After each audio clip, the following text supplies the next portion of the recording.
Whole Story Quest Audiobooks presents The Ripper Deception by Jacqueline Beard, narrated by Andrew Cullum.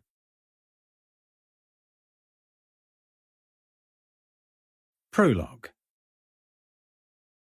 Friday the 22nd of June, 1888. The man hunched over a heavy, black-covered tome and scoured the pages through deep-set eyes. He tapped arrhythmically against the dark-stained wood of the table as he read. Quick taps, slow taps, silence. A distracted mind. Raising a cup to his mouth, he gulped the tepid brew, and umber coffee grounds flecked the edges of his white walrus moustache. The room was cold, yet sweat beaded his brow, and he swept it distractedly into a receding hairline. His chair was set close to an unlit fireplace, and its proximity tricked him into thinking that the day was fine, but the weather was unseasonably cold for June. The man looked up and snapped the book shut. His eyes were dark, almost black, and devoid of compassion. Otherwise, his appearance was unremarkable, although his reading material was not. The title of the book he pored over with studious intent by the fireside of the Cricketers' Inn was entitled The Occult Relevance of Blood. His black frock coat lay crumpled over a battered leather Gladstone bag at his feet. Both were shabby and second-hand, quite likely inherited. Like the man himself, they had seen better days. Rosalind Donston placed one hand on the table and heaved himself to his feet. He loosened the lock of the bag and put the black-bound book inside with a certain reverence. He pulled a small silver timepiece from his breast pocket and scowled. Slipping the frock coat over his jacket, he wound a dark check scarf around his neck and walked to the front of the Cricketers' Inn. Then he nodded to Emily Pitt, wife of the proprietor, lifted his collar over the scarf, and set out into the rainy night. A gas lamp cast shadows across the street, illuminating the lanes and alleys of Brighton with a gloomy glow. Donston surveyed the front of the Cricketers' Inn. Dark-painted render coated the curved window bays to the first and second floors. His room was on the second floor at the back of the building, necessitating a regular slog up 2 flights of stairs. The climb irritated his old leg wound and defeated the purpose of being in Brighton, where he had come to relieve the fatigue caused by neurasthenia. Climbing a staircase was not the way to go about it. He had asked for a room on the first floor, but the inn was full and his request was denied. Rosalind Donston limped as he picked his way through the alleys. It was 8 o'clock in the evening, and on a fine day it would have been light, but today was overcast and wet. He shoved his hands deep into the pockets of his coat and bowed his head against the increasing rain. As he strode down the Old Steine towards Brighton seafront, he thought about the pointlessness of the meeting he was about to undertake. Not that he was confident that the woman he was due to meet would arrive. She hadn't turned up last time. Mabel Collins shared a profession with him, being a journalist too. She also shared his interest in the occult. He respected her theosophist opinions, but not enough to be looking forward to their meeting on such a cold night. Still, the Royal Albion served a particularly fine single malt whisky, which he would no doubt enjoy whether he drank alone or in company. The wind whipped his scarf as he reached the seafront, and he gazed towards the Royal Albion Hotel to his right, looking forward to an escape from the relentless drizzle. He remembered his first visit to Brighton over a decade ago.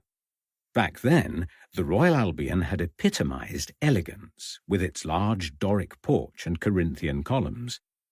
Now it looked tired. Patches of plaster had peeled from the walls, eroded over time by the acidic kiss of the dogged sea wind. Donston stole a glance towards the aquarium on his left. It was one of the attractions he must see, they told him. It was unlike any other in the country, they said. He would find it tranquil. But like his visit to the pavilion and all the other places he had frequented in a bid to distract his thoughts, it failed. Nothing shifted his fatigue or quelled his restless mind. He crossed the street and passed a horse tethered to a post in front of the hotel. It whinnied and shifted its weight from foot to foot. He paused to pat its soft muzzle before unbuttoning his coat. Then, without further ado, he entered the building. The guest lounge of the Royal Albion Hotel was a large, airy room facing the seafront. Wall-mounted gaslights were plentiful, and the natural light from the expansive windows gave the place a spacious, open feel. A wave of relief descended over Donston for the first time in a week as he entered the comfortable room. He wondered whether the size of his quarters in the Cricketers' Inn might be making his condition worse. The inn was well priced and the food was excellent, but the rooms were small.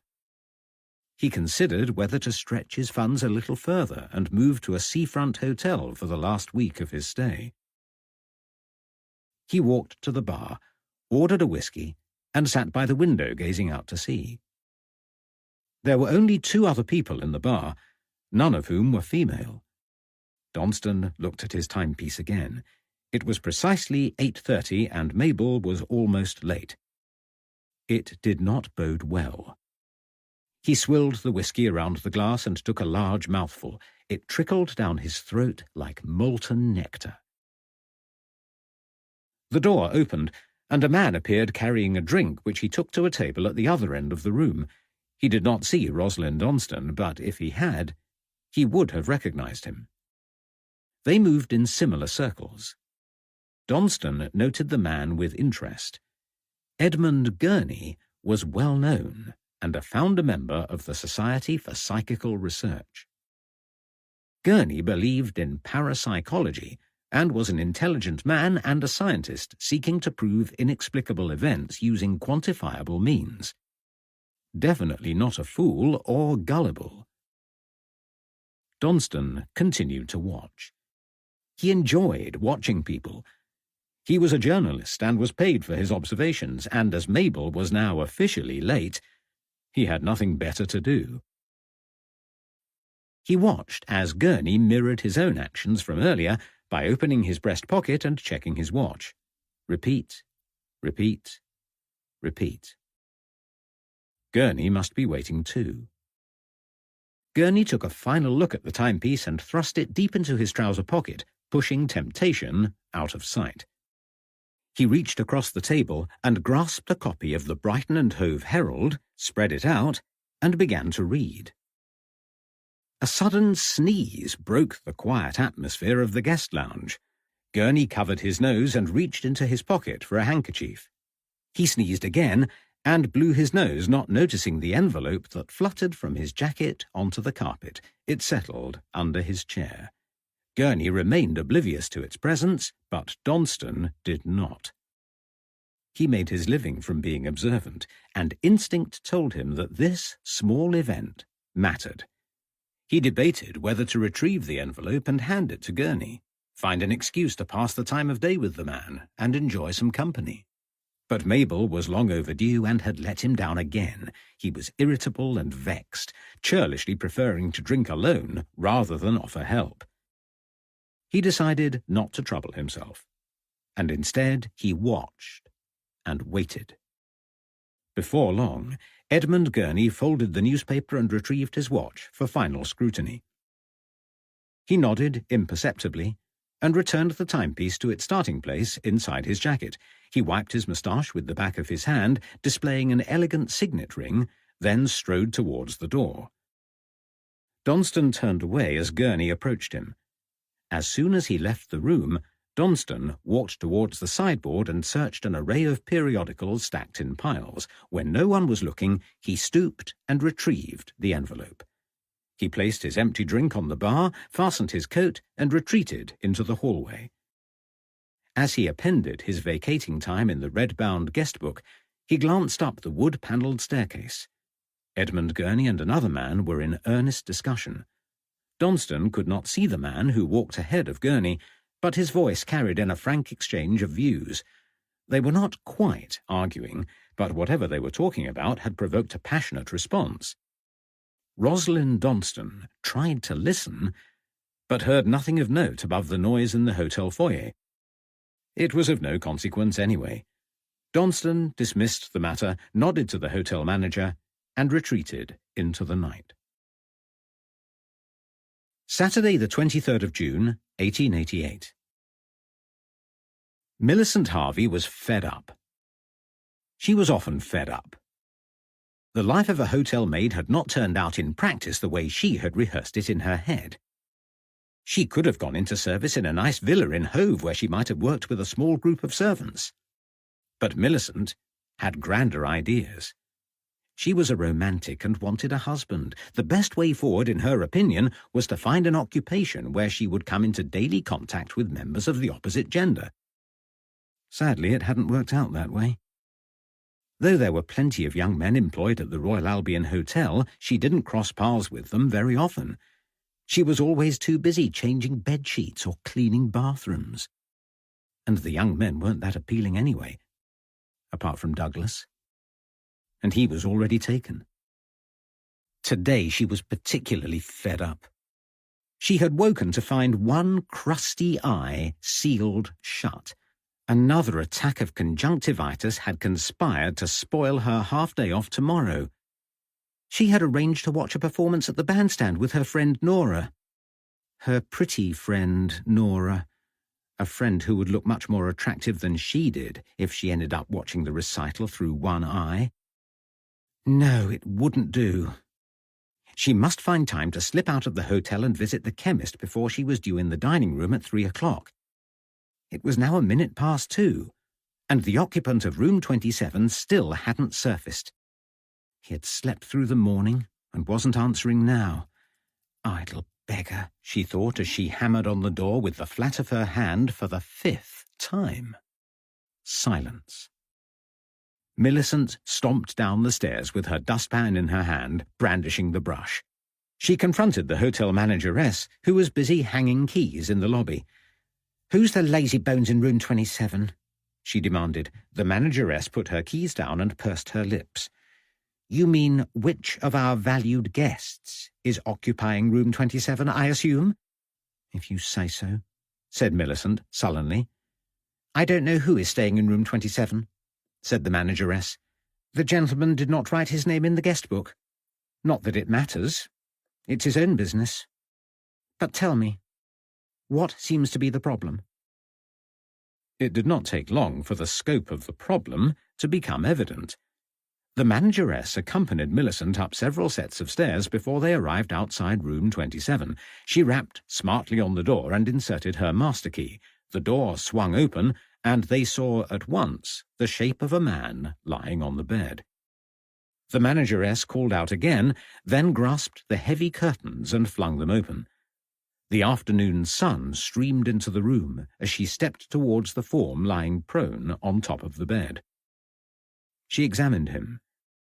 He was a handsome man with a head of wavy hair and chiselled cheekbones which were still visible despite the sponge bag covering his mouth and nose. He's not dead, is he?" stammered Millicent. "I'm afraid he is," said the manageress. "You had better go and fetch Mr. Gilbert." Alone in the room, the manageress attended to the practical aspects of identifying her deceased guest. She crossed to the table and picked up a dark leather wallet. There was a large sum of money contained within, but nothing that helped to locate the man's name. She returned to the bed and watched the corpse with an air of detachment. One of his arms hung beside him. She noted the elegant shape of his fingers, musician's hands, she thought. How sad that such a man would end his life in this way. Then she spotted a small bottle just out of reach of the hanging limb. Gloria Crosby had a sensible head on her shoulders and decided not to touch the bottle. Instead, she knelt on all fours and scrutinized it carefully. It was open and almost empty. The small amount of substance remaining was colourless and odourless. Her purpose unaccomplished, she rose and opened the wardrobe. She patted down the man's waistcoat, but the only pocket was empty. A search of his jacket proved more fruitful. It contained a letter providing not only his identity, but the name of someone they could notify. Gloria took the envelope and placed it on the dressing table.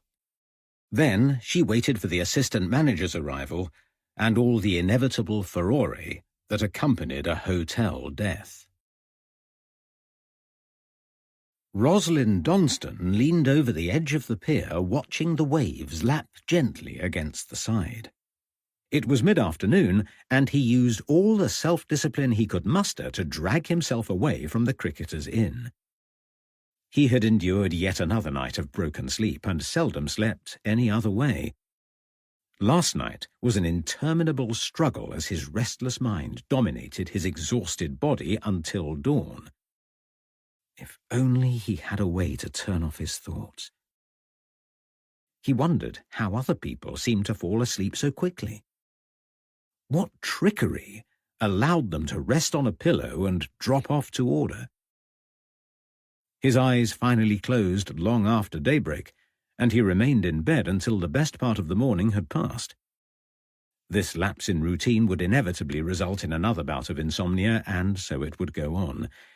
He would much rather read the daily newspaper or work on another article to sell to the Pall Mall Gazette once he returned to London, but he decided to go for a walk instead, and it would be a good, long walk as far as he could manage, given his frail health. He had trudged around the town for about 4 or 5 miles, circumnavigating the centre, and was now at the furthest end of the pier, enjoying the soporific effects of the sea swell and the remoteness of the location. His reverie was soon disturbed when 2 young women arrived and plonked themselves on the bench behind him, 2 boisterous young women, one of whom was bordering on hysteria.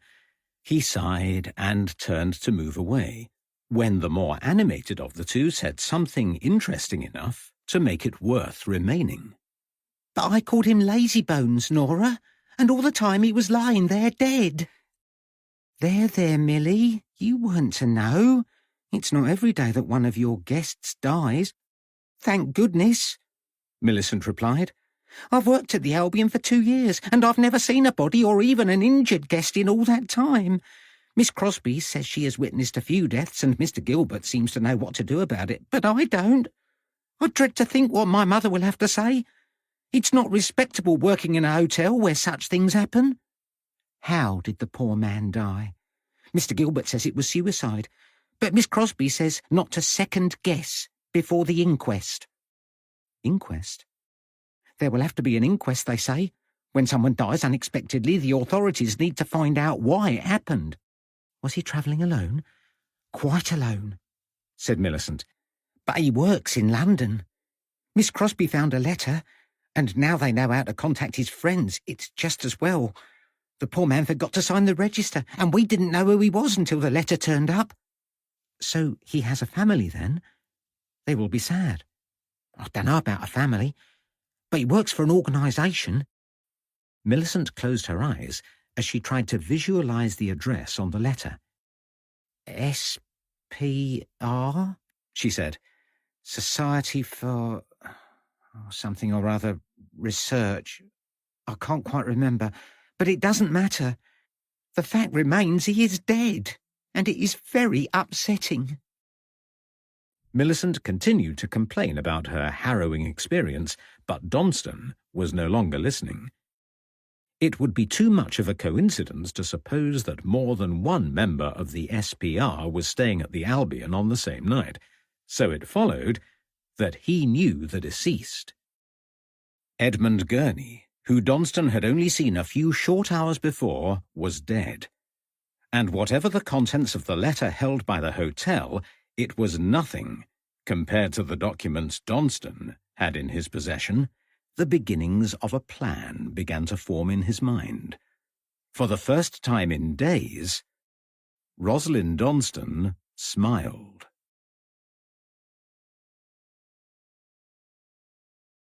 Chapter 1. Inquest.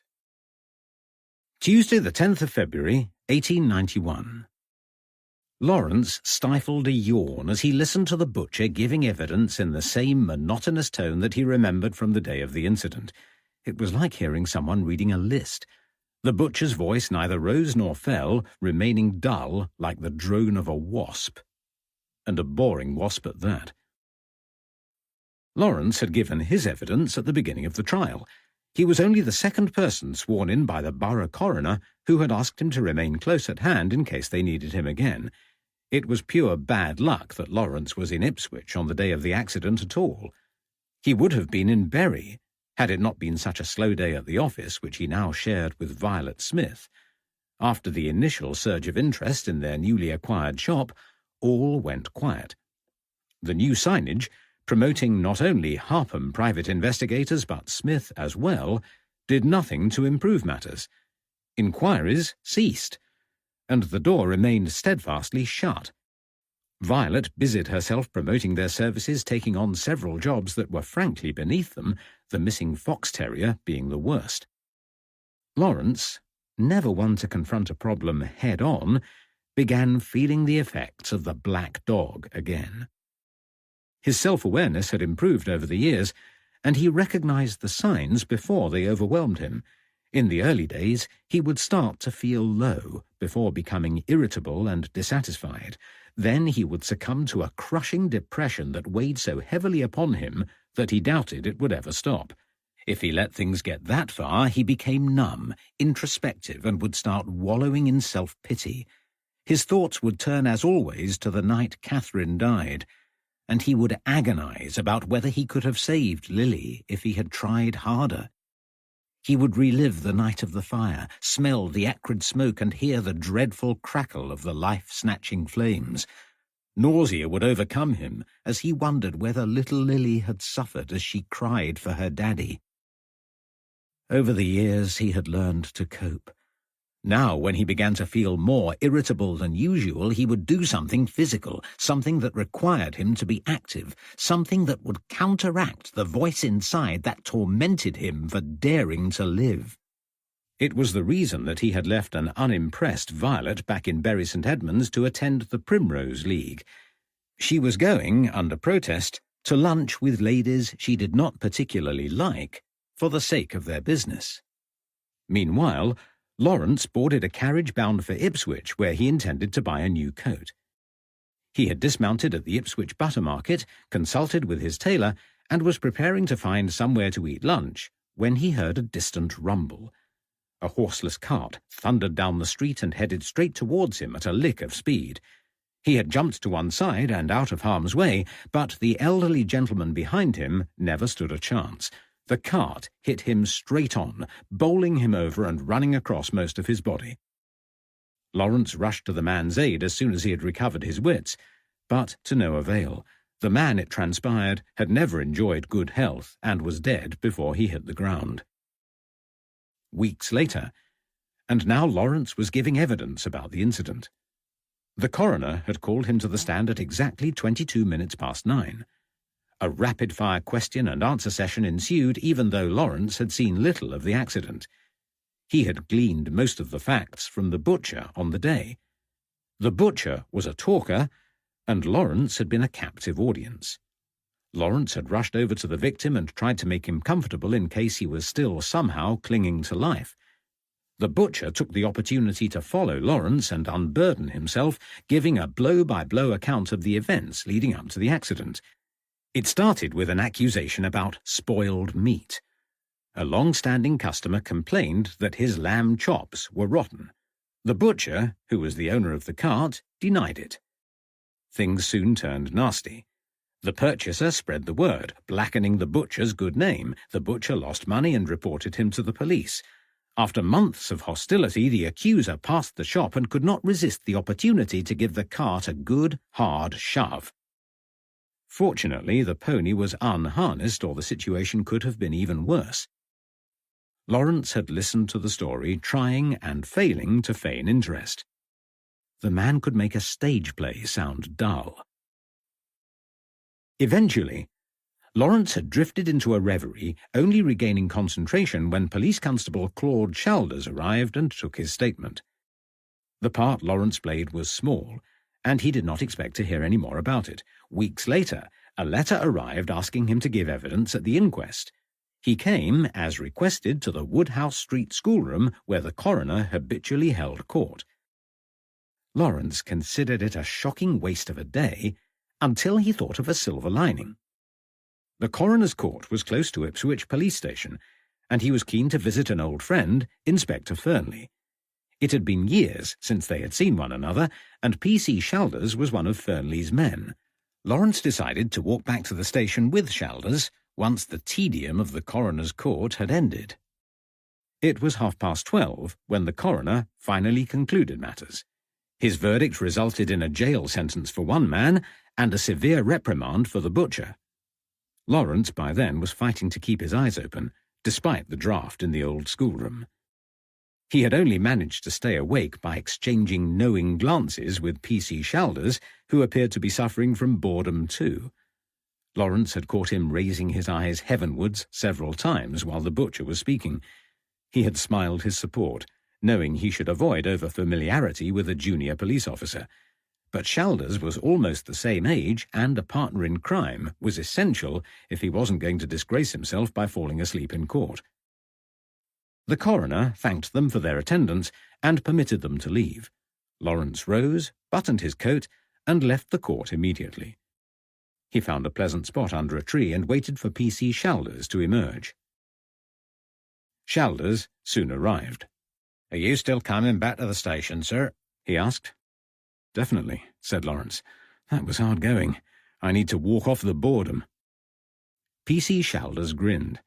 "I'm sure Inspector Fernley will give you something to take the edge off it," he said. Lawrence nodded. "I can assure you that my visit to Fernley is not just because of his exceedingly good taste in port. I wouldn't want you getting the wrong idea." They traversed Woodhouse Street and passed the John Barleycorn public house. P.C. Shalders raised a hand, and a middle-aged woman waved back. "Do you come from around here?" asked Lawrence. "No, not me," said P.C. Shalders. "I'm from Norwich. Can't you tell by the accent?" "Sorry," Lawrence replied. "You seem to know the landlady. I thought you might live nearby." "It's part of my old beat," said Shalders. "But they moved me on 6 months ago. Being back is nice. They're good folk round here." They had reached Rope Walk and were strolling towards the town centre. P.C. Shalders chatted amiably, displaying great enthusiasm for the area. "You might think that this street is called Rope Walk because of the jail," he said, "on account of the fact that there were gallows inside. But that's not the reason. It was once called Rope Lane, and as you might expect, there was a rope yard here too. Then the potteries arrived, and Rope Walk pottery became popular. Not sure why. It was remarkably ugly. My aunt kept a few brown earthenware pots with some sort of glaze on top. Not my cup of tea at all. There was a factory here right up until a few decades ago." Shalders beamed, delighted to be able to share his knowledge of the local history. They passed another bystander, and Shalders waved for the third time. P.C. Shalders was a warm, friendly man, popular in the little community he had served until recently. A good policeman, Lawrence thought. He warmed to him. "Almost here, sir," said Shalders as Lawrence spotted the familiar door of the Ipswich police station. Lawrence had entered that door many times while serving in the force. Though stationed in Bury St. Edmunds, there had been many reasons to visit Ipswich. He still knew officers in the Suffolk police force and had travelled extensively during his time in uniform. But that was before Catherine had died, when he was open to the idea of sharing ideas and experiences with his fellow policemen. At one time he had a vast range of police colleagues to call upon for advice, from as far as Liverpool in the north to Exeter in the southwest, and good old Henry Moore in London. He had even collaborated with the Isle of Man Constabulary on one notable occasion, but he had known Tom Fernley better than any of them, although it had been a long time since the two had met. Too long. Lawrence's fault. Fernley, like many others, had been at Catherine's funeral and had tried hard to keep the friendship going afterwards. But Lawrence could not bear his grief, much less the pitying glances of friends. He had avoided their invitations, their offers of help, their visits even, opting instead for a self-imposed exile. That was over 3 years ago, and it was time to start rebuilding old friendships. Fernley would be the first. Lawrence smiled to himself as he followed Shalders into the police station. The police station in Princess Street was comfortingly familiar, but the smell hanging in the air by the front desk was not. Lawrence glanced at PC Shalders with an air of puzzlement. Shalders nodded to the constable standing behind the reception desk. "Old Morris been in again?" he said, more in the form of a statement than a question. Benjamin Chenery raised his hand in acknowledgement and nodded. "Yes, the poor old boy's a bit ripe today. I gave him a shilling for a bath, but I don't suppose he'll bother." Shalders sighed. "The usual problem, as ever." Shalders opened the door to an inner corridor, explaining, as he ushered Lawrence through, "Poor old boy's not the full ticket," he said in his mellow Norfolk accent. "He has 2 grown children, smashing girls, both of them. They would have him to live with them in a heartbeat, but he won't hear of it. He sleeps in a run-down old shack at the back of the railway line and walks the town all day searching for his wife. From time to time, he turns up here asking if we've found her yet." "Poor chap," Lawrence murmured. "I hope she turns up soon." "She isn't missing," said Shalders. "She's dead. He can't accept it."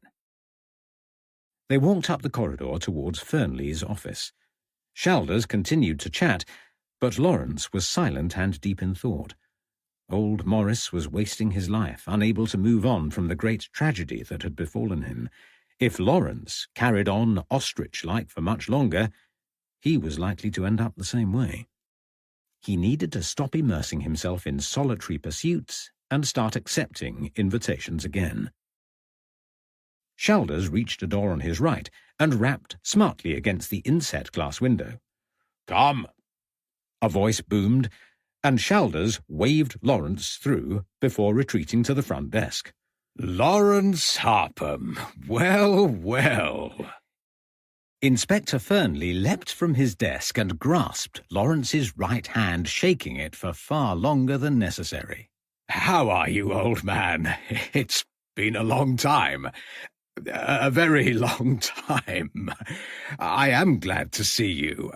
How have you been?" Fernley's voice trailed off as he realized that he was beginning to repeat himself.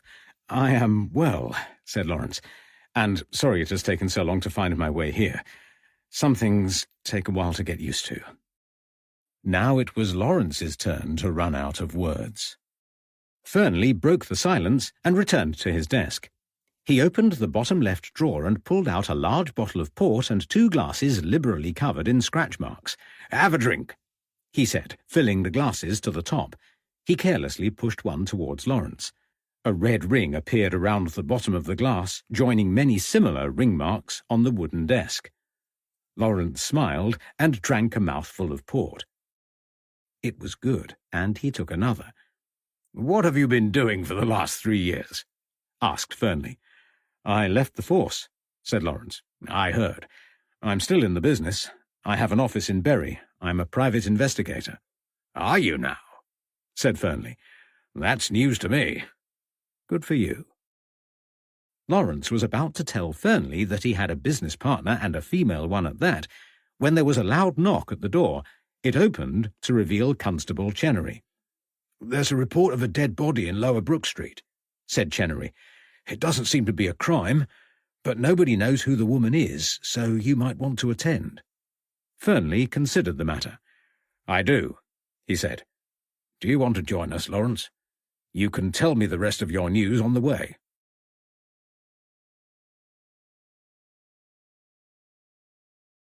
Chapter 2. A Rolling Stone. Tuesday, the 10th of February, 1891. The route between the police station and 45 Lower Brook Street took Lawrence past several pubs. Each one reminded him that he had recently abandoned the best part of a glass of smooth, full-bodied port. His mouth watered at the thought. Lawrence didn't have much appetite for dealing with the dead body. Under normal circumstances, he would have bypassed the opportunity, made his apologies, and gone home. But the earlier conversation about old Morris had shaken him. He did not want to end up like the old man, and wanted to start making more of his life. It would have been useful to catch the earlier train to Bury, but the opportunity to spend more time with his old friend Fernley was too good to miss. He would join them in their investigation and make the best of it. 45 Lower Brook Street was a terraced house like any other in the neighbourhood, not too shabby, not too tidy, and it came as no surprise when Lawrence learned it was a boarding house. The three men stopped outside and surveyed the building. A curtain twitched in one of the upstairs rooms. "This one's yours," said Inspector Fernley. Police Constable Shalders acknowledged his superior, strode ahead, and knocked on the door. A middle-aged woman who announced herself as Mrs. Welton opened the door straight away. Barely a moment had passed between Shalders' knock and her appearance in the doorway. She had evidently been waiting in the hall.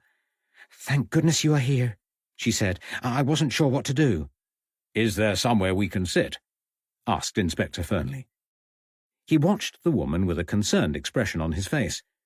She was ashen with tear-stained cheeks. She pointed towards a kitchen table at the rear with a trembling hand. P.C. Shalders guided her towards the chair, and she sat hugging her shoulders. A young child, clad in a dirty beige skirt and stockings peppered with holes, perched beside her. Shalders pulled out a wooden chair and sat with them. He patted the girl's hand and smiled. There was only one chair left, so Lawrence and Fernley remained standing. Shalders addressed the mother. "You've had quite a shock," he said. "Tell me what happened, then we can arrange to have the body removed." "It was me. I found her." The little girl responded before her mother had a chance to answer. Lawrence watched her earnest face and tried to guess her age. "Yes, Edith found her," echoed the woman. "She was running an errand, but could not get into the room." "Who for?" asked Fernley. "That's the problem, sir," said Mrs. Welton. "We don't know. This house belongs to my aunt. I'll take you to meet her in a minute, but even she didn't know the name of her lodger." "I did," said Edith. "She told me to call her Miss Moss." "Well, why didn't you say?" Teresa Welton placed her hand a little too firmly on the kitchen table. A spoon lying in a chipped saucer tinkled against the china. "She told me not to," said the girl sullenly. "She didn't want anyone else to know, but I asked her, and she wouldn't say at first, but then she did. Really, you might have told me."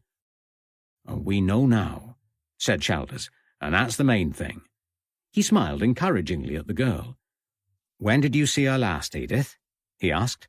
"Last night, sir," said Edith. "But she was ailing, proper bad." "How so?" "She kept holding her side and wincing. She cried out, and I asked her whether I should fetch the doctor, but she said no. She said that she would be better soon." "Had it happened before?" asked Shalders. "Yes, but not as badly. Miss Moss often squinted like she was in pain, but she never cried out before." "And what sort of errands did you run for her?" "I made her food, sir, beef and cornflour and tea, always 2 ounces of tea, but she only asked me to prepare food once a week." Inspector Fernley and Lawrence exchanged glances. "What did she eat in the meantime?" asked Fernley. "I don't know," said Edith, pulling a thread from her stocking.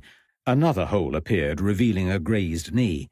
"I bought her other stuff from time to time, but not much of it." "And did she pay you?" "Always," said Edith. "The money was waiting for me every time." "You've done very well, Edith," said Inspector Fernley. "Run along home now." Teresa Welton had regained her composure.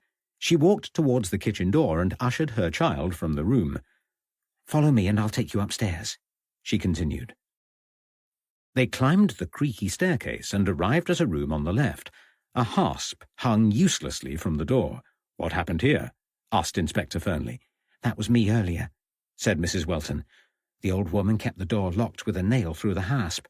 When Edith couldn't get in, she ran down to me, and when I couldn't make myself heard, I broke the door." "Are you going to take her away?" A barely audible voice interrupted the discussion. "This is Auntie Elizabeth," said Teresa Welton, gesturing to an elderly woman. Elizabeth Baker leaned into her walking stick while clinging to the doorframe of the opposite room as if remaining on her feet depended upon it. She was old, and deep frown lines furrowed her face. Silver-white hair hung sparsely from her scalp, insufficient to cover the crown of her head. A tattered old bottle-green cardigan covered her from neck to knee. The cuffs reaching over her knuckles were frayed at the edges. She watched the three men through milky blue eyes and spoke directly to Inspector Fernley. "Are you going to take her away? She can't stay here." "Yes, of course," said Fernley. "But I need you to answer a few questions first." "If you must." "Would you like to sit down somewhere?" "No," she said. "Ask what you want and be quick about it." Fernley nodded imperceptibly to Shalders. The police constable cleared his throat. "How long has the deceased lived with you?" "About 3 months," said Elizabeth Baker in a clear but tremulous voice. "And before you ask, I didn't know who she was. She would not tell me. She was not at all what you would call neighbourly." "And did she share any of the other rooms?" "No. I have 4 guest bedrooms. Each of my tenants has 1 room each, and the rest of the house is for my use." "Did she pay her rent?" "Yes, she always paid her rent on time." "And did she seem in good health when you went to collect the rent?" "I do not know. She would not let me in. She put her hand through the door and paid the money when I asked her for it, but she refused to tell me her name, and she did not want to make my acquaintance. As long as she paid her rent, I did not care. Is that everything?" Teresa Welton smiled apologetically. "Come now, Auntie. Let's get you back to your room. I'll make you a nice cup of tea. Feel free to carry on," she said over her shoulder as she closed the door behind them. Lawrence was closest to the door. He pushed it open using the highly polished brass fingerplate, setting congruously above the broken hasp. Lawrence walked inside and peered through the gloom. "Good Lord!" he exclaimed. The deceased woman lay on top of the bed in a room best described as squalid. The bedroom was sizable, which made the absence of furniture more incongruous.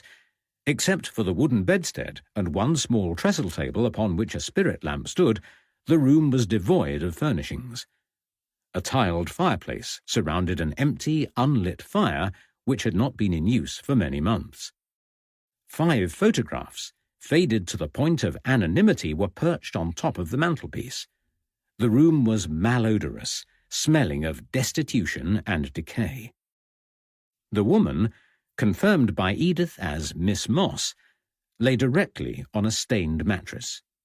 A dirty, threadbare blanket covered her from feet to midriff, and her hands were clasped together as if in prayer.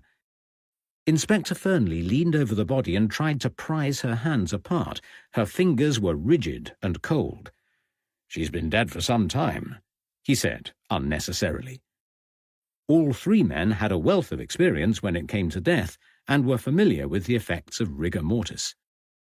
P.C. Shalders walked towards the window. Heavy curtains blocked the daylight from the half of the room not illuminated by the open door. He pulled them apart and heaved the window open. It was winter, but no less cold outside than in the unheated room they now occupied. Letting the outside in might, at least, dispel the unpleasant smell, he thought. "Hello? What's all this?" Shalders stubbed his toe against a row of boxes stacked beneath the window.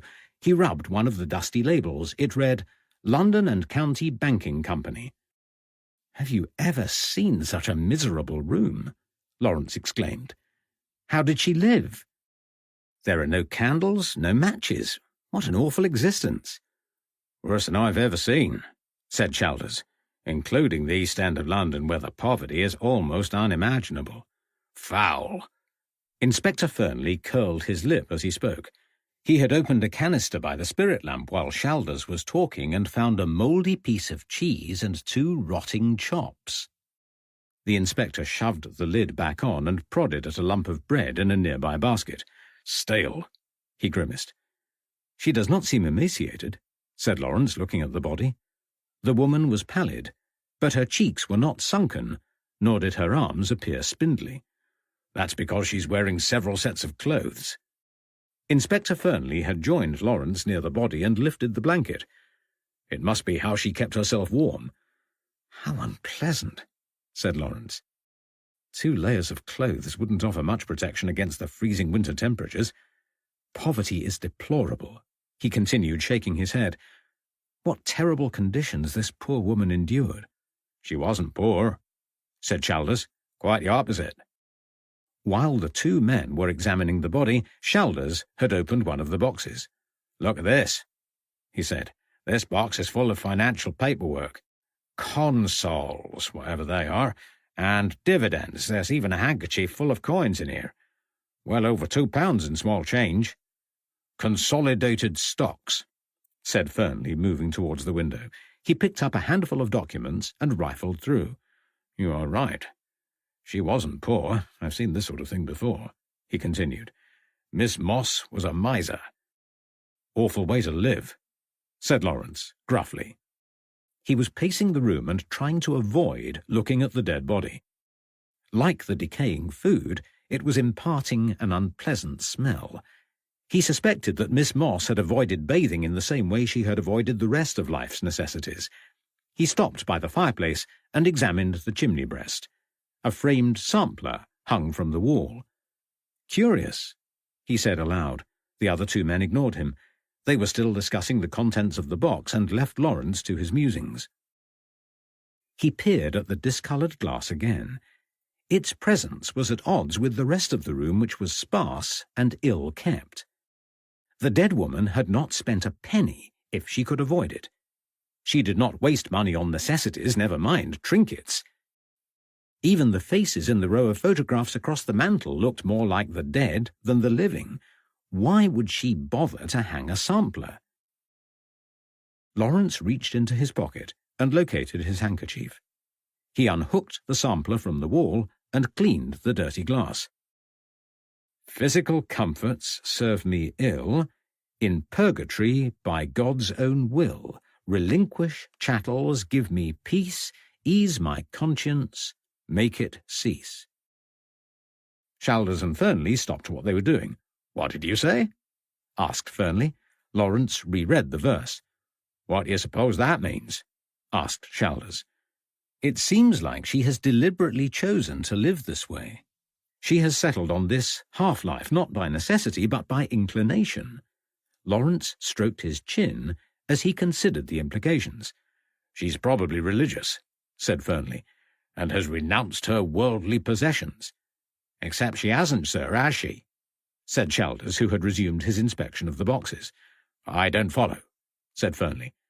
She's still using the money, said Chalders. I don't know much about stocks and shares, but she has cashed in some of her assets, and some are current. She still has access to a lot of money and uses it when she needs to. I wonder if Mrs. Jones knows any more about it. What are you talking about? Inspector Fernley was tiring of the squalid room now.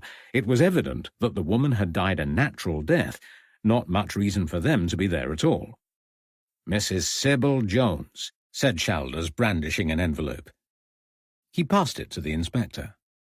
I see, said Fernley. He scrutinized the letter. It's from Mrs. Sybil Jones of Montpelier Street, Brighton, to Miss Ruth Moss of Chelmsford. Good, we now have confirmation of her name. The girl was right about that, at least. There's something else in the envelope. A clipping of the Royal Albion Hotel in Brighton. There's a room number on the reverse, number 27. Lawrence reached for the envelope.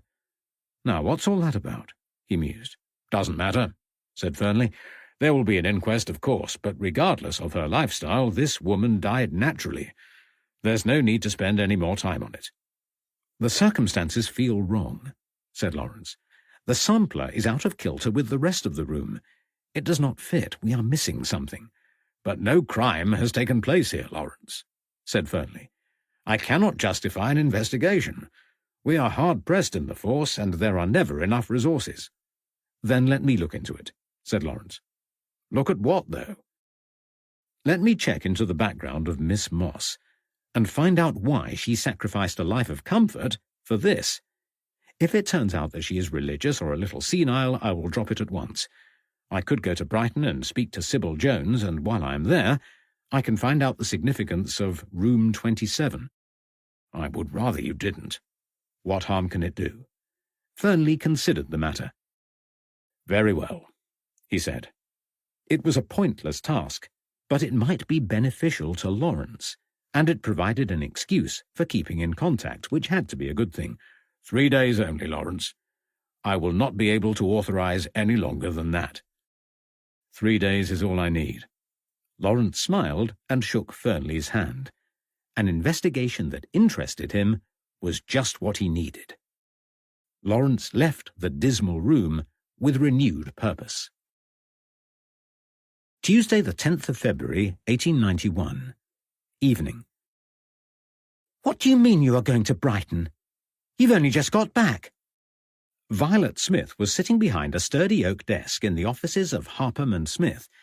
She was holding an ink pen which had leaked, indigo ink pooled across the ledger which rested on her blotting pad and occupied most of her desk.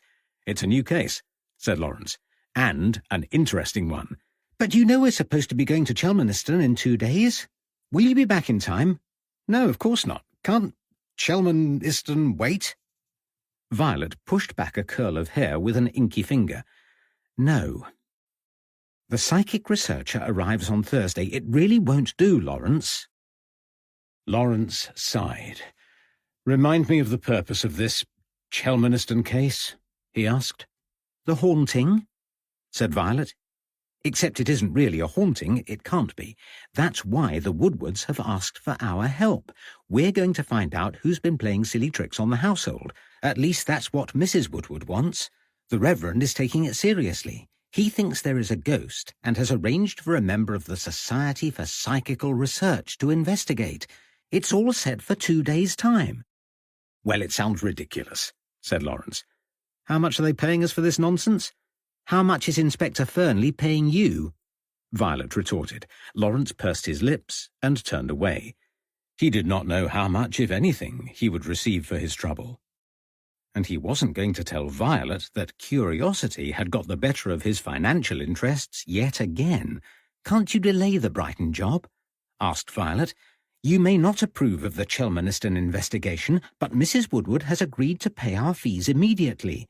The rent is due next week, and we need the money." "Not possible," said Lawrence.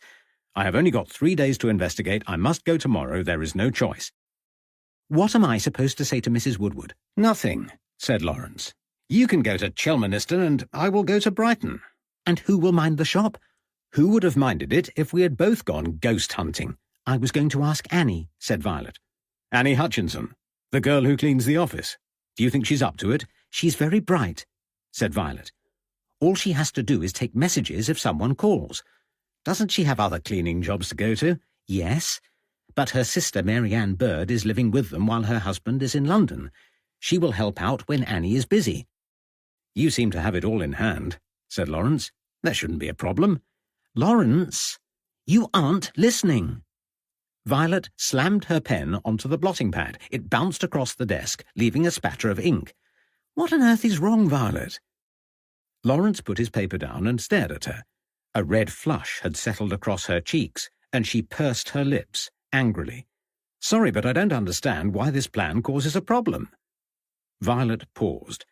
She was trying not to cry and trying equally hard not to slap him. "You have been a private detective for years," she said. "I was still a lady's companion this time last year. Investigating is new to me. I have never taken a case of my own before." "Oh, I see." Lawrence's gaze softened. He nodded. "I'm sorry, I did not think. Of course, this is still very new to you. But you know a great deal more about the haunting case than I do. And you are good with people and a sound judge of character. One solves this type of case by asking questions. It's a matter of talking to people and establishing whether their answers are truthful. It is an ideal first case. But what if they won't talk freely, or if I cannot tell when they are lying?" "Then Mrs. Woodward is no worse off than she was before. But you will get them to talk. You excel at gaining confidences." Violet sighed. "I suppose so," she said. "Very well. I will go to Chelmaniston, and you can pursue the Brighton case if you must. When will you be back?" 2 or 3 days at the most," said Lawrence. "I'll leave first thing in the morning. Good luck on your first solo case." Lawrence beamed and Violet returned a weak smile. The scenario was not what she had envisaged when they opened Harperman Smith Investigators 9 short months ago. For the first time since they began working together, she wondered whether there was any longevity in the partnership.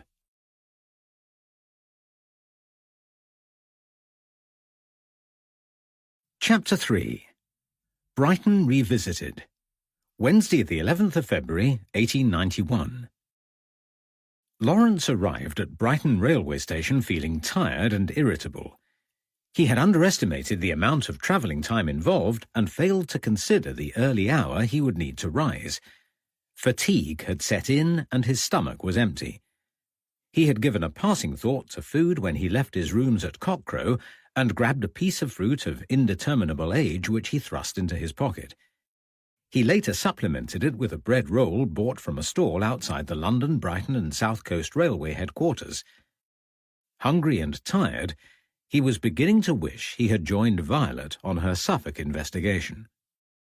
Lawrence hailed a cab from the station and soon arrived outside the Royal Albion Hotel in Brighton. It was a handsome building positioned close to the sea. The rear of the hotel overlooked the coast, and a broad road passed between it and the aquarium directly opposite. A further open area to the front of the porch provided a pleasant outlook. Lawrence inhaled the sea air and began to relax. He paid the cabman, collected his case, and sauntered into the hotel to find a woman standing on a chair in the foyer. Nora Knight was slight in build and a shade over 5 foot tall. As Lawrence entered the reception area, he watched her stand on tiptoes, trying in vain to reach a paper dart. The missile protruded from the top of a tall cabinet filled with pigeonholes. Keys and messages were sparsely scattered inside, with many compartments empty, indicative of the slow winter season. "Can I help you reach that?" Lawrence asked. Nora wobbled precariously on the chair as she turned to face him. "Sorry, sir," she said, wiping her hands on her skirt as she steadied herself before getting down. "What must you think of me?" she continued. "I can reach it if you like," offered Lawrence. "No, thank you, sir," she said. "I'll be in enough trouble if old Angry Wasp sees it up there. Oh, Miss Crosby, I mean. Thomas and I were larking around and it got stuck. Still, she won't know who it was, will she? Can we start again?" Nora flashed a broad smile. "How can I help you, sir?" she asked. "I need a room for 2 nights," said Lawrence. "Of course," Nora replied. "You can have your choice. It is out of season and we are half empty.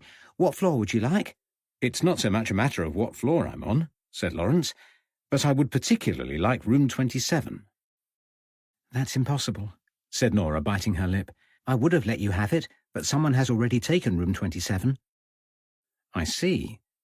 Lawrence steepled his hands while Nora tried to ignore the disconcerting sight of one gloved hand and the other bare. "Why do you want room 27, if you don't mind me asking?"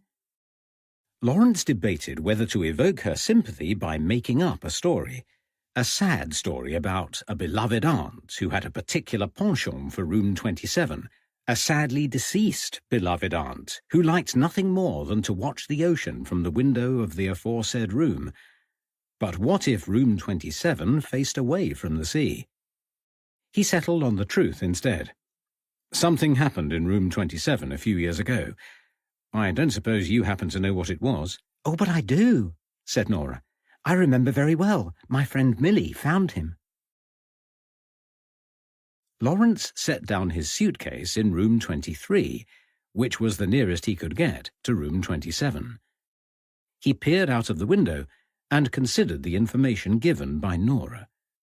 The young woman appeared remarkably well informed about the death of Edmund Gurney. She had been a close friend of the girl who found him. The sight of a dead guest had so upset her friend, Millicent, that she fled the hotel in search of Nora. A dutiful friend, Nora had offered comfort and consolation before escorting Millie home.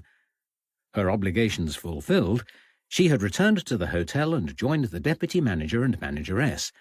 Between them, they relocated the body to a downstairs room where it was discreetly collected by the coroner's staff later that day. Nora's next half-day fell on the day of the inquest. Being something of an inquisitive girl, she decided to attend. She was not called to give evidence, but was keen to find out more about the deceased guest and how inquests worked. Nora had a good memory and recounted the story to Lawrence in detail. The dead man was Edmund Gurney, and he had been a talented musician and philosopher. When Nora mentioned that Gurney had been a founder member of the Society for Psychical Research, Lawrence raised an eyebrow. By unexpected coincidence, Violet was also working with the SPR in Chelmaniston. According to Nora, Gurney's death was unusual. He had suffered from neuralgia and was in the habit of self-medicating. On the night of his death, he had strapped a mask to his face, inhaled a substance believed to be chloroform, and had consequently overdosed. The hotel staff contacted one of his colleagues, who later gave evidence at the inquest. The man, a doctor, had confirmed Gurney's use of opiates for pain relief, and the coroner ruled his death accidental, and that had been the end of it as far as the authorities were concerned. Having established the basic facts, Lawrence grilled Nora at length about the details. She seemed happy to talk and held nothing back. Gurney, she said, hadn't registered at reception, and it had been the devil of a job to find out who he was. There was no identification on his body, but a later search produced an undelivered letter written on SPR-headed paper. Names of the primary committee members were printed across the top of the letter. After a little investigation, they tracked down Dr. Myers and summoned him to the hotel. Myers identified the body and organised its removal to London. Lawrence sat on the bed and marshalled his thoughts. It was odd that he had come across the SPR again, but it was only a coincidence. Gurney's death was strange but explicable. There seemed no room for doubt about the verdict. Yet Lawrence felt uneasy. But, uneasy or not, if no suspicion was attached to the death in room 27, there was little point in him being in Brighton. If the death was a terrible accident, what more was there to do? Lawrence thought about it as he unpacked and washed his hands. The trip to Brighton had been rotten, and it was clear that he didn't have a case to investigate, and his conscience was beginning to trouble him. He had let Violet down by abandoning her in Bury and leaving her to carry out the case alone. Lawrence knew that she was capable of running the investigation solo, even if she did not. But he should not have forced it on her. He would return to Bury with some trinket or other and show his appreciation. Lawrence unfolded a spare pair of trousers and hung them in the wardrobe. Then he sat beside the dressing table and opened his notebook. He rifled through the pages of spidery scrawl looking for a blank sheet and grimaced as he tried to read his writing. It was poor, even by his low standards. His writing used to be tidy until the fire. The injuries he sustained made it necessary to learn to write all over again. His left hand, with its scarred and twisted fingers, was not up to the job. Lawrence remembered the months of frustration as he relearned this most basic of skills using his right hand. Now his damaged hand was a little stronger, and he might be ambidextrous if he tried. But he still hated the scars on his maimed hand, and kept it hidden beneath the glove while continuing to produce an almost unreadable scribble. Lawrence dropped the notebook and retrieved it from his lap. It opened at the back, where he had written a short list. The second item was a note to visit Sybil Jones.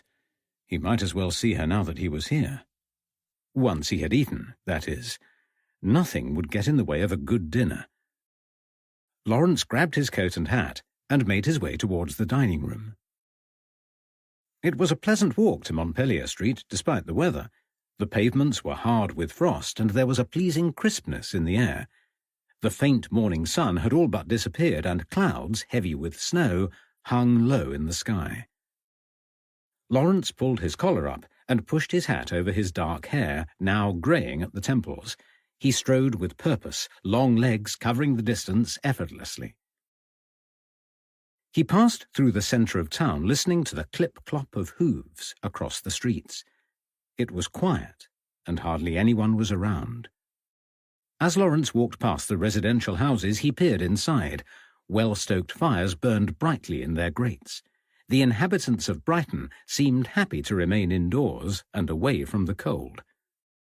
The roads became steeper as Lawrence walked north. The houses were bigger and more uniform. Terraces of identical properties stood sentry either side of the road. He reached Montpellier Street and located his destination. The correspondence found in the squalid bedroom where Ruth Moss passed her final days had been useful after all.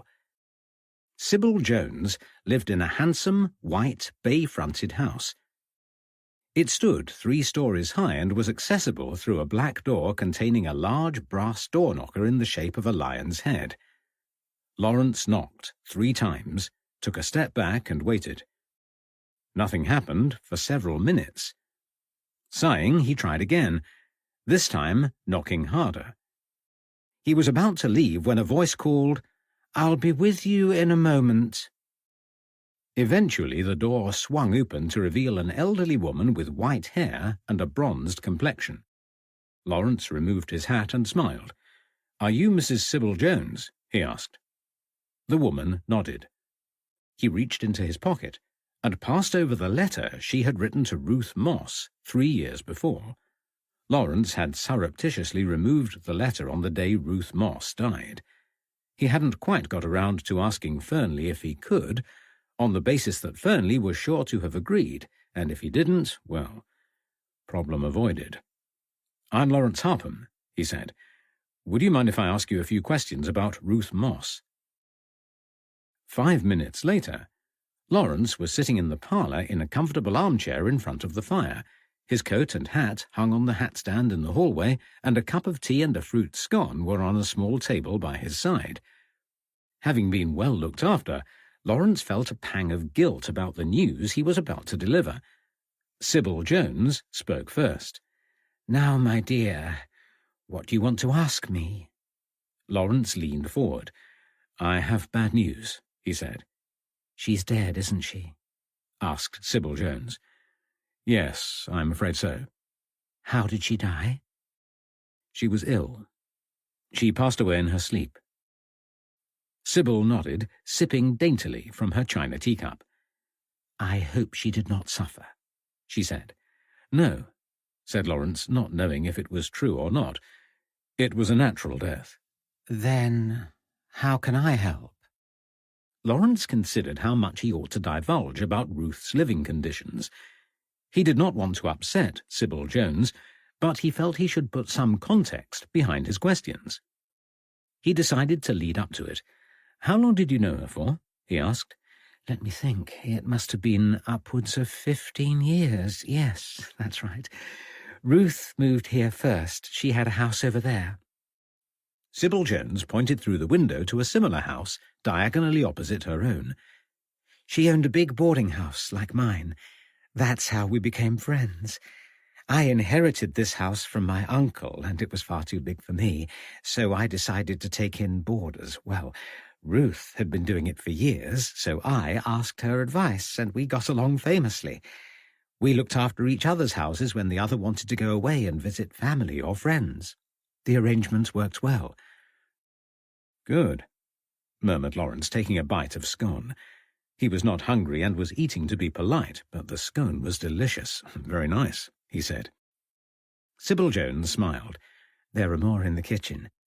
Lawrence shook his head. "That's kind, but I mustn't be greedy. Now, there was a newspaper clipping in the letter you sent to Ruth Moss. I wondered what it meant." Sybil Jones removed the snippet from the letter. "Oh, yes," she said. "I remember it well.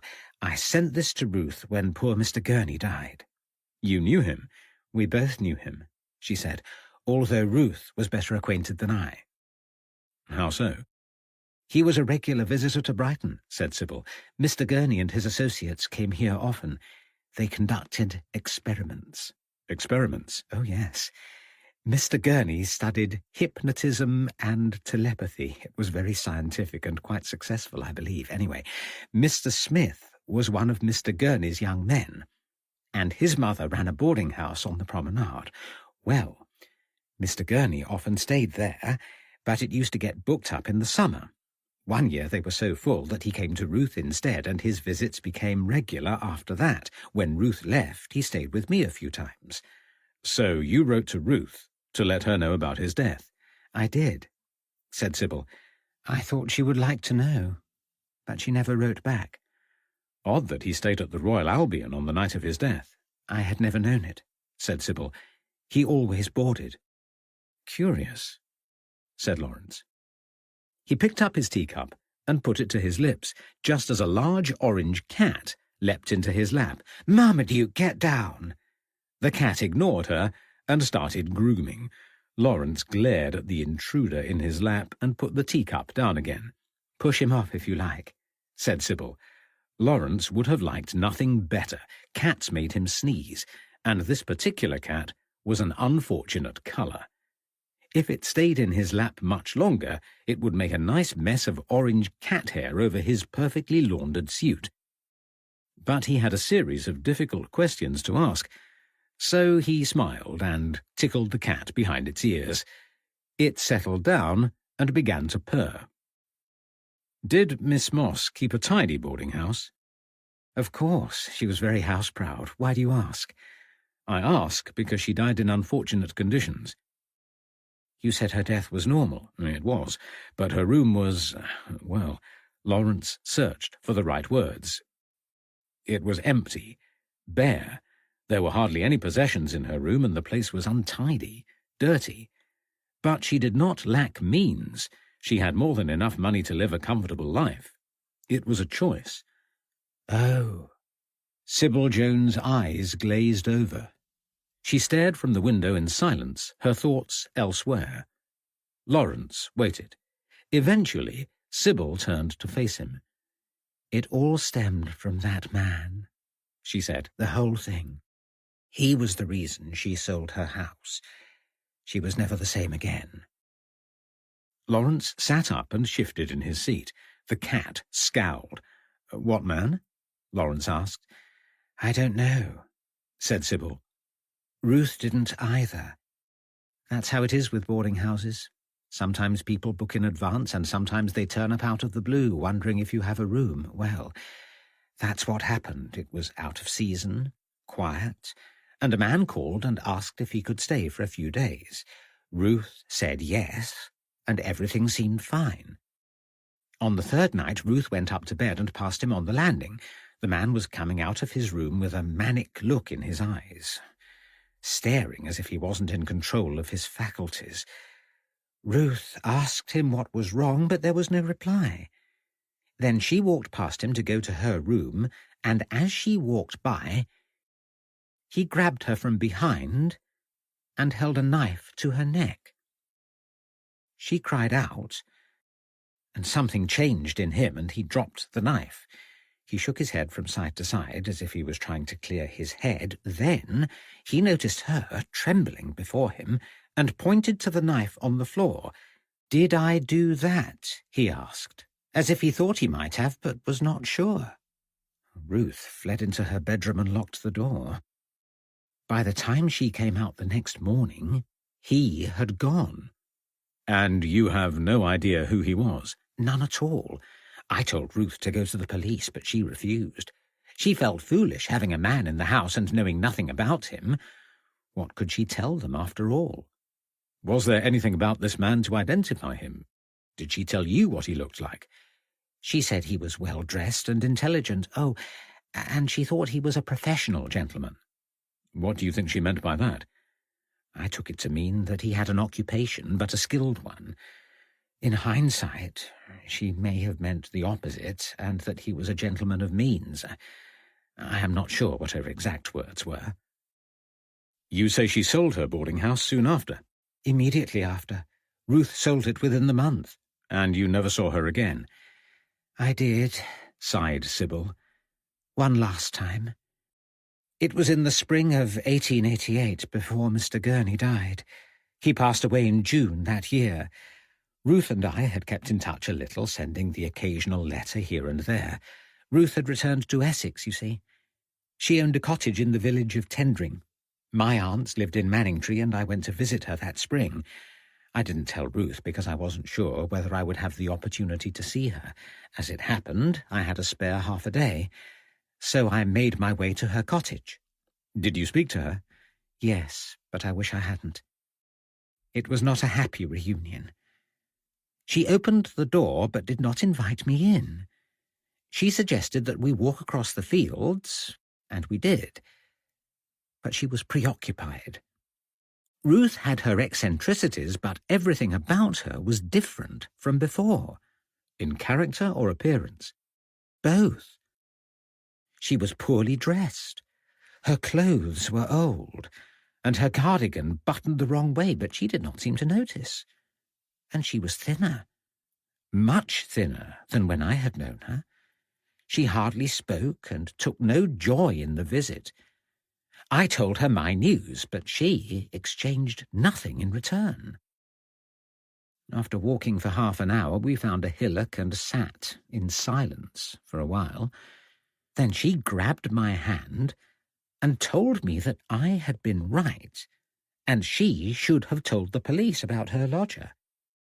He would kill one day, and it would be her fault. She spoke earnestly, but with wild, haunted eyes, as if she carried an unendurable burden. I told her it was nothing.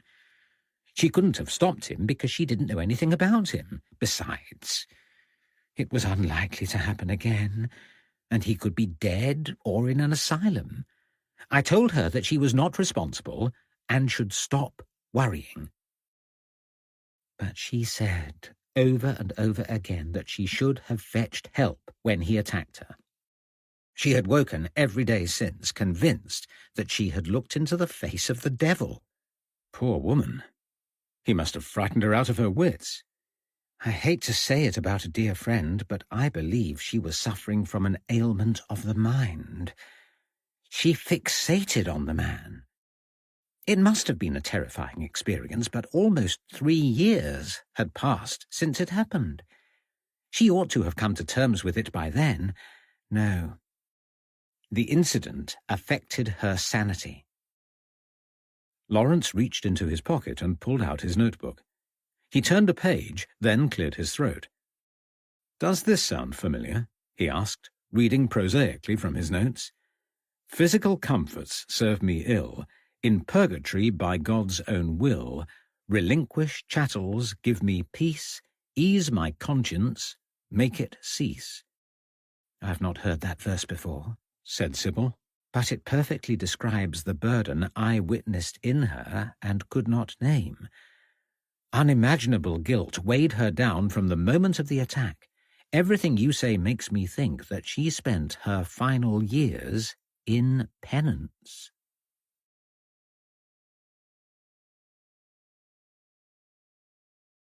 Chapter 4. The Chelmaniston Haunting. Thursday, the 12th of February, 1891. Violet alighted from the horse-drawn carriage and gave a cheery wave to the driver. It was, in her opinion, more than he deserved. From the moment she closed the door, he had ignored her despite her unfailing politeness. He hadn't responded to her friendly hello and had grunted when asked about the length of the journey. She ended up none the wiser about her likely arrival time. Still, she was not going to start her first solo investigation in a bad mood.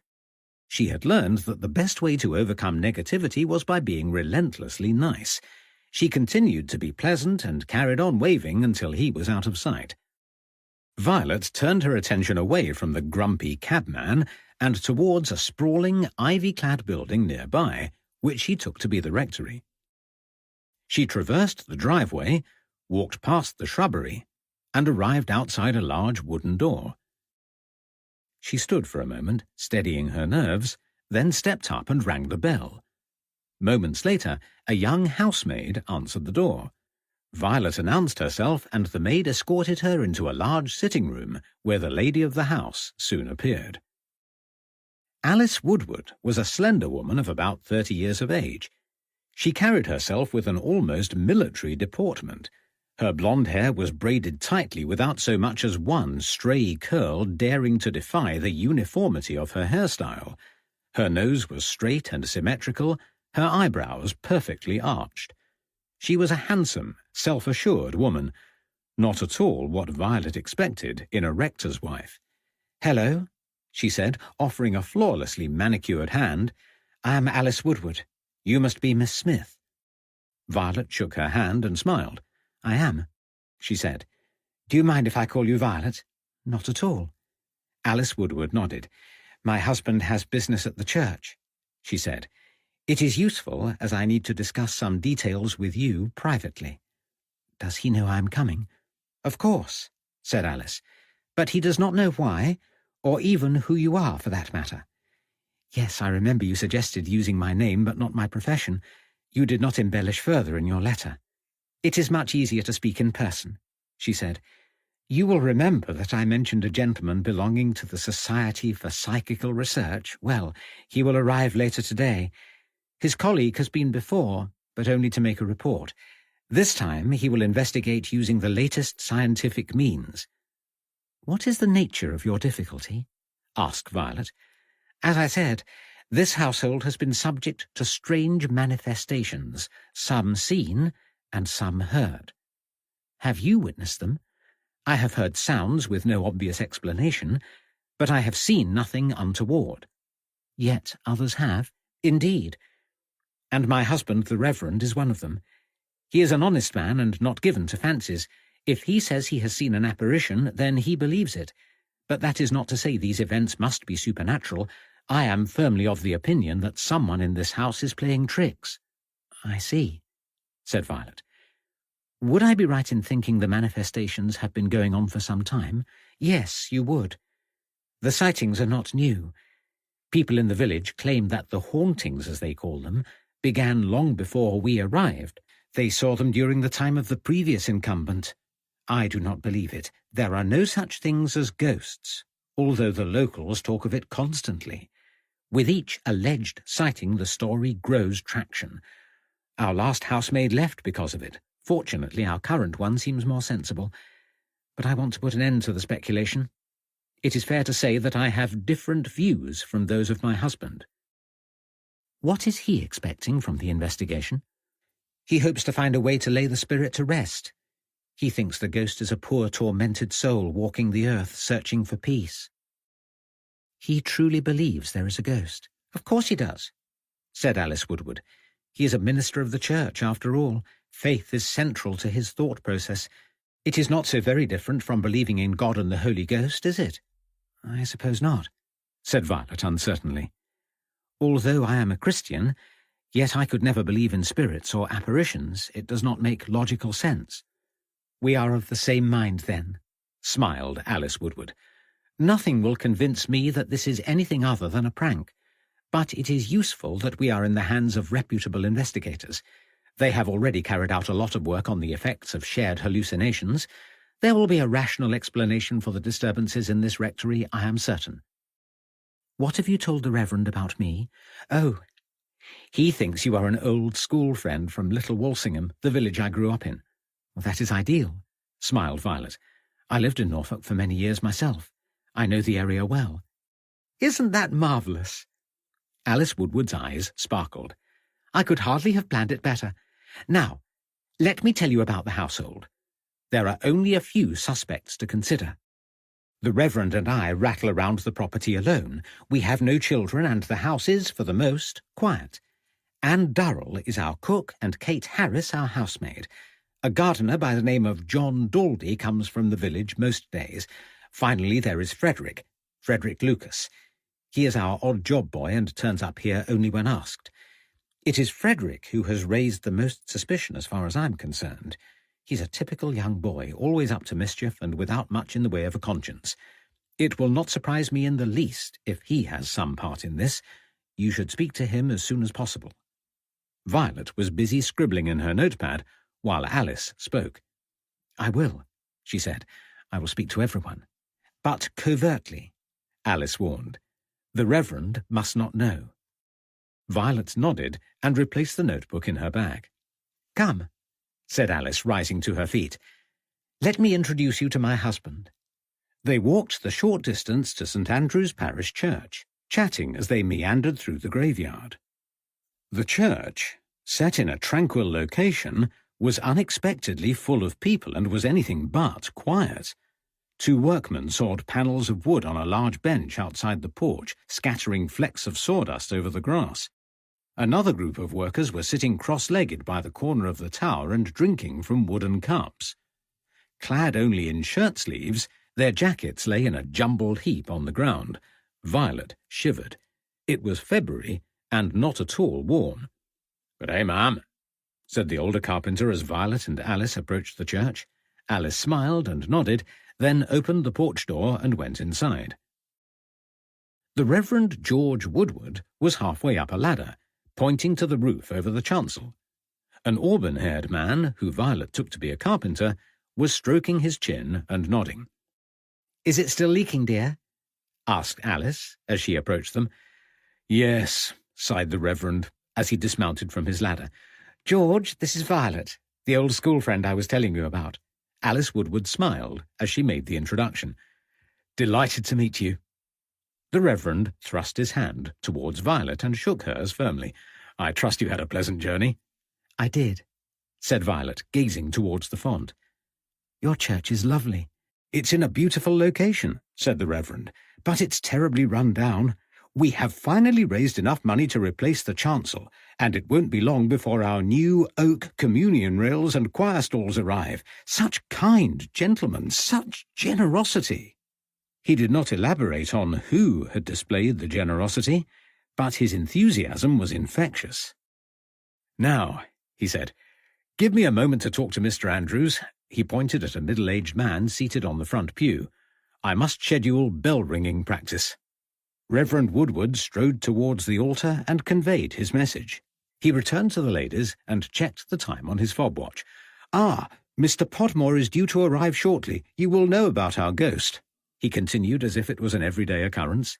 Violet nodded, mindful not to reveal too much to the Reverend. "We should go," he said, waving them towards the porch. They walked the short distance back to the rectory, while the Reverend regaled them with stories about the church repairs. There had been some disagreement between the different groups of the workers, which had ended in fisticuffs the previous day. The Reverend had separated the warring carpenters and given them a good dressing down. All was well today, and they were cooperating again.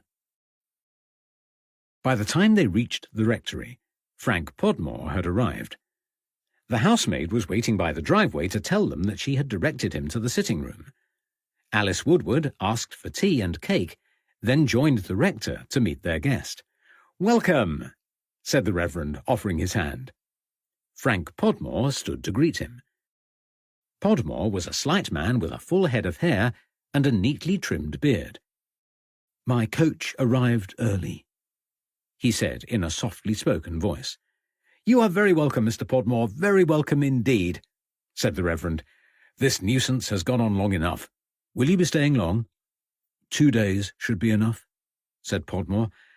"My colleague Arthur Myers will be joining us. He is travelling up from London on Friday evening and will help with the investigation. I hope this fits in with your plans." "Admirably," said the Reverend. Alice Woodward stayed long enough to greet their guest and supervise the tea. Then she made her excuses. "Please carry on," she said politely before turning to Violet. "We have a few errands to run." Violet took the hint and joined her. "I'm sure you don't want to hear lots of scientific mumbo-jumbo," said Alice. "It's better to leave them to it." "Thank you," said Violet. "I ought to make a start on my investigation. I'll begin in the kitchen, if you don't mind." From the moment she opened her mouth to greet Violet, there was no mistaking where the Woodward's cook came from. Her accent was a warm North Norfolk burr of the kind Alice Woodward might have possessed had she enjoyed a less privileged upbringing. Anne Durrell was a large woman, not only overweight, but bordering on obese.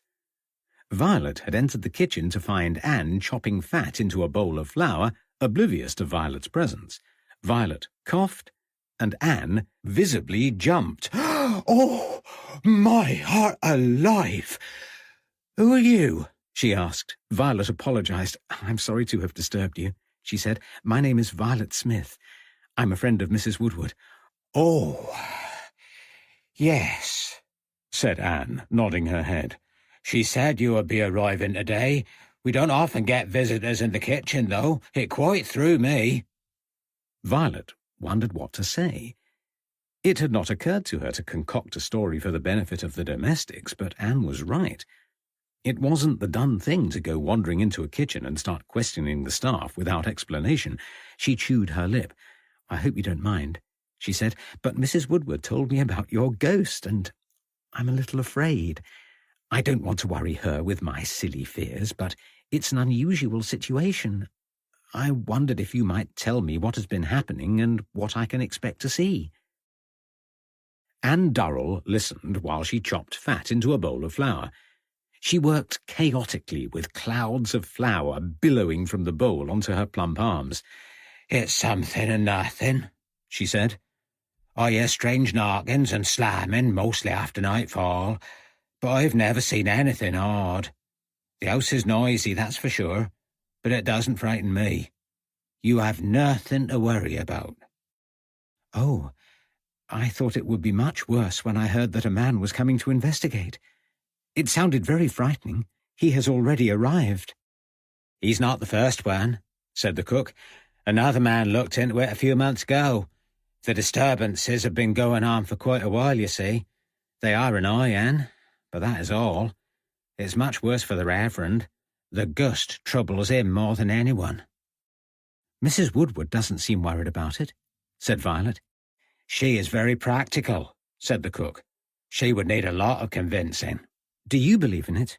"No. There are no such things as ghosts.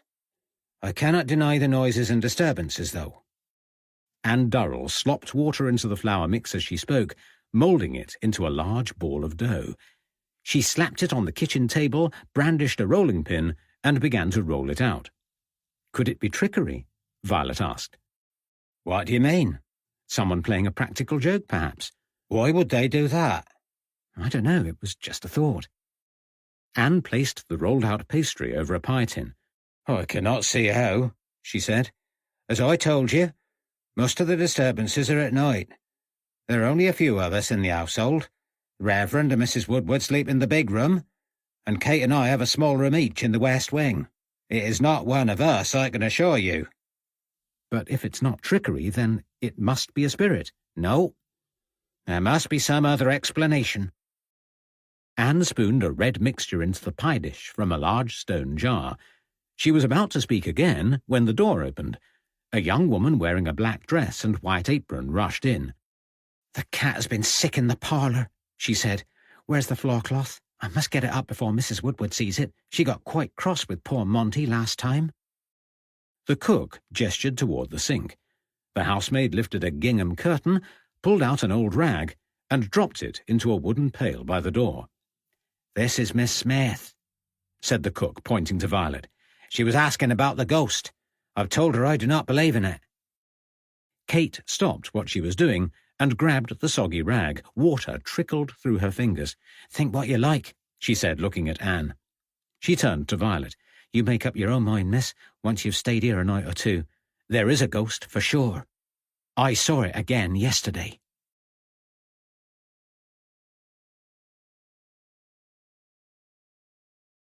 Chapter 5. The Suspicions of Mr. Smith.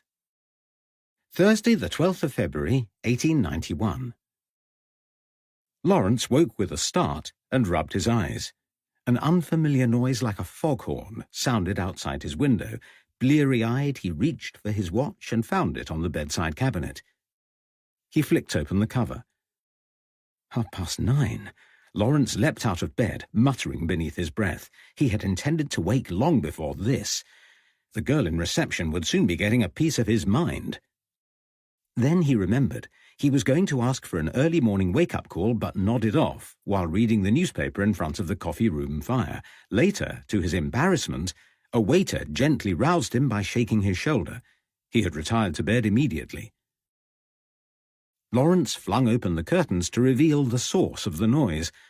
A large passenger vessel was manoeuvring past a row of fishing boats. The horn sounded every few minutes, warning of potential danger ahead.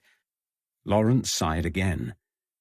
The seaside was supposed to be peaceful, but it was as noisy as Bury St. Edmunds on market day. Lawrence washed, dressed, and coated his damaged left hand in Atkinson's cold cream, which he applied from a white stone jar. Then he placed his ever-present tan glove over the offending hand. Grabbing his coat and hat from the armchair he had draped them on the night before, Lawrence walked downstairs to the entrance hall. Nora Knight was standing behind the reception desk, as she had been the previous morning and later the same evening. "Don't you ever get a day off?" he asked. "Sometimes," she replied, "though it feels like a long time since I have." She smiled at Lawrence. He opened his mouth to ask another question, but the arrival of a young man interrupted him. "Telegram, miss," he said. Nora thanked him and glanced at the missive. She pressed 3 times on the reception bell, and a smartly dressed porter appeared. "Please give this to Miss Crosby," she asked. Lawrence was pretending to examine a grandfather clock set behind a high-arched window in the foyer.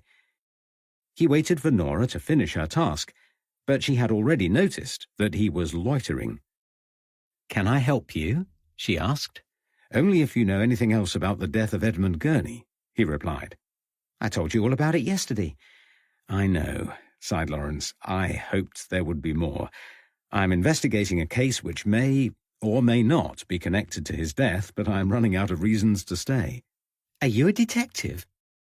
Nora's eyes widened. "I'm a private detective," said Lawrence. "How marvellous. What are you investigating?" "I'm not entirely sure," said Lawrence, frankly. "It may all be a huge waste of time." "Perhaps not. I've told you everything I know about Mr. Gurney, but if you need more information for your case, I know a man who can help, and he just happens to be back in Brighton for the week." "Really?" Lawrence watched the pretty girl with renewed interest. Her face lit up, and she seemed keen to assist. "Oh, yes," she said. "The man's name is Mr. Smith. He moved away from Brighton, but he's back again. I used to watch him on the stage when he lived here. He was one of the greatest performers I have ever seen." "Was he a musician or an actor?" Nora laughed. "Neither. He was a hypnotist. He used to get up on stage and put his partner in a trance. Then he would ask his partner to describe things that couldn't be seen." Lawrence raised his eyebrows. "I'm not explaining myself very well," said Nora. "A few years ago I walked out with a young man called Henry. He was keen on stage shows and often took me to music halls and theatres. Mr. Smith and Mr. Blackburn were a double act. Mr. Smith would blindfold Mr. Blackburn, then hide something in the theatre. Mr. Blackburn always found it, even though he didn't know where it had been put. The hypnotic trance caused him to think that he had second sight." "Right," said Lawrence doubtfully. "But what has that got to do with Edmund Gurney?"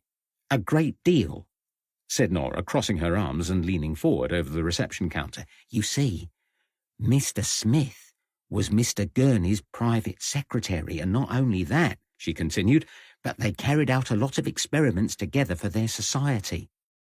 "Did they now?" Lawrence was alert and interested. "And where can I find Mr. Smith?" "He will be in St. Anne's Well Gardens," said Nora.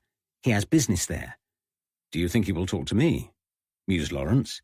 "Oh, I'm sure he will. He's a very nice man, friendly and not at all self-important. He signed a place card for me last year when I saw him at the aquarium. I didn't like to trouble him myself, but Henry walked right up and asked if he could sign it, and he did not hesitate. Anyway, he turned up at the hotel a few days ago, and I asked after his health. We chatted for a while, and he said he had been in Kent for the last few months. He has booked his hotel room until the end of the week, so it looks like you are in luck." "That's very helpful," said Lawrence. "I'm grateful. Just one more thing before I go. Do you keep a record of hotel visitors?" "Of course," said Nora. "There's a guest register over there." She gestured towards the right side of the counter. "Who are you looking for?" Lawrence had no opportunity to reply before a waitress bustled into the hallway. She mouthed something at Nora that Lawrence couldn't interpret. "I'll be back in a minute," said Nora. Lawrence sidled over to the reception desk. 2 large daybooks lay stacked beside the bell. He opened the first. It was a register of guests, with space to record names, addresses, and comments. It was new, and only the first 2 pages had been written on. He opened a second book and found a similar register, this time older and crammed to capacity. Lawrence scanned the first page. The date was 1884. Good. He licked his finger and leafed through until he reached the entries for June 1888. Edmund Gurney had died on the 22nd or 23rd of June. Lawrence located the relevant page and reached in his breast pocket for his fountain pen. It was not there. He patted his coat and trouser pockets, searching in vain for a writing tool. He checked behind the counter. Nothing. Lawrence sighed, irritated at his inability to locate a pen on a desk of all places. He was not prepared to waste the opportunity to glean more information, and stole a furtive glance around the lobby. There was nobody in sight, so Lawrence ripped out the page, folded it in two, and stuffed it into his jacket pocket. The momentary pang of guilt he suffered did not prevent his mouth creasing into a smile. Something felt different. A glimmer of hope, perhaps. The thought of going back to Bury St. Edmunds with his tail between his legs, having followed another false trail, was behind him for the moment. Lawrence felt motivated again and determined to pursue the investigation with renewed vigour. Stopping only to ask a passer-by for directions, he set off towards St. Anne's Well Gardens.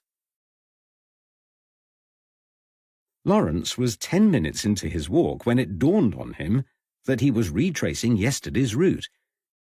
He realised that he must be close to Montpellier Street, judging it only a short distance away. If he walked to St. Anne's Well Gardens as the crow flies, he would miss the opportunity to see the house Sybil Jones had pointed out the previous day. A glimpse of Ruth's home might give him an insight into how she had lived. He found his way to Montpellier Street and searched for number 41. It was a handsome white-rendered property almost identical to Sybil's house. Only the bay window surrounds were different, with the ones on Ruth's side painted black. Other than that, the two houses seemed the same shape and size and likely had similar interiors. Lawrence slowed his pace and loitered outside, pretending to check his watch. He saw no signs of life in the property and, standing on tiptoes, he peered inside. As he had anticipated, the living room was at the front of the house. It was a long, thin room with an unremarkable fireplace. The decor was drab, utilitarian, and unwelcoming. Heavy drapes masked the large bay window, leaving it cloaked in shadow. Lawrence strained to see beyond the front room, but the poor light impeded his view. Even so, he could see enough to form an opinion. Despite the daylight, the room was sombre, and it was evident from the tired-looking wallpaper and faded carpet that the house was in need of redecoration. He must be seeing the room as it was in Ruth's time. The tired building could have been warm and welcoming, like Sybil's house. It had the potential. Lawrence imagined how Ruth must have felt living alone in this large, soulless house. He thought of her cowering in a locked room, frightened, in fear of her sinister guest. The experience must have been unnerving.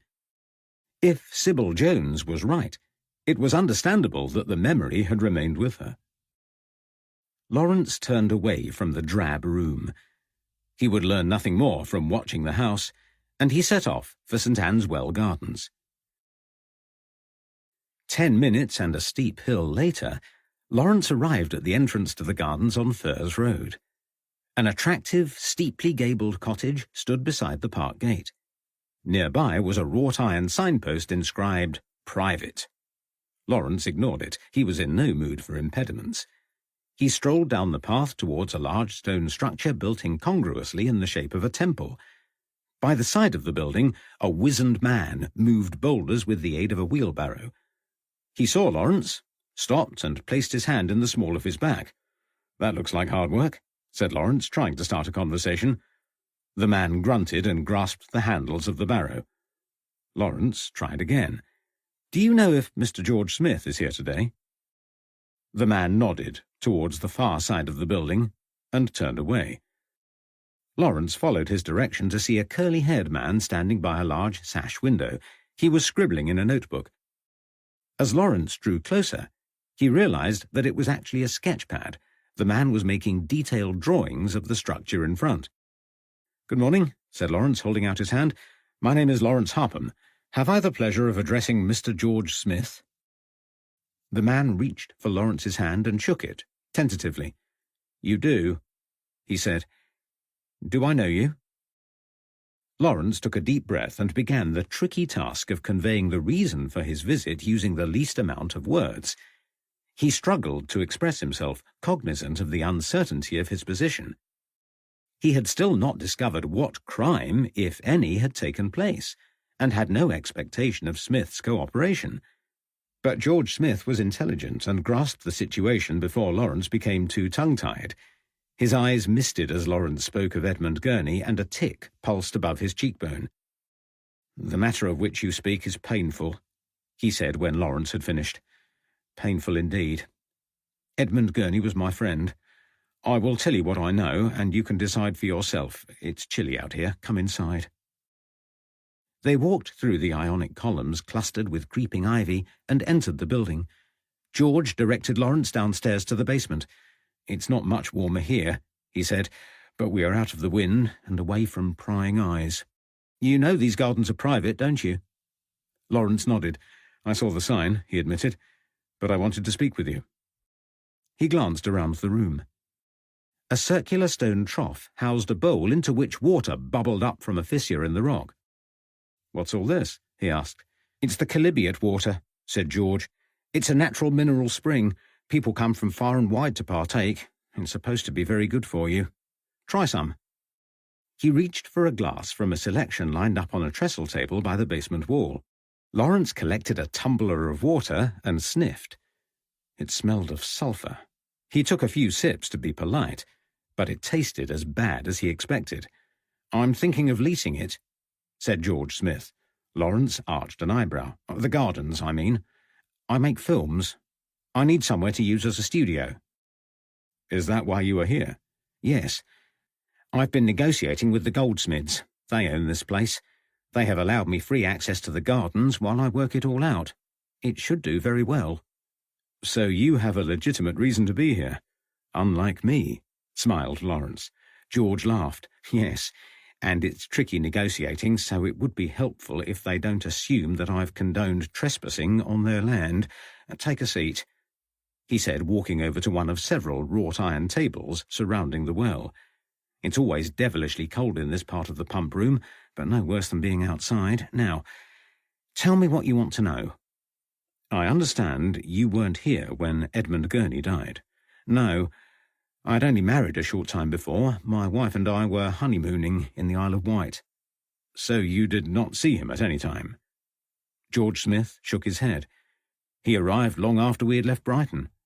"And you never found out why he came here?" "No. It is a mystery." "Did he often visit Brighton?" "Only when he came to see me. I was his private secretary, but, as I have already said, I was not here.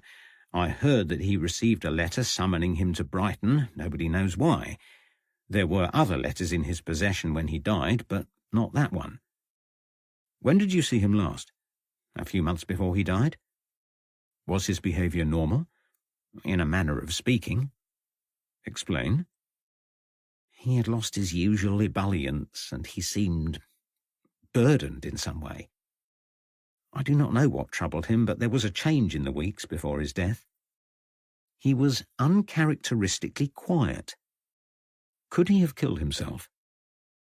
It is not inconceivable, but I doubt it. No man was more dedicated to his work than Edmund. There was so much that he wanted to do, to prove.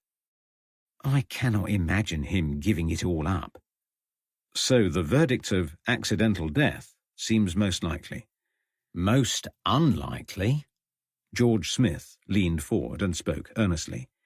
"I do not recognize any of the behaviour attributed to Edmund that justifies a verdict of accidental narcotic poisoning." A frisson of excitement coursed through Lawrence. If his death was not a suicide, and not an accident, then what was it? "You tell me," said George Smith. "I cannot account for it." "His use of narcotics to ease pain was well known," said Lawrence. "Pain? Yes, neuralgia." "What neuralgia?" "Did you not know of it?" "He did not complain of neuralgia in the whole time I knew him," said George firmly. His piercing, clear eyes never wavered from Lawrence's face. and as far as I know, he did not take opiates. It makes no sense. You knew him well enough to make that judgment, yes. But it's more than that. We conducted many experiments over the years and used hypnotism for the relief of toothaches and headaches. The sessions went very well indeed. We made real progress.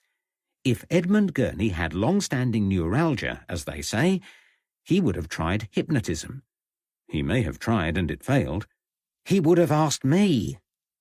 George Smith raised his voice and tilted his head. He sighed and leaned forward again, clutching his brow. Unruly curls fell across his face. He sat in silence for a moment. Lawrence waited for him to begin speaking again. I take it you know that we were all members of the Society for Psychical Research, he said. I do, said Lawrence. Edmund was a founder member, George continued.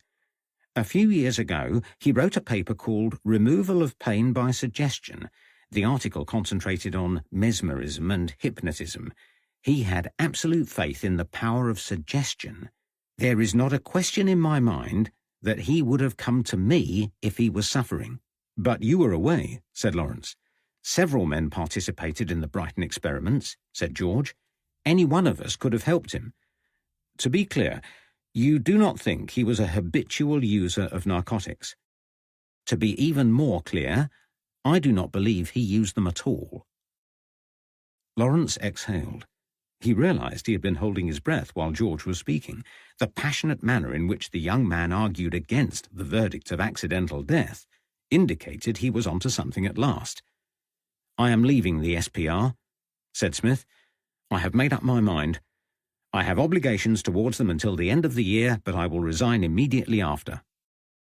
Why? Asked Lawrence. I cannot tell you, said George. Something I cannot explain is making me uneasy. If you want to know more about the SPR, you should go to London and speak to some of the society members. They all knew Edmund well. Ask for Frederick Myers or Frank Podmore. If you are lucky, Elias will be around. Elias? Our doorman, although he is so much more. Elias is loyal to the organisation and with an almost eidetic memory. He is the man to ask and will always be able to reach the others. I thought eidetic memory was a myth. In its pure sense, it is rare. All members of the SPR have a speciality no matter what function they serve. Elias has spent a lifetime learning mnemonic techniques to improve his memory. He has trained himself to have an almost photographic recall. London sounds like a good place to start then, said Lawrence. I'll go there and search them out. George stared towards the bubbling water and pulled distractedly at his tie. After a few moments he looked up. There is something wrong with the way they reached the verdict, Mr. Harpham, he said. The coroner was veering towards suicide, but was heavily influenced against it. Some of my colleagues thought it was an accident. I sometimes wonder whether it was in their interests for the verdict to go that way. After all, it was important not to tarnish the society's reputation, or their own. But in the conflict between accident and suicide was something else overlooked. Could Edmund Gurney have been murdered? Lawrence walked in a daze as he retraced his route to the Royal Albion Hotel. It was dusk, and darkness descended swiftly. The rising moon cast the merest trace of light, and a murky soup of clouds concealed the stars. The streets of Brighton had become strangers, made hostile by the ghoulish glow of gas lamps. In the distance, a lamplighter hauled his ladder through an alleyway, trudging along frosty streets as he contemplated the laborious task ahead. Lawrence followed in silence, considering George Smith's final words. Could Edmund Gurney have been murdered? Lawrence was distracted as he turned into a passageway and found himself in a maze of tiny streets leading towards Black Lion Street. The welcoming lights of the Cricketers' Inn appeared a short distance away. Lawrence peered through the windows into the well-lit interior. The glass was clear, but Lawrence could not see inside. His mind played tricks as the word murder appeared and disappeared from the beveled glass. One minute it was emblazoned in foot-high letters, the next only a figment of his imagination. He walked the length of Black Lion Street until he reached the seafront. Accusatory voices surrounded him. Lawrence tried to block the sounds, but they echoed in a whisper of murder, again and again. Even the waves joined in, sloshing their criminations against the shore. Was murder an option? Why had it not been considered? By the time Lawrence reached the hotel, he was exhausted and his mind was ablaze. He decided to buy a glass of brandy to drink before he retired. It would be more effective than counting sheep. He opened his wallet, but instead of extracting money, he grasped the piece of paper egregiously torn from the register earlier that day. He unfolded it without a flicker of guilt. Some of the names inside were registered against room numbers indicating that they were guests, not visitors. The remaining records were poor, only containing a surname twinned with a town.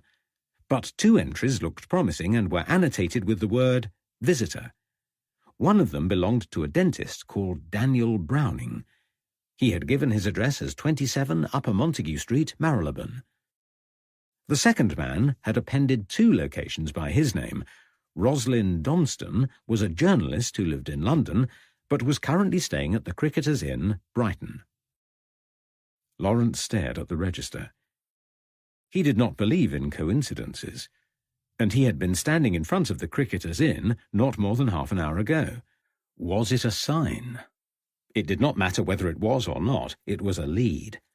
Pausing only to consider whether he should tell Violet of his plans, Lawrence abandoned the idea of a pre-bedtime drink. He crossed the entrance hall and climbed the stairs 2 at a time. The excitement had dissipated by the time he reached his room, and practicalities had set in. Lawrence wished he could speak to Violet. Her opinion would be useful. He missed sharing ideas with her, and she was wise in a way that his natural impulsiveness prohibited.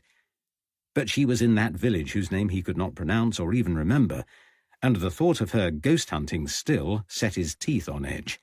It wasn't easy to contact her, and it was risky to try. She might attempt to persuade him to return to Suffolk. No. Every lead pointed in one direction only. Tomorrow morning, at the earliest opportunity, he would take the train to London.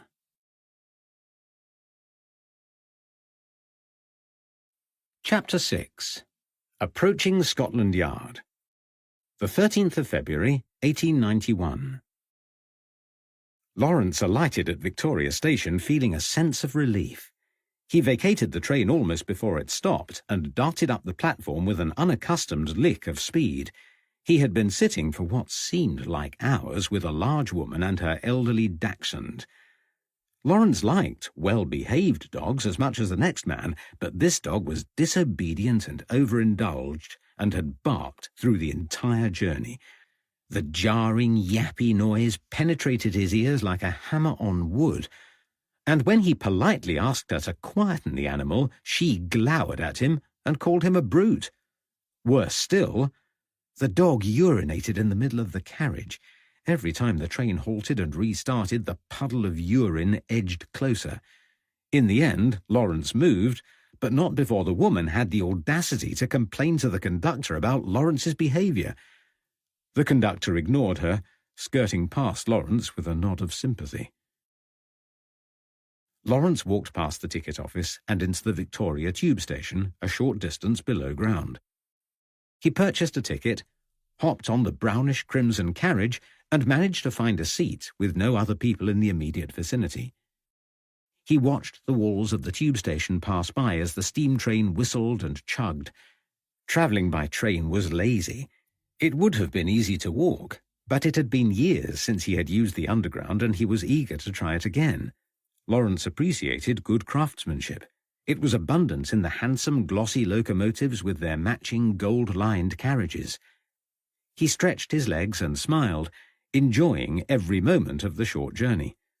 After 2 stops, he alighted at Westminster Bridge. Lawrence was in a good mood as he sauntered along the embankment to his destination at New Scotland Yard. He had made an overnight decision to begin the London part of his investigation by visiting Inspector Henry Moore.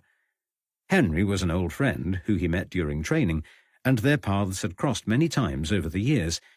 Though several counties separated them, their friendship endured. Henry had always been more ambitious than Lawrence, and carved a name for himself in the Metropolitan Police early in his career. This led to his current position in the Criminal Investigation Department at Scotland Yard. Lawrence considered how little he had seen of Henry during that time. It had been due, in part, to the distance between them, but also a reflection of Lawrence's inability to face people after the loss of his family. As Lawrence considered his friendship with Henry, it occurred to him that it had been several days since he had last thought about Catherine. He bit his lip, ashamed of his neglect for her memory, and his good mood retreated. As Lawrence approached his destination, vast chimney stacks from the building ahead dominated the skyline. The towering 7-story red-bricked building was Gothic in appearance and exuded authority. The architecture was exquisite. White stone bands contrasted against tiers of red bricks, on top of which were 3 levels of attics graced by steep slate roofs. Lawrence had never visited Scotland Yard, but he had followed the relocation with interest. He was confident that the building ahead of him was the correct location, and he could expect to find Henry Moore ensconced somewhere inside. Lawrence walked towards the imposing structure and through a wrought iron gate. He looked up. An intricately painted royal crest illuminated by 2 large lanterns either side lent further grandeur. Giant urns topped the columns, adding another layer of magnificence. Lawrence passed through feeling somewhat intimidated and approached the polished reception desk where a young constable clad in shirt sleeves was scribbling into a ledger. Lawrence coughed, and the constable looked up. "I would like to speak to Inspector Moore," said Lawrence. "You and half the rest of the press," the young man replied. "You'll be lucky if you get to see him this side of Easter." "Busy, is he?" asked Lawrence. The policeman put his pen down and looked at Lawrence incredulously. "Are you trying to be funny? Clear off back to Fleet Street with your gutter press friends." "I'm not from the press, if that's what you're thinking." "Good," said the young man. "If one more reporter comes in today, I swear I'll swing for him." 2 double doors into the main building burst open, and a group of 6 men swarmed through. They were talking heatedly, but stopped at the sight of Lawrence. A dark-skinned, moustached man walked menacingly towards him. "Leave him alone," said the uniformed policeman. "He's not from the press." The man retreated. "Good day," he said, touching the brim of his hat. "What on earth is going on?" asked Lawrence. "Only another murder," said the policeman. "Where? Who? Tell me who you are first." The young constable closed his ledger and watched Lawrence through narrowed eyes. "I'm a private investigator," said Lawrence. The policeman raised his eyes heavenward. "Then you can op it too." "I'm a friend of Henry Moore's," Lawrence continued, "and a former police inspector. It's the truth. Please let him know that I'm here." The policeman did not reply, but pressed a bell on the desk. "Name?" he asked curtly. "Lawrence Harpham." Another uniformed policeman appeared. "Ask Inspector Moore if he knows a Lawrence Harpham." The second policeman walked through the double doors. The opaque glass panes allowed Lawrence a view of his route upstairs. "Are you going to tell me who has died?" "It wouldn't mean anything to you if I did," said the policeman, "although you will, no doubt, be familiar with the method of killing." "Explain." "He cut her with a knife." "It's another ripping," he replied grimly. A thrill of adrenaline coursed through Lawrence, making his skin crawl with tension. He felt dizzy, disorientated. "Are you sure?" The constable was about to answer when the doors opened again, and Henry Moore appeared. "Lawrence Harpham, as I live and breathe. Do my eyes deceive me?" He grasped Lawrence's hand and shook it warmly. "It appears my timing is poor," smiled Lawrence. "Dreadful," agreed Henry. You have exactly 10 minutes of my time this morning, but I'll see if I can correct that later depending upon your plans. Come." The speed with which Henry Moore ascended the stairs left Lawrence out of breath by the time he caught him up. He followed Henry into an office further down the corridor. Henry sat behind his desk, and Lawrence sank into the opposite chair. "I would offer you a drink," said Henry, "but I have to be at Swallow Gardens in half an hour." "I can come back another time," offered Lawrence. "You must," said Henry. "Tell me your plans. We will get together." "I will come straight to the point, as you are so busy. I'm looking for somebody," said Lawrence. "A missing person?" "No, not missing. But I need to find a man, or two, actually, both residents of London. I've got an address for one, but not the other, and I don't know where to begin to look for it. I've found in the past that the local police station is a good starting point." "Always wise," agreed Henry. "Give me the name, and I'll pass it on to Fred. He's a never-ending fount of local knowledge. If he can't help, he will know someone who can." Lawrence removed the torn hotel register from his pocket. "Can I borrow a pen and paper?" he asked. Henry retrieved a pen from the polished wooden holder in front of him. He pushed a scrap of paper across the desk. "Good Lord!" he exclaimed as he watched Lawrence write the first name. "What?" "You are about to write Donston. Roslyn Donston." "You know him?" Henry nodded. "Oh, yes. That complicates matters." Lawrence raised an eyebrow. "How?"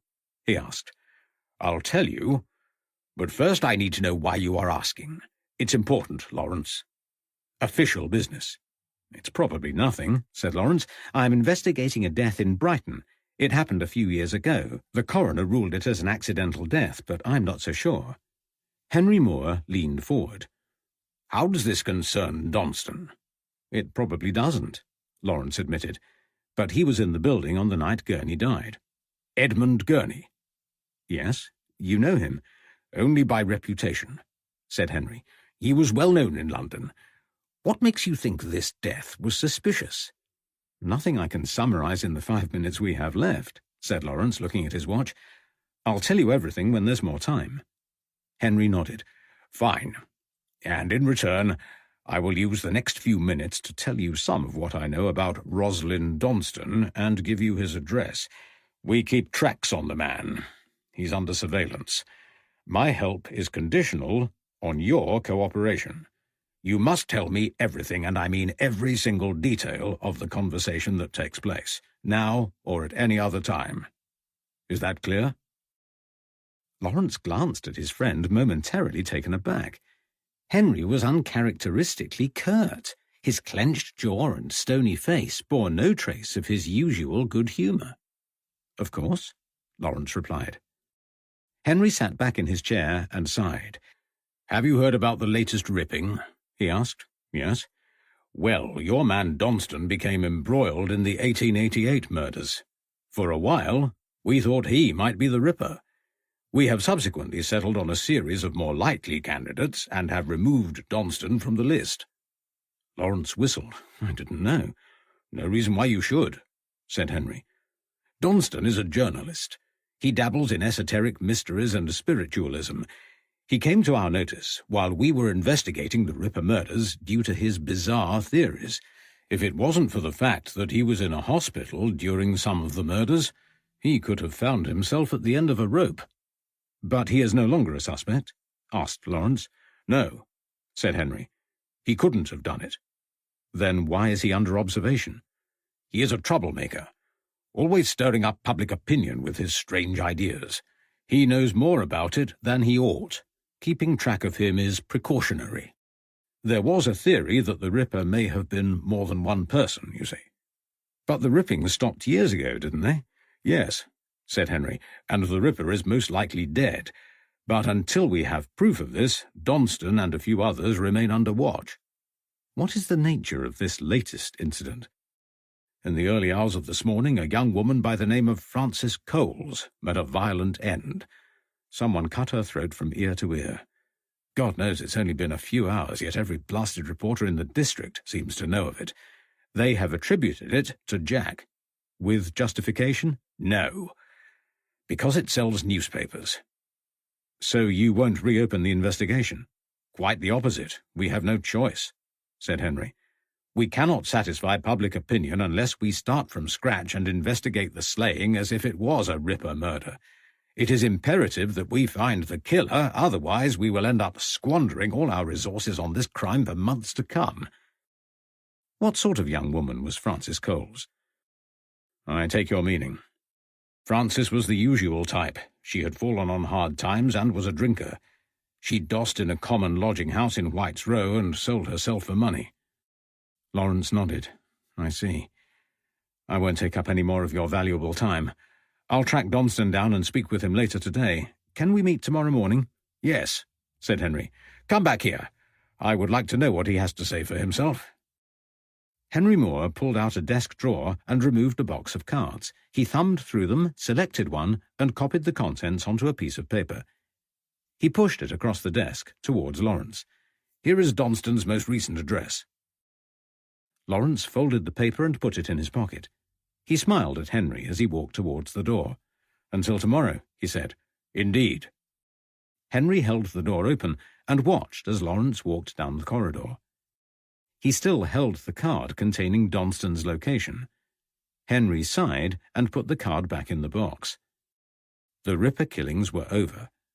Donston was no longer a suspect. But the prospect of Lawrence engaging with the sinister oddball journalist left Henry Moore feeling uneasy and powerless. He decided to re-establish control by setting the nearest available constable to keep watch outside Donston's hotel.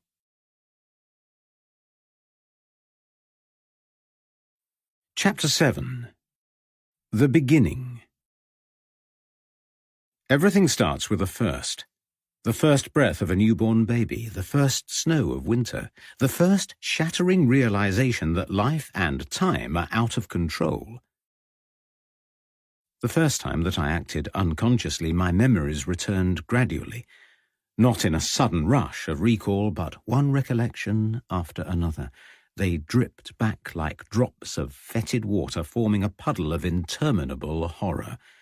Every single memory felt safe in its individuality. Alone, they were passive, offering false hope and masking the inevitable. It is hard to describe the point at which the memories become complete. So slowly do they recombine, but they always do. And the horror sends a cold dread coursing through my veins. My heart hurts with the pain of remembering. I am a peaceful man. I am not what the memories suggest. I am not. Was I always so afflicted? Not from birth, but from a young age. The first time I felt different, I was still youthful, still in education. Harry Kersey found me slumped against a wall, upright but pallid and confused. He asked what was wrong, and I could not find the words to tell him. If I knew then what I know now, I could have said that my mind had temporarily absented itself from my body. I could have revealed how I fought in vain to fill the void with the memories I knew should be there. They returned, eventually, taking far longer to come back than they took to disappear. The attacks have continued haphazardly ever since. Once an entire 18 months passed without a seizure, but in 1888 they increased with appalling regularity. Attacks rushed by in waves, month after painful month, recall after horrifying recall. The automatisms were less frequent when I was younger. Their prevalence has increased with age, culminating in the events of the last few years.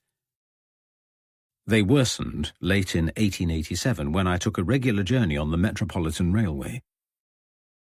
I was due to meet friends, which involved disembarking at a train stop and walking a short distance to the venue. I recall staring out of the carriage window while listening to the train conductor as he spoke to a young lady a few seats along. His voice, normal at first, began to echo. The girl's voice slowed down. Words dripped from her mouth like sap down a tree. The now familiar feeling of déjà vu came upon me. Then, nothing. Nothing. Until the next recollection, when I reached into my pocket for my watch and saw that it was 7:15 in the evening. Last time I checked my watch on board the train, the time had been 6:20. I recalled this because my appointment was just before 7 o'clock, and I remember thinking there would be more than enough time to get to my destination. As the memories seeped back, I realized that I was walking on an unfamiliar road. I put my watch back in my pocket and searched for my train ticket, but it was gone. It occurred to me that I must have handed it in at the ticket station without remembering. I reached the end of the road and found myself in Smithfield Market. Logic suggested that I must have exited the train at Farringdon Street Station and given my ticket up there. Had I spoken to anyone? A few vague recollections filtered back. My jacket smelled musty, generating snippets of memory. I recalled the slam of a carriage door and the acrid smell of smoke. But was it a recent memory? I often travel by train. They are frequently crowded, buzzing with sounds. The air is stale, clogged by choking fumes. I could not sort this memory into past or present, and had to accept that my recall would never be complete. And so it continued. I experienced instances of automatisms during which I could be anywhere, with no memory or control. There were also lesser events which I called blanks. Blanks occurred for short periods lasting no more than a few minutes. During these I had scant, if any, memory, and I was always immobile. My profession could have made my affliction untenable, but I was frank with those who needed to know, including a few loyal friends. Though perplexing and at times irritating, it did not cause my colleagues undue anxiety. Their acceptance made me less fearful. Until a particular Saturday in 1888, when the full horror of my illness manifested itself. Quite how I arrived in Spitalfields I cannot say, for I had never ventured that far before, and what passed at Aldgate railway station is still a mystery. My first recollection was the cold. It was dark, and I was standing beneath a gas lamp in another, unfamiliar area. Through force of habit, I pulled out my pocket watch and checked the time, trying to adjust my eyes to the gloomy light. It was 7:45 on a cold February evening, and I had lost over an hour of memory. As I returned my watch to my jacket pocket, my fingers closed over the ticket I had purchased earlier that day. I had not surrendered it at the ticket office as I had in the past. It was damp, and I surmised that it must have been raining. But as shards of consciousness returned, I realized that I was not wet. Cold indeed, but not wet. I held the ticket closer to the light and scrutinized the brown marks covering it. Blood spotted the pale card. I felt the sleeves of my jacket. They were damp, with blood too. I raised my hands to my face and touched my skin. Nothing. The blood was not coming from my body. So I removed my hat and examined my head for a bump. Perhaps I had fallen over. But there was no pain or any sign of a wound. Then I tried to make some sense of my surroundings, to work out where I was and how I would get home. The alleyway in which I was standing was deathly quiet. The only sign of life, a skeletal alley cat with one torn ear and patches in its fur.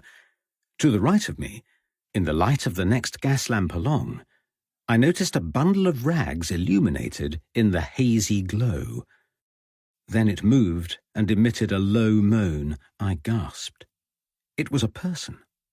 A woman. I ran towards her and knelt by her side. Her face was sallow and lined, her breathing laboured. I gasped as I saw her rucked-up skirts mottled and smeared with a dark substance. Slashes marked her woolen stockings, leaving bare flesh exposed. Something metal glinted in the light, and I scooped it up. Its comfortable, familiar weight triggered a memory that seared through my passive observations. Oh, God. It was a clasp knife. It was mine. And the last time I had seen it, I was plunging it downwards in a frenzy with no idea why. One chilling memory after another returned, interconnecting into a mesh that did not form a whole, but allowed an insight into what had occurred. Boarding a train at Baker Street Station, feeling normal, a train ride, and a strange taste. A glimpse of Aldgate Station, running. Quiet, dark, quiet, walking, thirsty, stop. A sign. White paint flaking away from a rotten wooden plank. Whites. Row. Memories ebbing and flowing. Gone again. A woman middle-aged, asking for something. Disgust. Revulsion. Raging anger. A scream. Silence. The woman was still alive. Injured, but alive. I should have assisted. I'm a good man, and I could have helped her. But I ran. And, one way or another, I have been running ever since.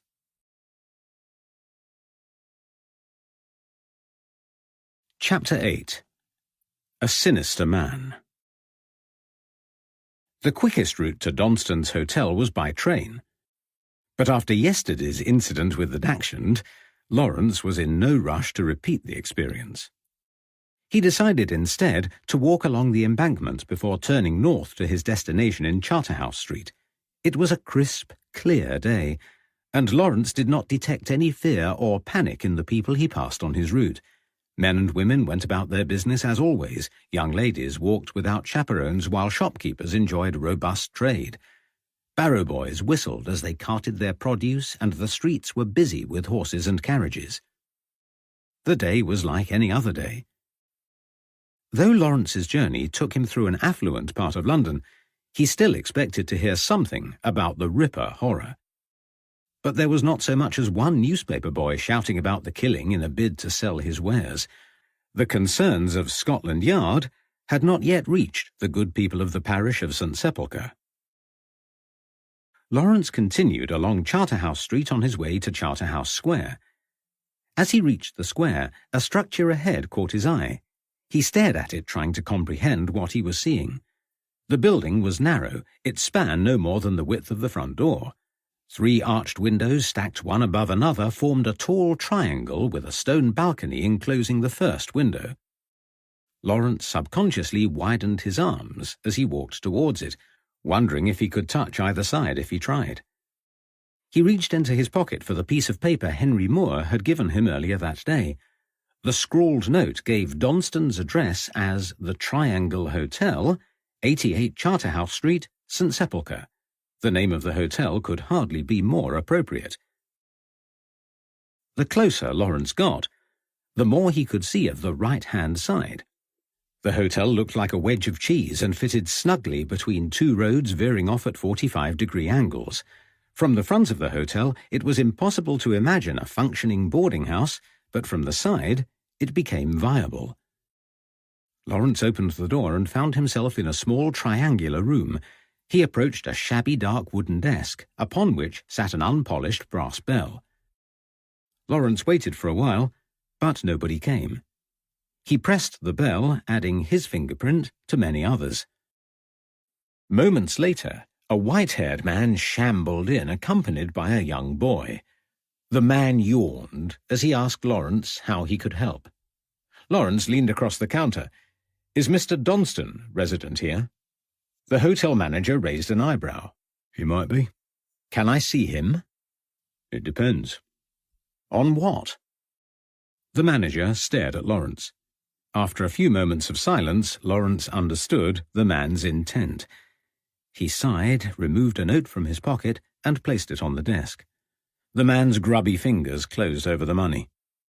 "Tell number 5 he's got a visitor." The boy returned a few moments later and nodded to the manager. "You can go up," he said.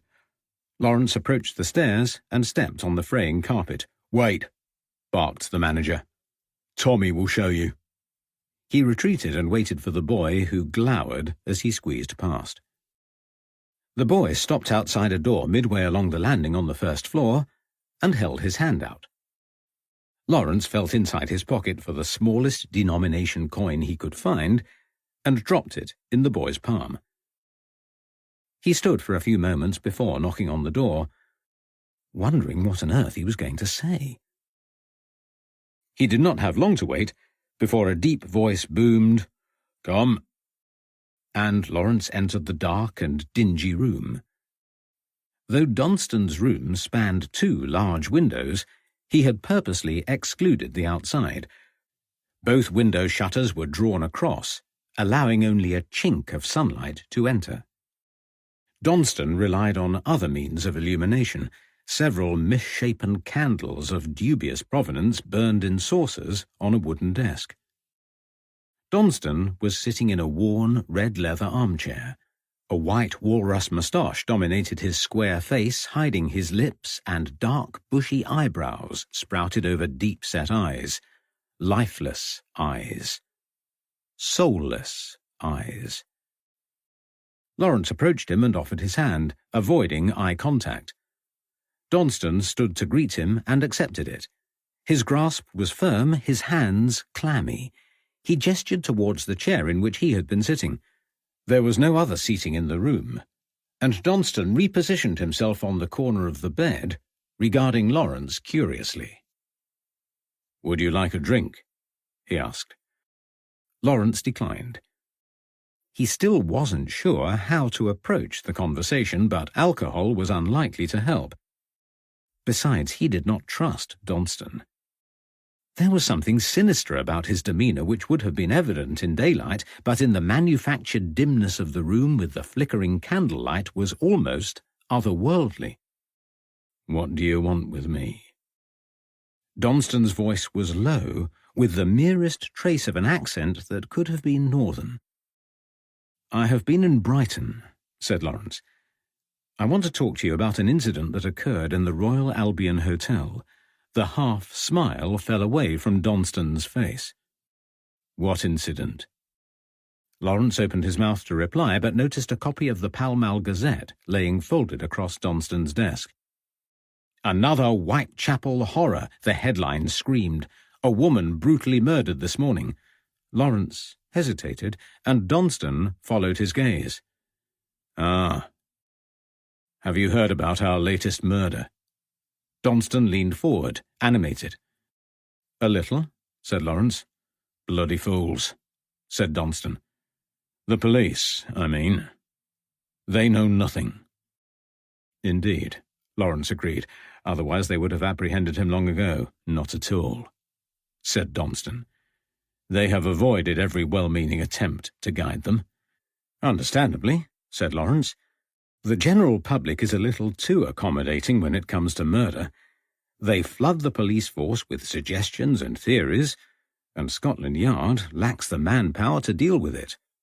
And there are not enough intelligent policemen to follow a perfectly obvious trail of evidence." "Why do you say that?" "They only process what they see. And they do not think like the Ripper. They complain that they cannot catch him and lament their poor luck. But they let a blood-stained man escape repeatedly without ever considering how." Go on. Lawrence's suspicion had turned to interest. "Because there was very little blood on him." "There must have been," said Lawrence. "The Ripper used a knife. The murders were bloody and visceral, and the perpetrator would have been covered." "There was no blood on him," Donston repeated. "He cut their throats from behind. Do you see? He grasped them from the rear and drew his knife across their throats as they faced away. The blood spilt down their bodies, leaving his clothes clean. Then he stepped backwards and placed them upon the ground. Good Lord! Lawrence fidgeted with his gloved hand as he visualized the scene. Perspiration prickled his brow. The atmosphere in the room had changed again. Donston was less sinister and more energized, animated by the discussion. "But how do you know?" asked Lawrence. "Common sense," said Donston. "The police should have worked it out themselves. It was no surprise to find that they had not even considered it when I made the suggestion." "You spoke to them?" "Yes, I helped them with their inquiries." Lawrence waited for him to continue, but Donston stopped talking. His gaze wandered towards the window, and his eyes became dull again. Lawrence coughed, bringing Donston back from his reverie. "You haven't told me the reason for your visit," he said coldly. "I believe you mentioned something about Brighton." "Yes," said Lawrence. "I would like to ask you—" He did not finish the sentence. Donston stood abruptly and walked over to the desk. He pulled out several drawers, scrabbling for something, and cursed under his breath. He rooted inside the third drawer and retrieved a small brown glass-stoppered bottle. His hands shook as he poured the contents into a glass, and he swigged the mixture in one swallow. "You were saying?" he continued as if nothing had happened. "I was trying to ask you about the Royal Albion Hotel." "What about it?" "The evening of the 22nd of June, 1888. You were there." "If you say so." "Well, your name is in the visitors' book. Then I must have been there. May I ask why?" Donston's eyes narrowed. "What business is it of yours? I don't even know who you are." "I'm from Suffolk," said Lawrence. "A woman I know died recently in Ipswich. We found items in her room relating to the death of Edmund Gurney." Gurney. The word slithered from Donston's mouth. "Was that the date he died?" Lawrence nodded. "You were there that night. Did you see him?" "No, I did not." "Would you have recognized him?" "No.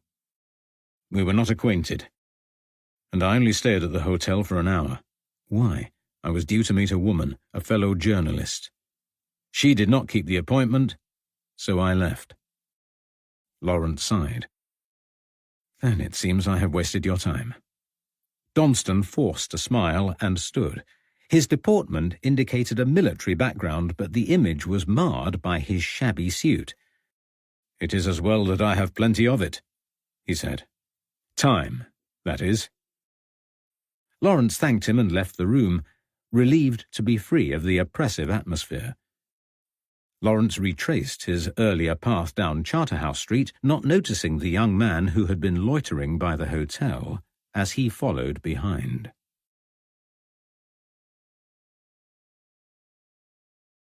Chapter 9. Setting the Scene.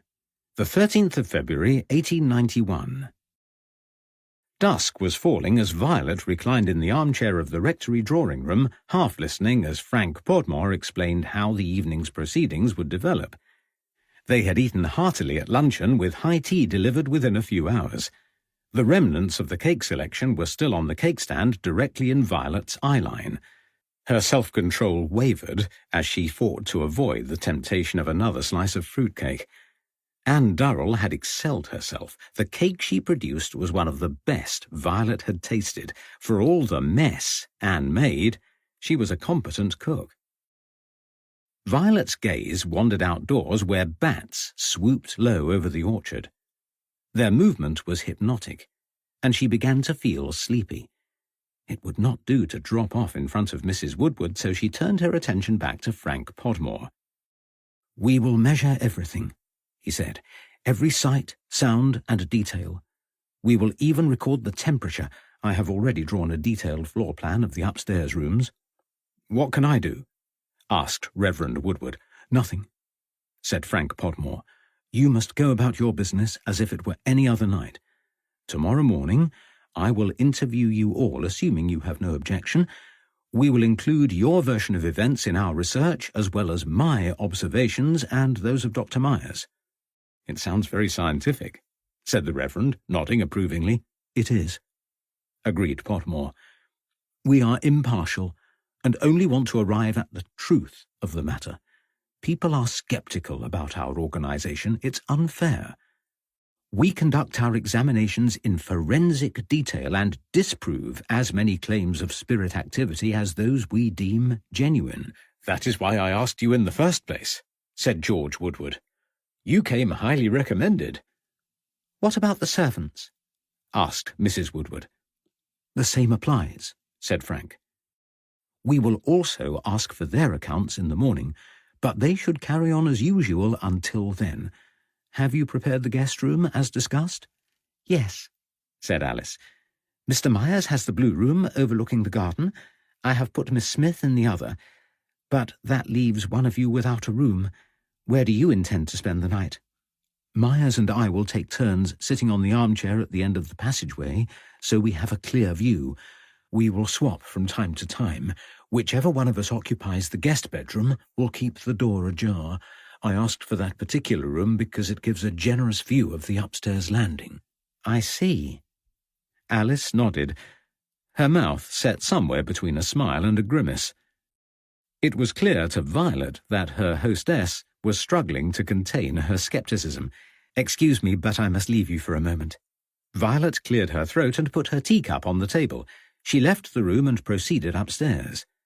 Her drowsiness had not passed, and her frequent yawns were becoming embarrassing. A quick splash of water on her face should improve matters. She walked towards her room and met the housemaid coming out of the bedroom.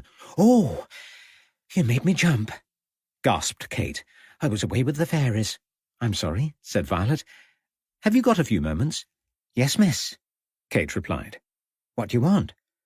"I wondered if you could tell me a little more about this ghost." Kate's eyes widened. "I can tell you plenty. I have seen him several times." "Him?" "Most definitely. An old man he is. Old and sad." "Is his spirit clear?" "I don't know what you mean." Violet tried to find the right words. "I mean, does he look like a person or an apparition?" "He looks the same as the ghosts you see at a séance." "Have you ever been to one?" "No," said Violet. "I know it is very much in fashion, but a friend of mine went to one in Bury St. Edmunds recently. She thought that the so-called spirit looked more like a piece of cheesecloth." "Well, the ones I saw were real." Kate protested. A frisson of hostility settled between them. "I dare say she chose a disreputable medium," said Violet, trying to diffuse the situation. "I dare say," said Kate sullenly. Violet changed the subject. "Tell me, has your gardener or young Frederick seen the ghost?" "Not that they'd mentioned." "You'll have to ask them." "Will they be here tomorrow?" "Yes," said Kate. "Mr. Daldy will be here in the morning, and Fred soon after. You may have seen the ghost yourself by then," she continued darkly. "Thank you, Kate," said Violet. She left the housemaid outside the bathroom and went to her room to fill the china basin on her dressing table. She washed her face and considered the housemaid's parting words as she towelled herself dry. Violet had not contemplated the possibility of witnessing a manifestation herself. She did not believe in spirits. It was evident that Kate did, and might well be suggestible. Violet felt that she was in no position to judge Kate's character, having known her such a short time. Instinctively, she felt Kate was unlikely to be the cause of the disturbances. Whether she was influential in prolonging the stories through gossip was another matter. Violet abandoned her assessment of Kate and returned to the drawing-room. Another member of the SPR had arrived while she was upstairs. She opened the door, and he jumped to his feet, followed by the Reverend and Frank Podmore. "Ah, this is Miss Smith," said the Reverend. "Miss Smith, this gentleman is Dr. Arthur Myers." "Pleased to meet you," said the doctor, offering his hand. He smiled at Violet, and his grey eyes twinkled. He was about 40 years old and dressed in a crisp grey suit with detailed gold cufflinks shaped in the symbol of caduceus. He waited until Violet was sitting down before joining Frank Podmore on the sofa. They chatted enthusiastically about the work of the SPR. The splash of water had done the trick, and Violet's drowsiness had finally vanished. She listened to their accounts of telepathy and found herself unexpectedly interested. Both men were engaging, and Violet became more sympathetic to the aims of the society. Time slipped by, and the clock chiming 10 came as a surprise. The evening had flashed by. Violet felt a flicker of disappointment when Alice bade them all a good night. Good manners meant following the lead of her hostess, and she reluctantly retired to bed. As soon as she was back in her bedroom, Violet located a box of matches and placed candles in various strategic positions until the room was free from shadows. The biggest candle she saved for her bedside table, hoping it would give enough light with which to read. She tried to occupy herself while the household settled for the night, unnecessarily tidying and rearranging clothes. Violet thought about getting into her nightdress and decided against it. She did not expect to hear or see anything untoward, but wanted a quick and easy exit from the room if necessary. She also wanted to keep watch over the hallway. Though Podmore and Myers were unaware of her role, Violet had as much to investigate as they did. She needed to be awake and alert to witness any trickery that might occur. The landing was easily visible from the bedroom, but a sturdy sideboard obscured her view. Podmore's armchair was out of sight and could be seen at a stretch if she stood by the doorframe at the risk of revealing herself. The rectory benefited from an upstairs bathroom located opposite her bedroom, giving her a legitimate reason to leave her room and look down the corridor without attracting undue attention. Violet opened one of her gothic horror novels and tried to read by candlelight. She was too preoccupied to follow the story, and the subject matter did nothing to quell her nerves. The windows were old and ill-fitting. Candles flickered and danced, and the curtains twitched as an icy draught crept into the room. Nerves fraying, Violet lay on the bed trying to imagine what she would do if an apparition appeared. The thought of a spirit emerging through the wall sent shivers of fear through her body. Her fingers trembled as she tried to turn another page. She made herself read aloud while she waited for the household to quieten. Eventually, a murmur of voices preceded the sound of the three men walking upstairs. Violet heard the Reverend whisper goodnight, and a door clicked shut as footsteps passed by. The hinges of another door creaked further down the landing. The brief interlude of noise was distracting. It settled her mind, and her nervousness vanished. Before long, the squeaks and groans of the old house settled. Violet waited a further half-hour, then tiptoed across the corridor towards the open bathroom door. She ran the tap to make it seem as if she had a purpose for being there, then crept back, taking a long look at the armchair where Frank Podmore was sitting. He had removed a thermometer from his briefcase and set it by the wall. Then he checked the temperature and noted it in a hard-backed book, in which he continued to write by candlelight. Pieces of equipment which Violet couldn't identify surrounded the chair. She returned to her room, none the wiser, and sat in silence for a period of time too long and dull to measure. In spite of her best intentions, her eyes grew heavy, and she fell asleep. Violet woke with a start to the sound of rapid knocking. Hard, sharp knocks echoed through her bedroom. She gasped and sat up. The rapping stopped, followed by a short silence. Then it began again, intermittently, with no real pattern. Her bedside candle, reduced to a stump, flickered. Most of the other candles had gone out, leaving her room partly lit and full of menacing shadows. She reached for the dying nightlight, and was about to leave the room when a door slammed shut like a crack of thunder. She almost dropped the candle in fright, and with trembling hands she opened the bedroom door and tiptoed into the corridor. Frank Podmore was staring down the landing. His book had fallen face down and the measuring equipment lay scattered at his feet. "What was that?" asked Violet. "I don't know," said Frank. "I cannot explain it." "Did you hear the knocking?" "Yes." "And the door slam. But there were only 2 doors open, yours and Myers. It wasn't your door, was it?" "No. Mine was ajar. It has been all night." "Better check Myers' room," said Frank. "It must have been his door." Violet followed him down the corridor. When they reached the blue room, they stared at each other. The door was also ajar. "Odd," said Frank, knocking on the door. He entered the room.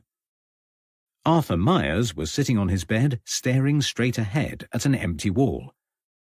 "Myers?" whispered Frank. There was no response. Arthur Myers' grey eyes were wide open, and his face was pale. "I say, Myers, old chap." Podmore shook his shoulder, and Myers gasped. "Sorry, I was still half asleep." Myers said, "Did I miss anything?" "Some unusual noises, knockings and the like, and a door slammed, yet I walked the corridor several times tonight, and the only open doors are still open now." "It sounds like there is something here worthy of our time," said Myers. "I'm only sorry I fell asleep and missed it. My turn now. I'll take watch while you rest." "No," said Podmore. "I'll stay with you for a while in case anything else happens." He turned to Violet. "You should go back to your room," he said. "I doubt there will be any further disturbances, but you will feel safer if you are behind closed doors." "Where are the others?" asked Violet. "They will be in bed," said Podmore. "This isn't new to them, don't forget. It's like every other night." Violet returned to her room. She did not dress, but slipped under the cover and dozed fitfully until dawn. Chapter 10. Leman Street Station. Saturday, the 14th of February, 1891. Lawrence woke early and pulled back the curtains in the room he had hastily secured the previous evening. His unplanned journey to London left no time to consider accommodation. He had left it too late to find something comfortable, and had settled for lodgings in a seedy lane not far from Victoria Station. Outside the lodging-house, a brewer's yard abutted an alleyway, and several heavy carts had already crossed the pitted road since the early hours of the morning. Although woken by the noise of working horses, Lawrence had drifted quickly back into a dreamless sleep. It was gone 8 o'clock when he drew back the threadbare curtains to see a sheen of drizzle across the paving stones.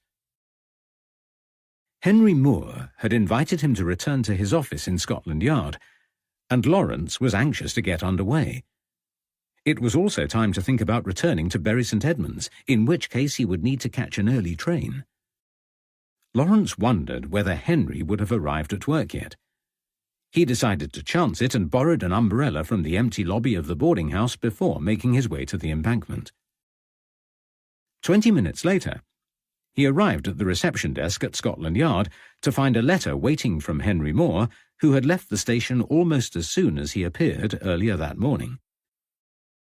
The note apologised for his unexpected absence. Henry was en route to Leman Street Police Station, where Lawrence was welcome to join him. A young, non-uniformed policewoman gave Lawrence directions. She pointed out Leman Street on the large map dominating the wall opposite the desk. This audiobook is free, with no ads or interruptions. Take this moment to rest your mind with some soft music.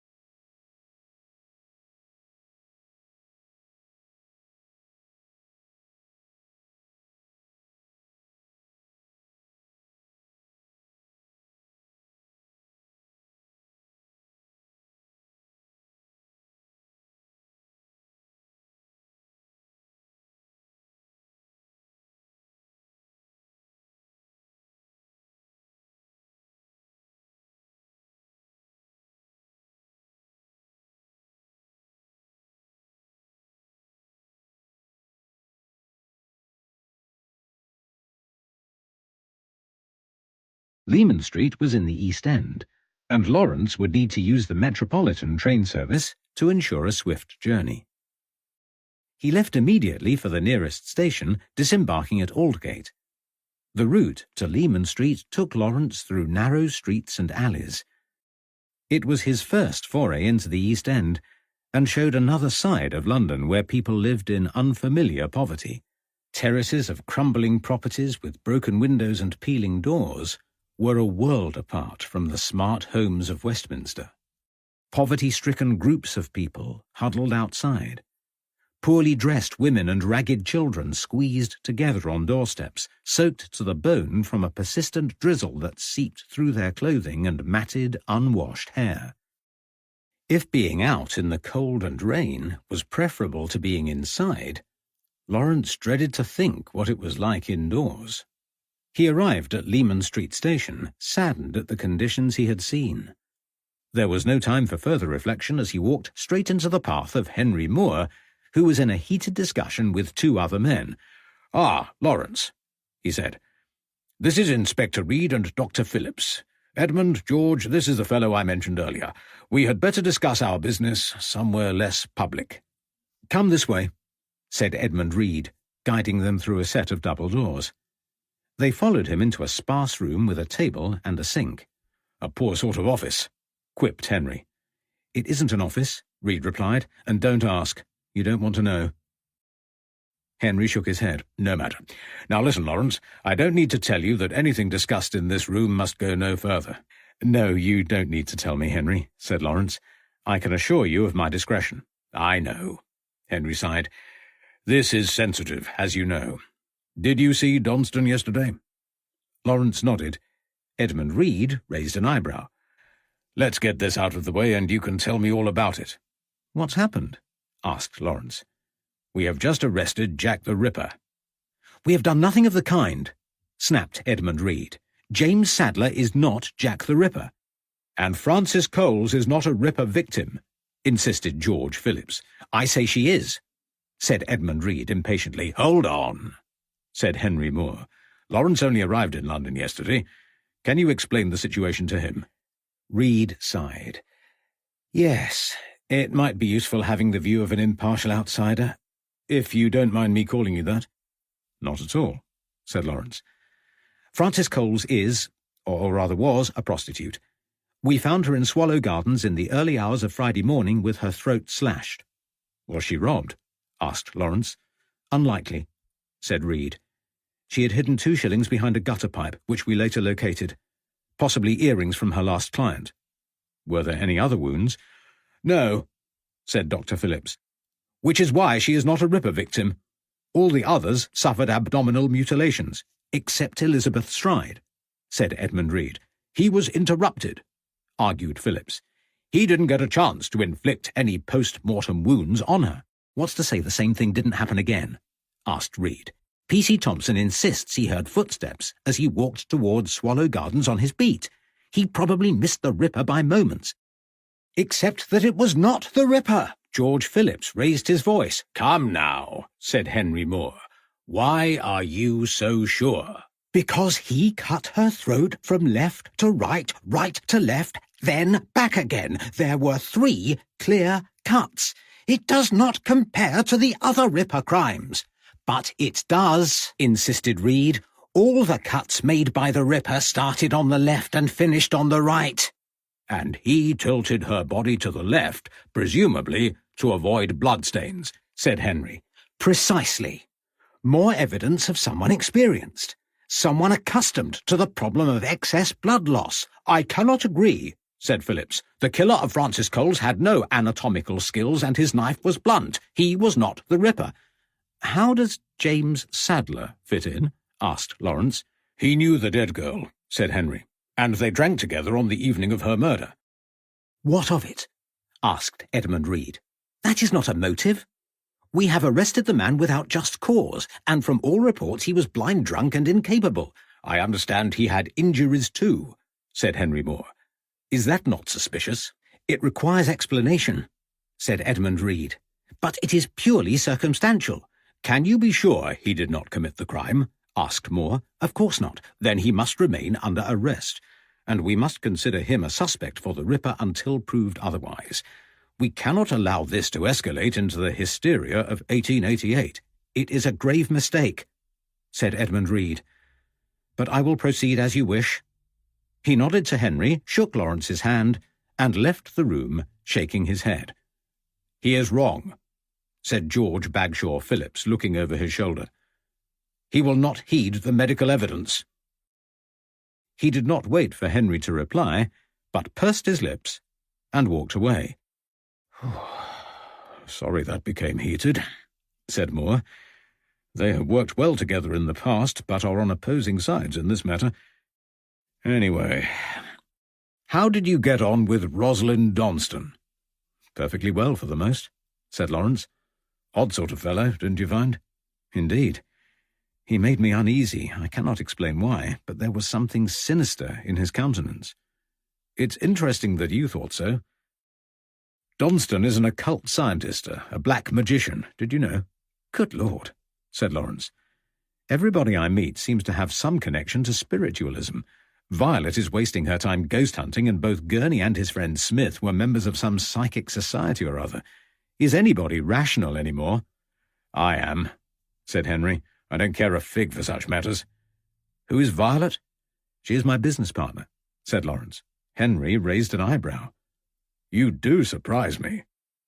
"Yes, well, if I don't conclude matters in London soon, she may not be."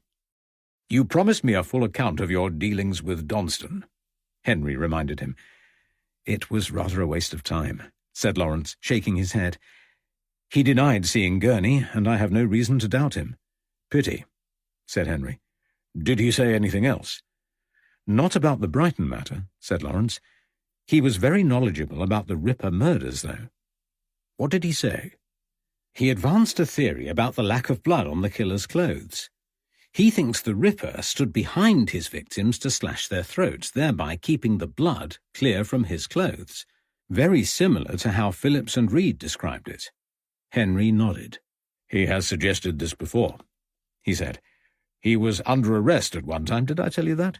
"No. Well, Donston teamed up with a private investigator, not a proper one, just some fellow who had convinced himself that an amateur could do what the police could not. Anyway, Donston was residing at a hospital at the time.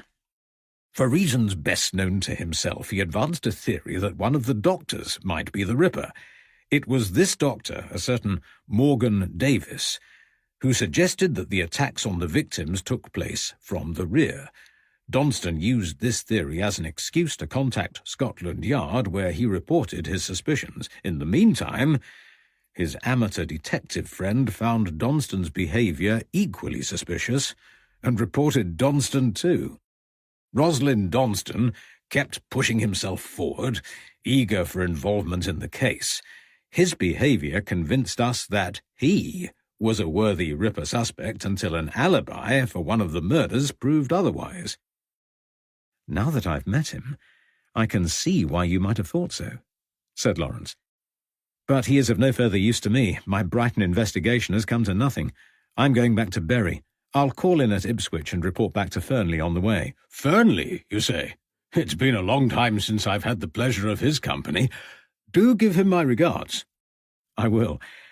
And I trust you will have a quieter time now that your suspect is under arrest." "No doubt," said Henry. "It is good to see Reed so passionate in his views, but I think we have the right man. The Ripper is long gone, and despite what Edmund thinks, we have good evidence against Sadler. The matter is almost over." The two men shook hands. Lawrence retrieved his case from the boarding-house and caught the next train to Suffolk.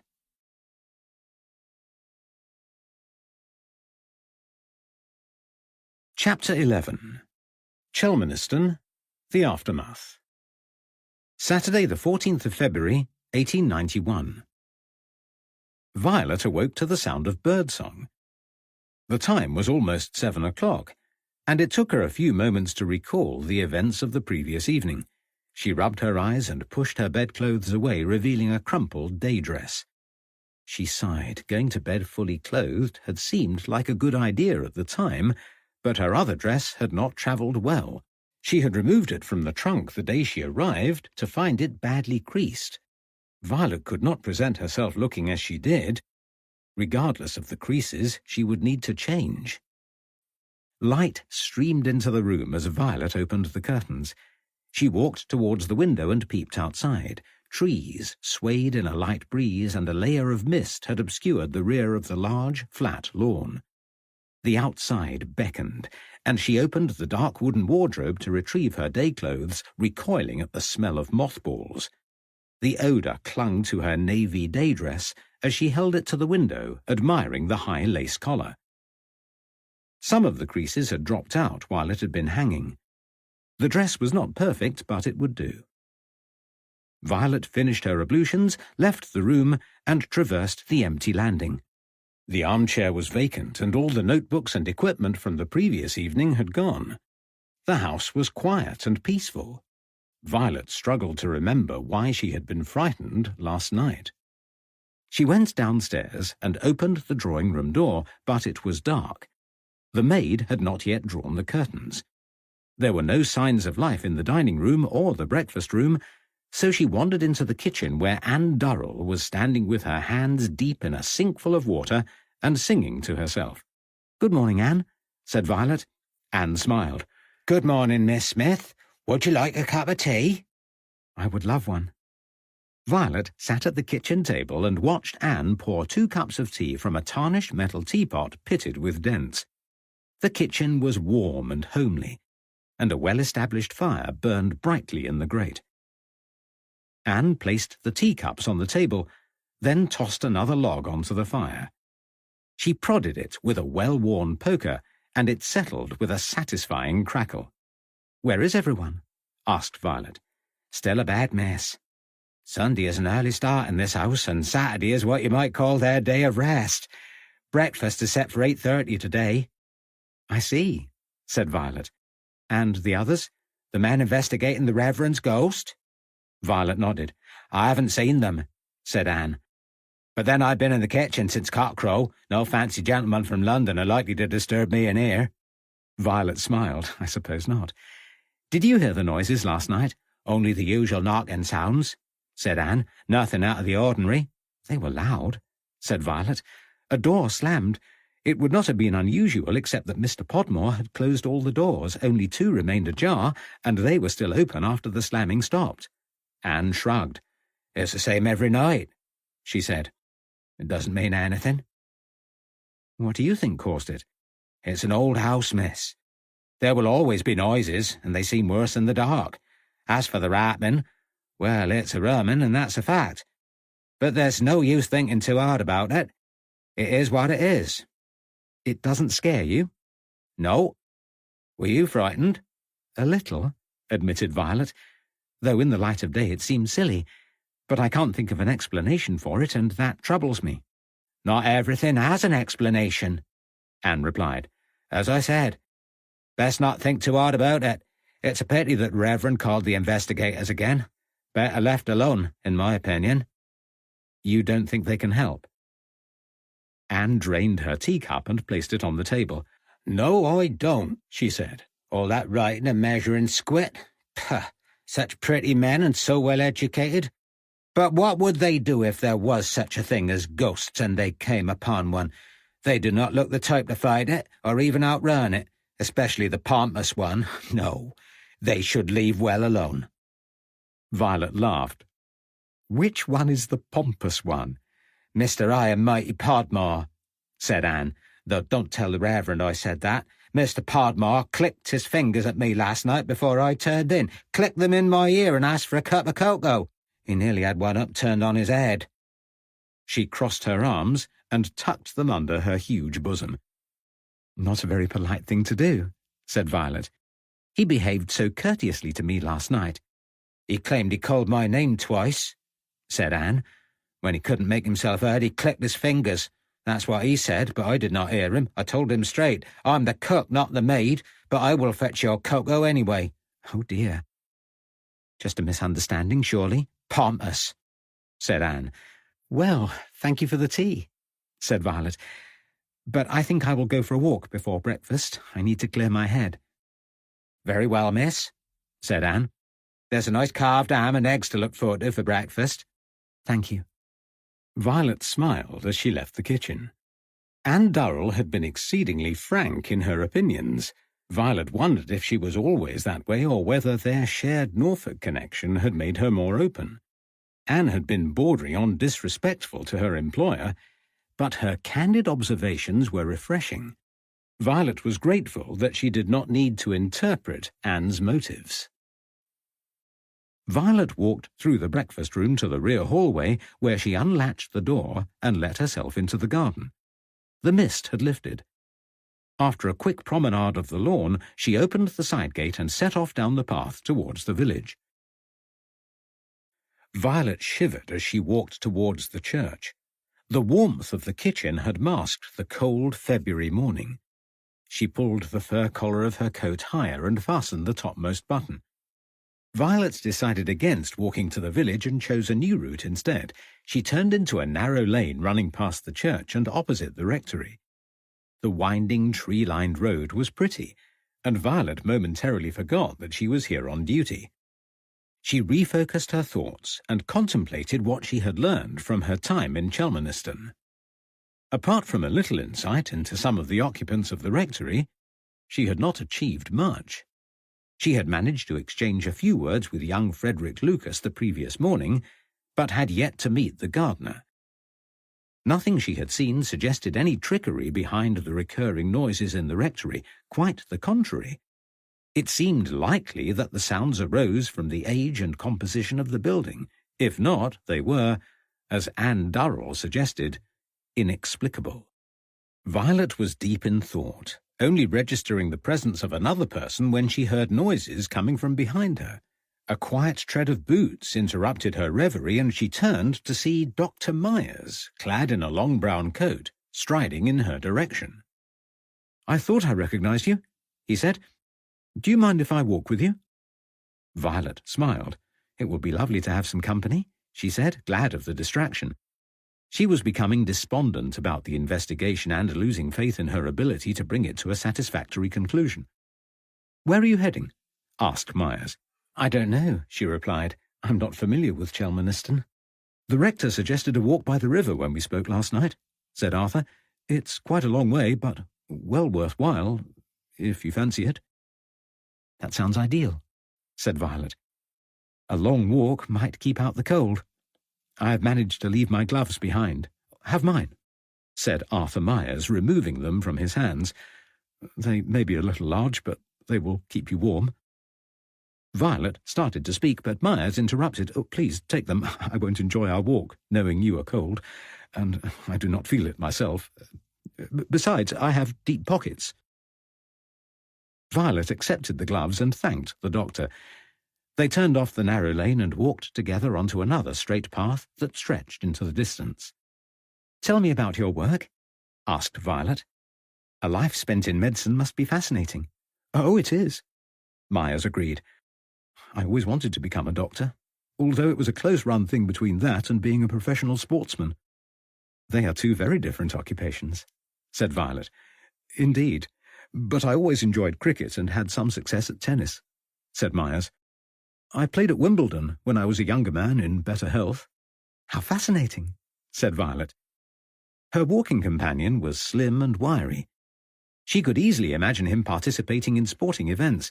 His demeanour suggested that he was of a similar age to Violet and probably in his 40s.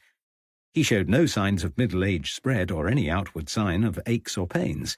His hair was grey and slightly receding, and his complexion fresh, although bags beneath his eyes suggested a lack of sleep. Violet could see no evidence of poor health, and his appearance suggested otherwise. "But you chose to become a doctor," said Violet. "I did, and I'm glad of it," Myers replied. "A sporting occupation is a short-lived thing, so I studied medicine and became a physician. I am currently working at the Belgrave Hospital for Children," he continued. "Do you enjoy it?" "I do." Myers smiled warmly. "It gives me the opportunity to practice medicine and conduct my research. It is a good life." "What do you study?" "Have you heard of Raynaud's disease? Is that something to do with your hands? Yes, it is a condition causing pain to the extremities. Is that why you gave me your gloves? Myers laughed. I gave you my gloves because you were cold. There is no evidence of Raynaud's disease in your hands. Oh, look! Violet pointed ahead. They were nearing the end of the road, and the River Orwell was in sight. A small clutch of thatched cottages and an inn bordered the lane, and a brick-built boathouse nestled on the bank to their left. Wooden boats dotted the shore, some intact, and some lying broken on the riverbank. The choppy waters of the Orwell were murky blue. The riverside was bitterly cold, yet bursting with life. Ahead, a young boy steered a rowboat to the shore where a woman was waiting, arms folded over her stiff white apron. Cattle grazed in a field which reached almost to the riverbanks, where they were tended by a farmer clad in layers of patched-up clothes. Violet and Arthur reached the river's edge and surveyed the scene in silence. The Orwell heaved and churned to the rhythm of the wind as dark clouds rolled across the sky. Violet brushed a drop of spray from her face and then another before realizing that it was a gentle scattering of snowflakes.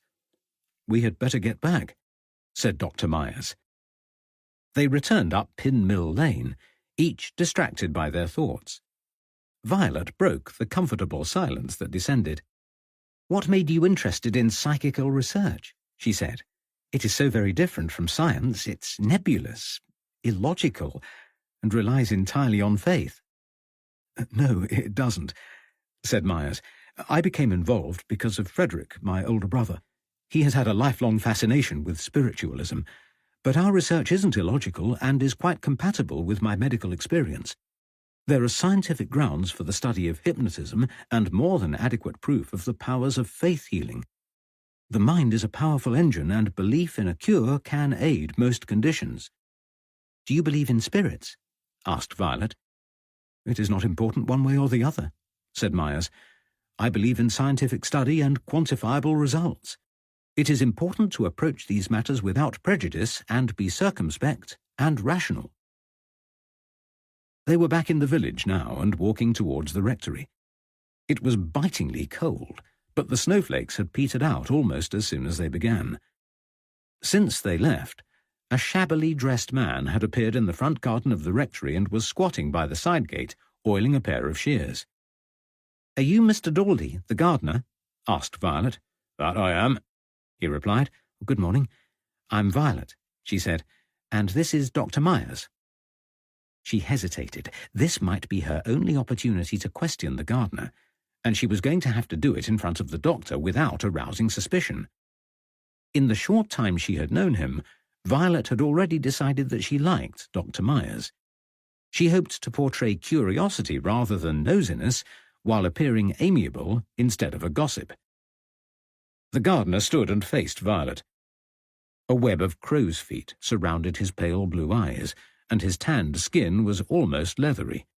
Deep laughter lines furrowed his face. "John Daldy, ma'am. What do you need?" "Dr. Myers and his companion are investigating the noises in the rectory," said Violet. "I have found their accounts very interesting. Have you ever heard any strange sounds yourself?" "I've heard them all right," said Daldy, "and the worst night's sleep I never had in all my life." "You stayed in the rectory overnight?" asked Violet. "For one night only," said Daldy. "Never again. It was just before Kitty left," he continued. "Last year. Before your lot came for the first time." "Yes," said Myers. "I remember reading the report. I believe Barkworth wrote it. I don't recall reading an account from you." "I left long before he arrived," said Daldy. "Other gardening jobs to do, but the Reverend will have told him what happened." "What did happen?" asked Violet. The gardener placed his shears on the floor and cleared his throat. "I've worked here for a long time," said Daldy, "and the disturbances are nothing new. They happened a lot when Reverend Beaumont lived here, but he was never bothered. He had a big family, you see. His children were loud, always larking around and making noise. It drowned out the knocking and rapping, and it was only the servants that ever mentioned it.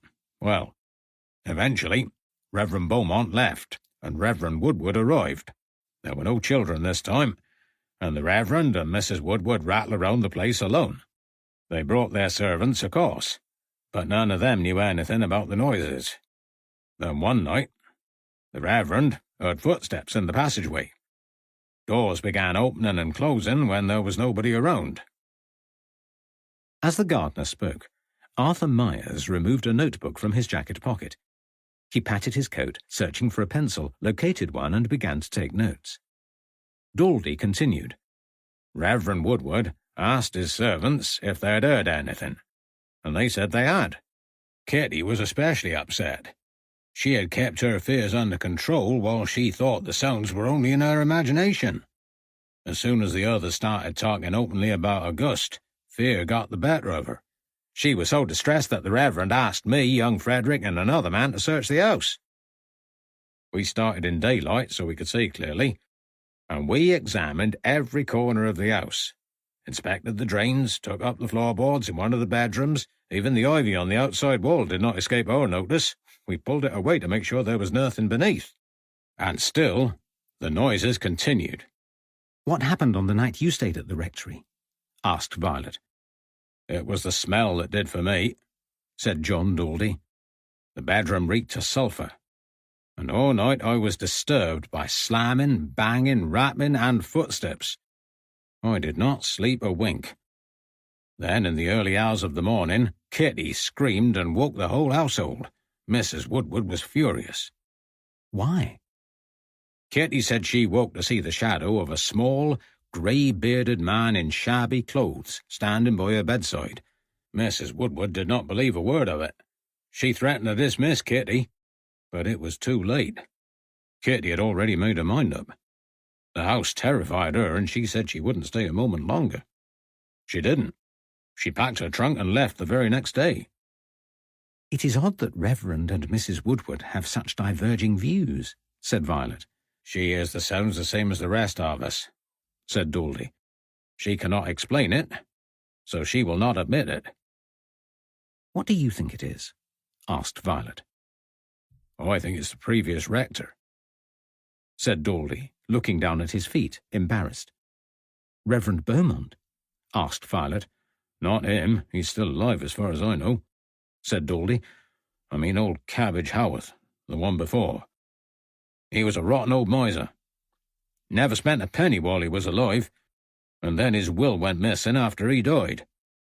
"You think he has come back to haunt the rectory?" asked Violet. It's what they say in the village, muttered Daldy. They think it is the Reverend Richard Howarth risen from his grave in the churchyard. He's come back to claim his money. "Have you ever seen this apparition?" No, said Daldy, but old man Thompson saw it in the churchyard on the morning Reverend Howarth died in '63. Reverend Woodward may have seen the ghost, and Kitty did. They're all the sightings I know of. "Well, thank you for explaining," said Violet. The gardener tipped his cap, collected the shears, and trudged off, muttering below his breath. "Oh dear," said Violet as they entered the rectory. "Completely deluded. But quite compelling from a parapsychological point of view," said Myers. "It sounds rather unlikely," replied Violet dubiously. "It's the first sighting that interests me," said Myers. "It's as good an example of a veridical hallucination as one could ask for." "I don't know what you mean." "A veridical hallucination is one that corresponds with a real event, generally something that we can corroborate later on. In this case, Thompson saw what he thought was the ghost of the rector, which coincided with the rector dying. It is all there in my brother's book, Phantasms of the Living. Complicated but fascinating," said Violet. She was about to ask a question when Frank Podmore came down the stairs carrying a large leather bag. "Ah, there you are," he said, addressing Myers. "I have been looking for you everywhere. I was getting worried." Myers retrieved his pocket watch. "Good Lord, is that the time?" "Yes, it's 9:30, said Podmore, "and high time we were off. Sidgwick is expecting us for supper." "I must be on my way too," said Violet. "How are you travelling?" asked Myers. "By train?" said Violet. "We are too. Our carriage to the station has arrived, and there is plenty of space. Would you care to join us? Oh, thank you, but no. I must speak with Mrs. Woodward first. I will catch an afternoon train. Then I will wish you good day, said Myers, doffing his hat. I enjoyed our conversation. The headquarters of the SPR is in the Adelphi. If you are ever in London, do look us up. I will, said Violet. The two men loaded their cases onto the carriage, and Violet watched as it pulled away. She sighed. Now, just the small matter of what to tell Mrs. Woodward, she thought.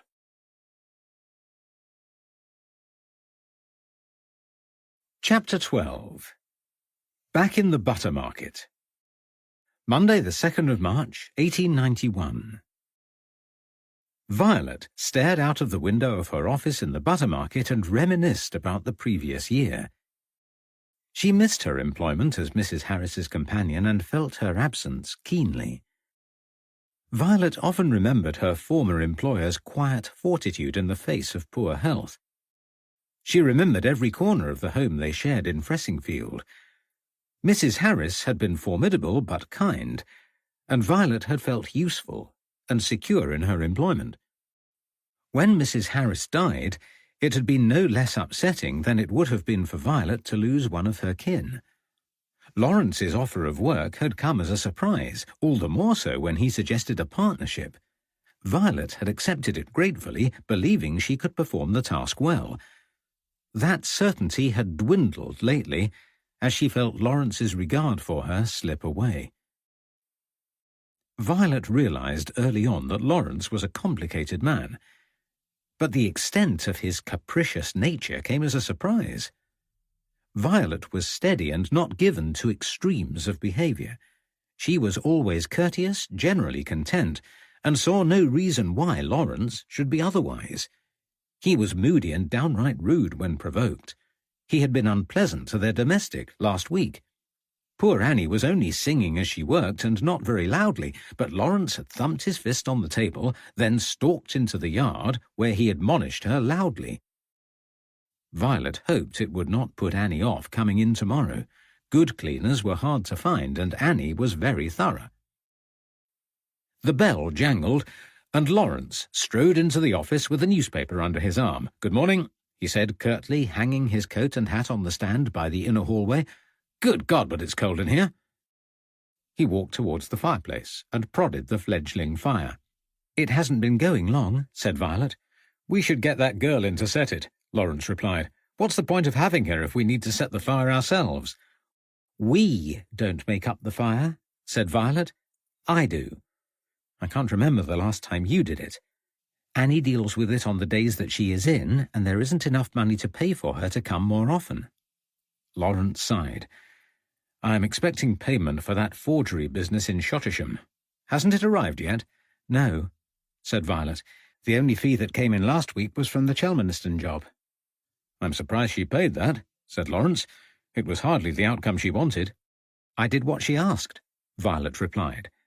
"There was no proof of any trickery. I wasn't going to invent it. How are you getting on with your half of the ledgers?" Violet hastily changed the subject. She had not told Lawrence about the terse note Alice Woodward had sent with the fee. The letter made a pointed reference to Violet's lack of progress, and Alice made it clear that she was only paying under sufferance. "I've nearly finished," said Lawrence. "I found some more anomalies." "You?" "Yes, I found another discrepancy on Friday," said Violet, "while you were in Norwich. Remind me what you were doing there? Another case, was it?" Lawrence ignored her. "Get your notes ready and I'll drop in and see Challoner later this afternoon.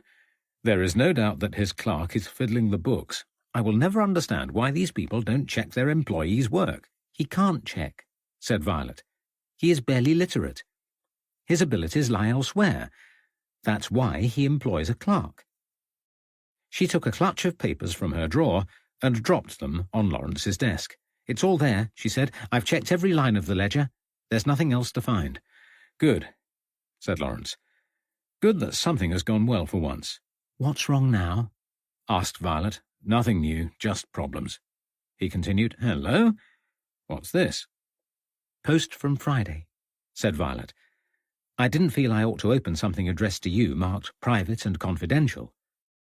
Lawrence grasped a brass letter opener in the shape of a sword and slit open the envelope. He removed one sheet of fine-lined paper and smoothed it over his blotting pad. "Damnation!" he said, screwing the letter into a ball. He hurled it towards the fireplace, and it bounced off the coal pail. "Another problem?" asked Violet. "It's from Fernley," said Lawrence gloomily. He put his head in his hands and sighed. "He's read my report and doesn't think there's any point in investigating the Moss case any further." "You can't blame him," said Violet. "It's hard to understand why you took the case in the first place. Not that there was a case, there being no fee involved." "We've had this conversation before," snapped Lawrence. "But Fernley is wrong. There is something inexplicable linking Ruth Moss to Edmund Gurney's murder." "Murder?" exclaimed Violet. "It's an accidental death." "No," said Lawrence, shaking his head. "It's not. I'm sure of it." "Why?"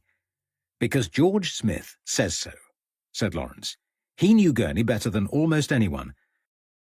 "Remind me, which one is George Smith?" "He worked with Gurney at the Society for Psychical Research," said Lawrence. "Smith was Gurney's secretary." "It's odd, isn't it?" said Violet. "What?" "Both our cases involve the SPR to one degree or another." "Oh, yes, I think you mentioned it, but I wasn't paying much attention at the time. Purely coincidental, though." "I'm making a cup of tea. Do you want one?" Lawrence nodded. Violet walked towards the stove in the rear kitchen that they shared with Mrs. Wise, who sold millinery in the other half of the shop. It was a useful division of space that kept both their bills low. Lawrence had opened his copy of the Berry Press and was scanning the headlines when the doorbell rang. An errand boy burst through the door, panting. "Telegram for you, sir," he said. Lawrence dropped a few coins in the boy's sweating palm and watched him leave the shop. He gazed at the telegram. It had been a long time since Lawrence had received one in the course of his work. He slit it open, read the contents, and hot-footed it into the back room. "It's nearly ready," said Violet. "I don't care about the tea," Lawrence replied. "This is a telegram from Henry Moore." He brandished the message in the air. "He wants me to go back to London and speak to Rosalind Donston again." "Why?" "They've released James Sadler. He is not the Ripper, and he did not kill Francis Coles. The hunt is on, and they don't trust Donston any more than I do." "You're not going, are you?" "Of course." "What about me?" "You can stay here and mind the office." "No." Violet put her hands on her hips, feeling an unfamiliar surge of anger. "I am not staying here on my own again," she snapped. "We are either a partnership or we are not. Make up your mind." "Fine. Come with me, then. We've finished Challender's case. Get your girl to look in on the office and join me. It's important, Violet. Just you wait and see."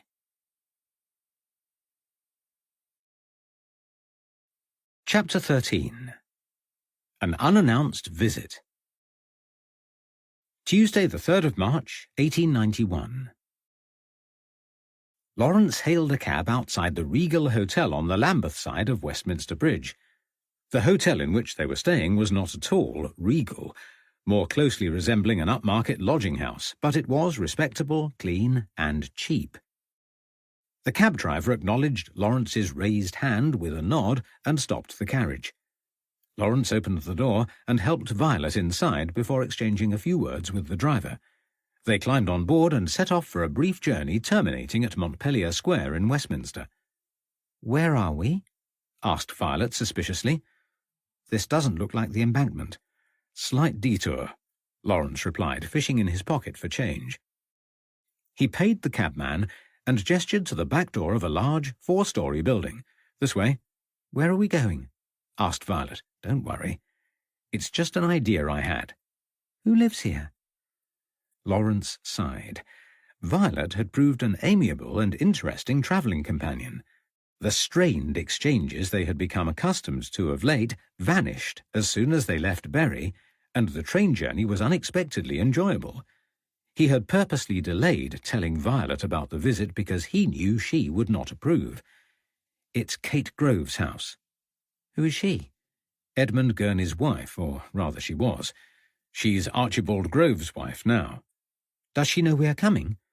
I can't imagine what you want with her, and I'm surprised she has agreed to it. She hasn't, exactly. She doesn't know, does she? No. I can't believe you, Lawrence. What do you hope to find out from her? I want to know what was in the letter summoning Gurney to Brighton. The one that went missing. Oh, really? Violet's tone was terse again. You're not working on that case? It's over. Forget it. I can't yet. I will if nothing more comes of it. I want to find out why Gurney went to Brighton before I see Donston again. But Donston doesn't know anything about Brighton. I know. Speaking to Kate Gurney, Grove, is too good an opportunity to miss. The more facts we uncover, the more we can find out. This is turning into an obsession, Violet complained. Not to mention embarrassing. Calling without notice, it's too much. You will come with me, though. I need your help. She's much more likely to speak in the presence of a woman. Violet shook her head.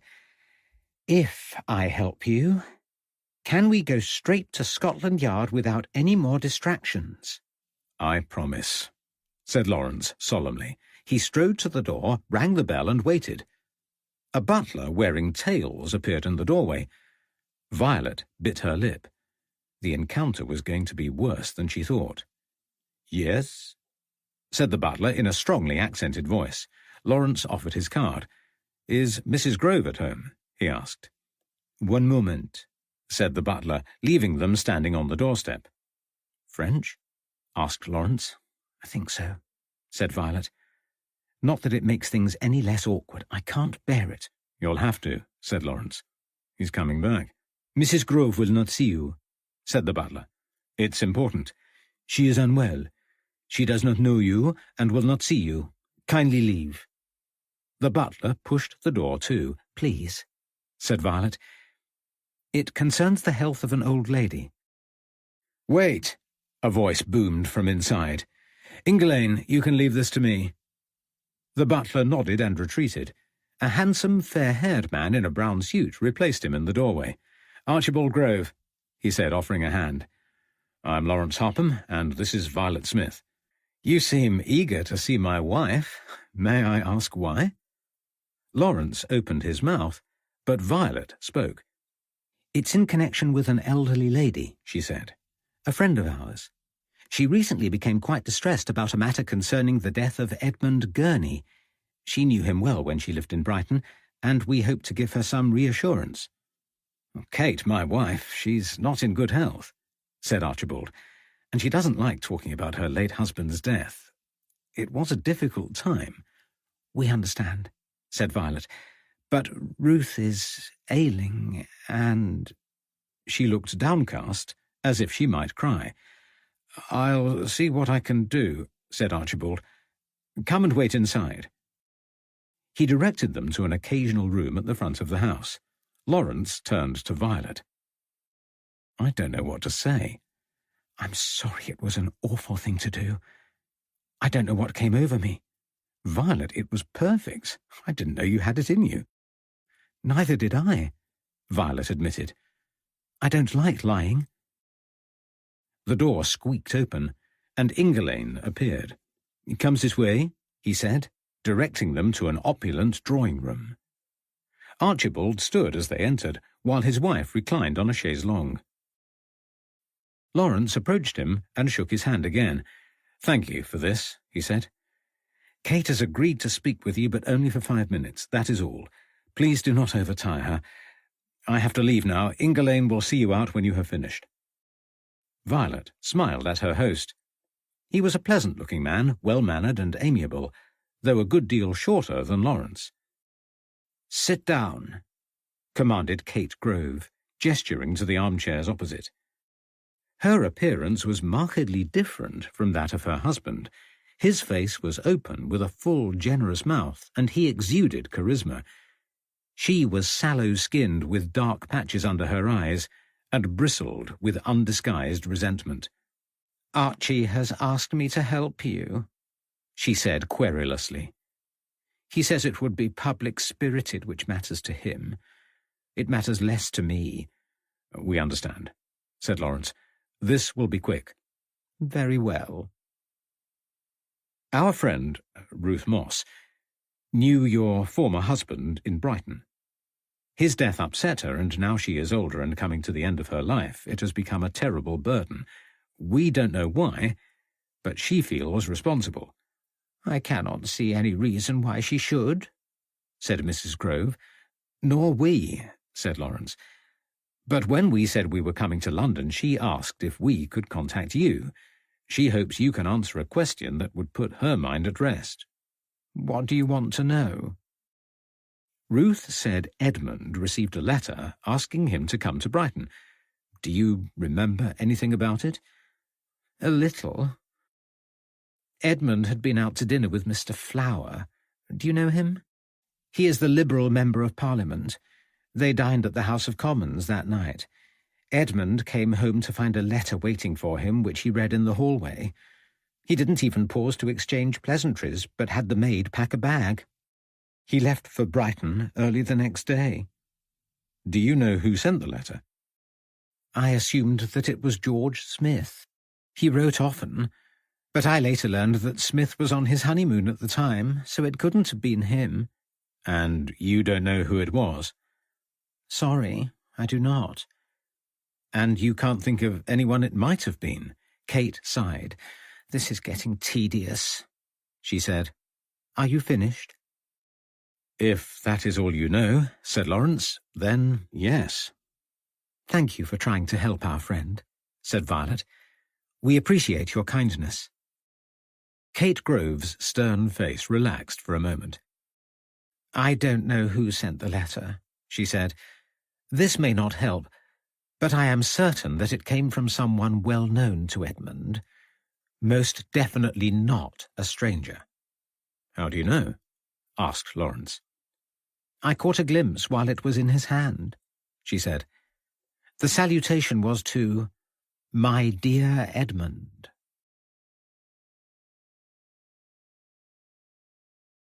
Chapter 14. Headquarters of the SPR. "I still don't understand why we had to go through that charade," said Violet. "What have we gained?" "Something we did not know before," said Lawrence. "Definite proof that a stranger did not write the letter. I would not have considered otherwise. Why would he leave home within a few hours of receiving a letter from someone he didn't know?" "He might go if it involved a professional matter," said Lawrence. "It would be perfectly reasonable to investigate something interesting at short notice." "But surely his colleagues were also his friends." "It makes very little difference, Violet. Please don't be so obstructive. I am using logic, which is why you asked me to be your business partner in the first place. And there is another thing I don't understand." "What?" "How many letters were there?" "Only 2. I've told you often enough. The first letter summoned Gurney to Brighton. We now know that it was from a close friend or colleague. This letter is missing. It was not on his body when they found him. Gurney himself composed the second letter and never took the opportunity to post it. He had written the letter on headed notepaper. It bore the SPR crest and address and, more importantly, the names of each member of the council. The hotel staff used this letter to contact a colleague to help identify him." "What was in the second letter?" "Nora did not say," replied Lawrence, "but she made it clear that the letter was routine and unimportant." "What happened to it?"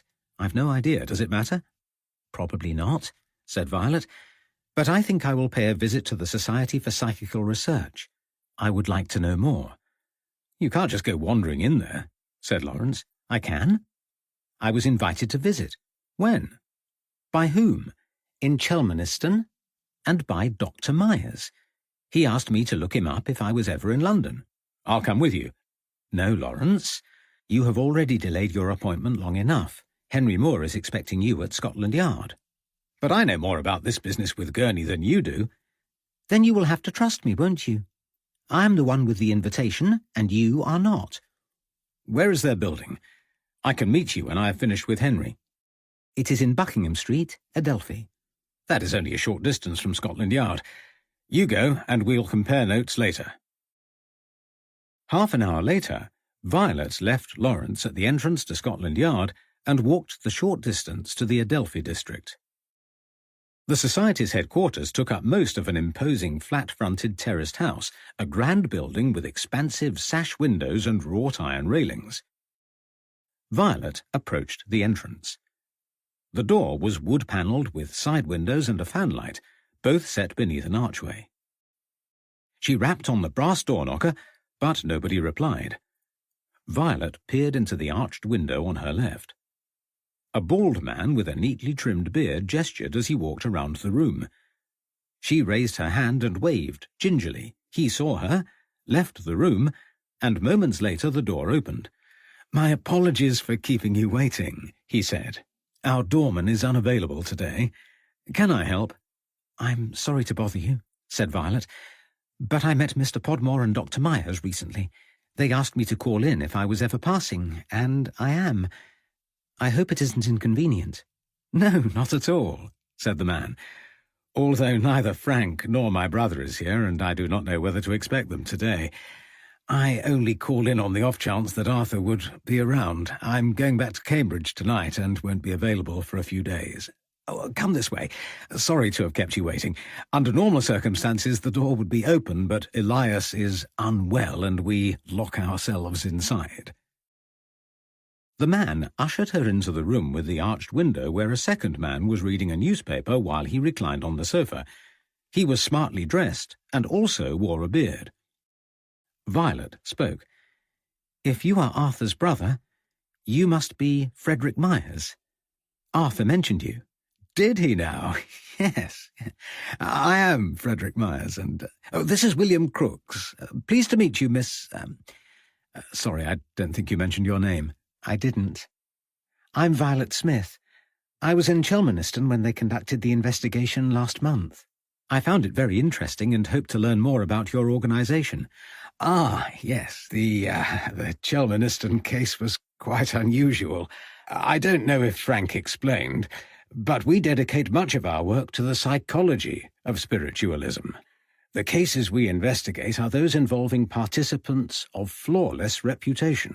There must be no evidence of suggestibility or any intellectual infirmity. As you will know by now, we cross-examine everyone and take as much empirical proof as possible. This method sometimes results in the detection of trickery." "Yes, I am unfamiliar with your methods, but I greatly admire their scientific basis."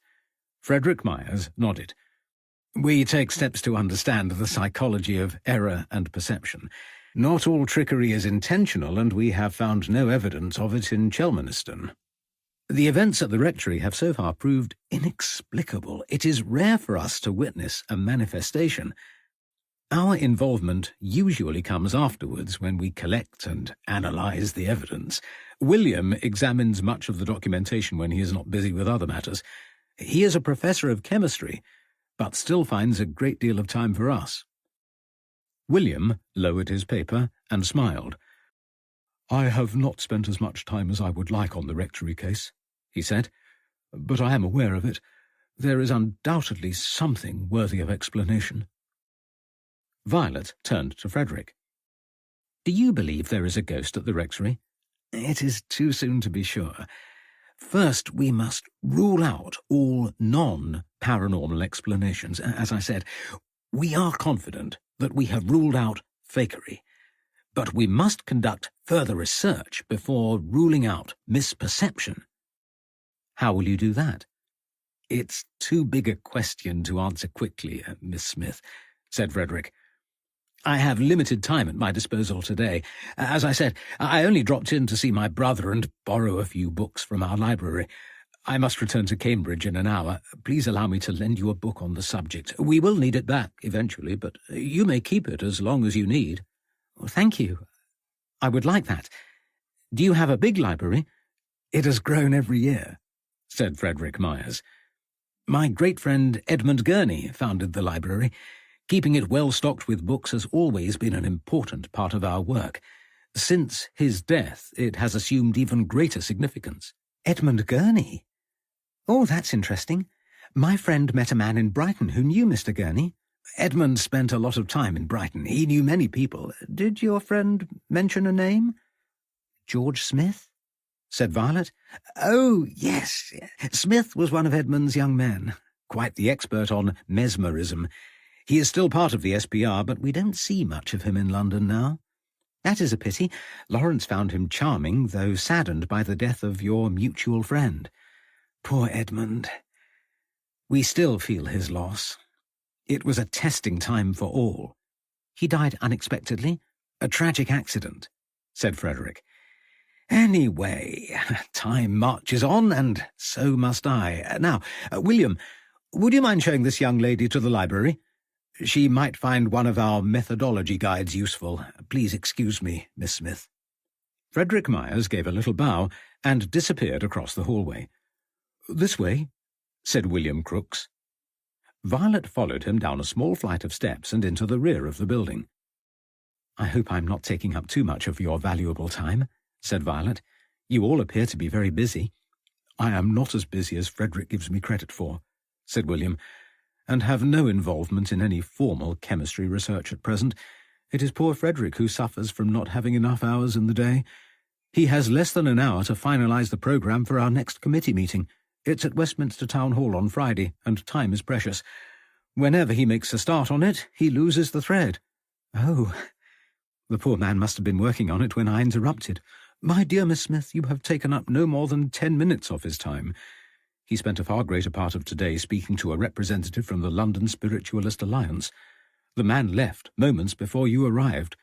He brought a donation for Frederick to present at our next meeting, a volume of works we were particularly keen to acquire.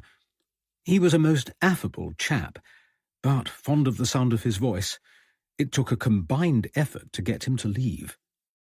"I am surprised to hear that there is more than one spiritualist organisation in London. Would it be better to have all the expertise in one society, or are you rivals?" Violet asked mischievously. "There is more truth in that than you could know," said William. "As Frederick said, our methods often uncover fraudulent accounts of supernatural activity. There was some unpleasantness a few years ago and a growing suspicion that the SPR was becoming too sceptical. Some said that the Society took more interest in disproving spiritualism than investigating it. We lost a few well-regarded members that year. Some left to form other societies, and some abandoned spiritualism altogether. One of them is in the library at the moment," he continued. "Harry Kersey. Moved up north, to Newcastle, I think. He has made quite a name for himself there, but we are all friends now. He was in London on business and has come to use our facilities." "Did you say you were a chemist, Professor Crooks?" "Yes, and I am also the president of the Institution of Electrical Engineers." "I wonder how you manage to find time for anything else. What does the occupation of Professor of Chemistry entail?" William Crooks laughed. "I spend more time teaching and researching these days," he said. "But I was an inventor in my younger days. I doubt you have ever heard of it, but I invented the radiometer." Violet bit her lip. "Sorry, no. And I discovered the chemical element thallium." "I have heard of that. How fascinating." "There seem to be a lot of well-educated men in the Society." "There are," agreed Crooks. "Many of us have occupations." "Like Arthur?" "Yes, he practices in Belgravia. He is one of many doctors in the Society. There are at least 5 in London." They had been chatting outside the door to the right of the hallway. The Professor pushed the door handle.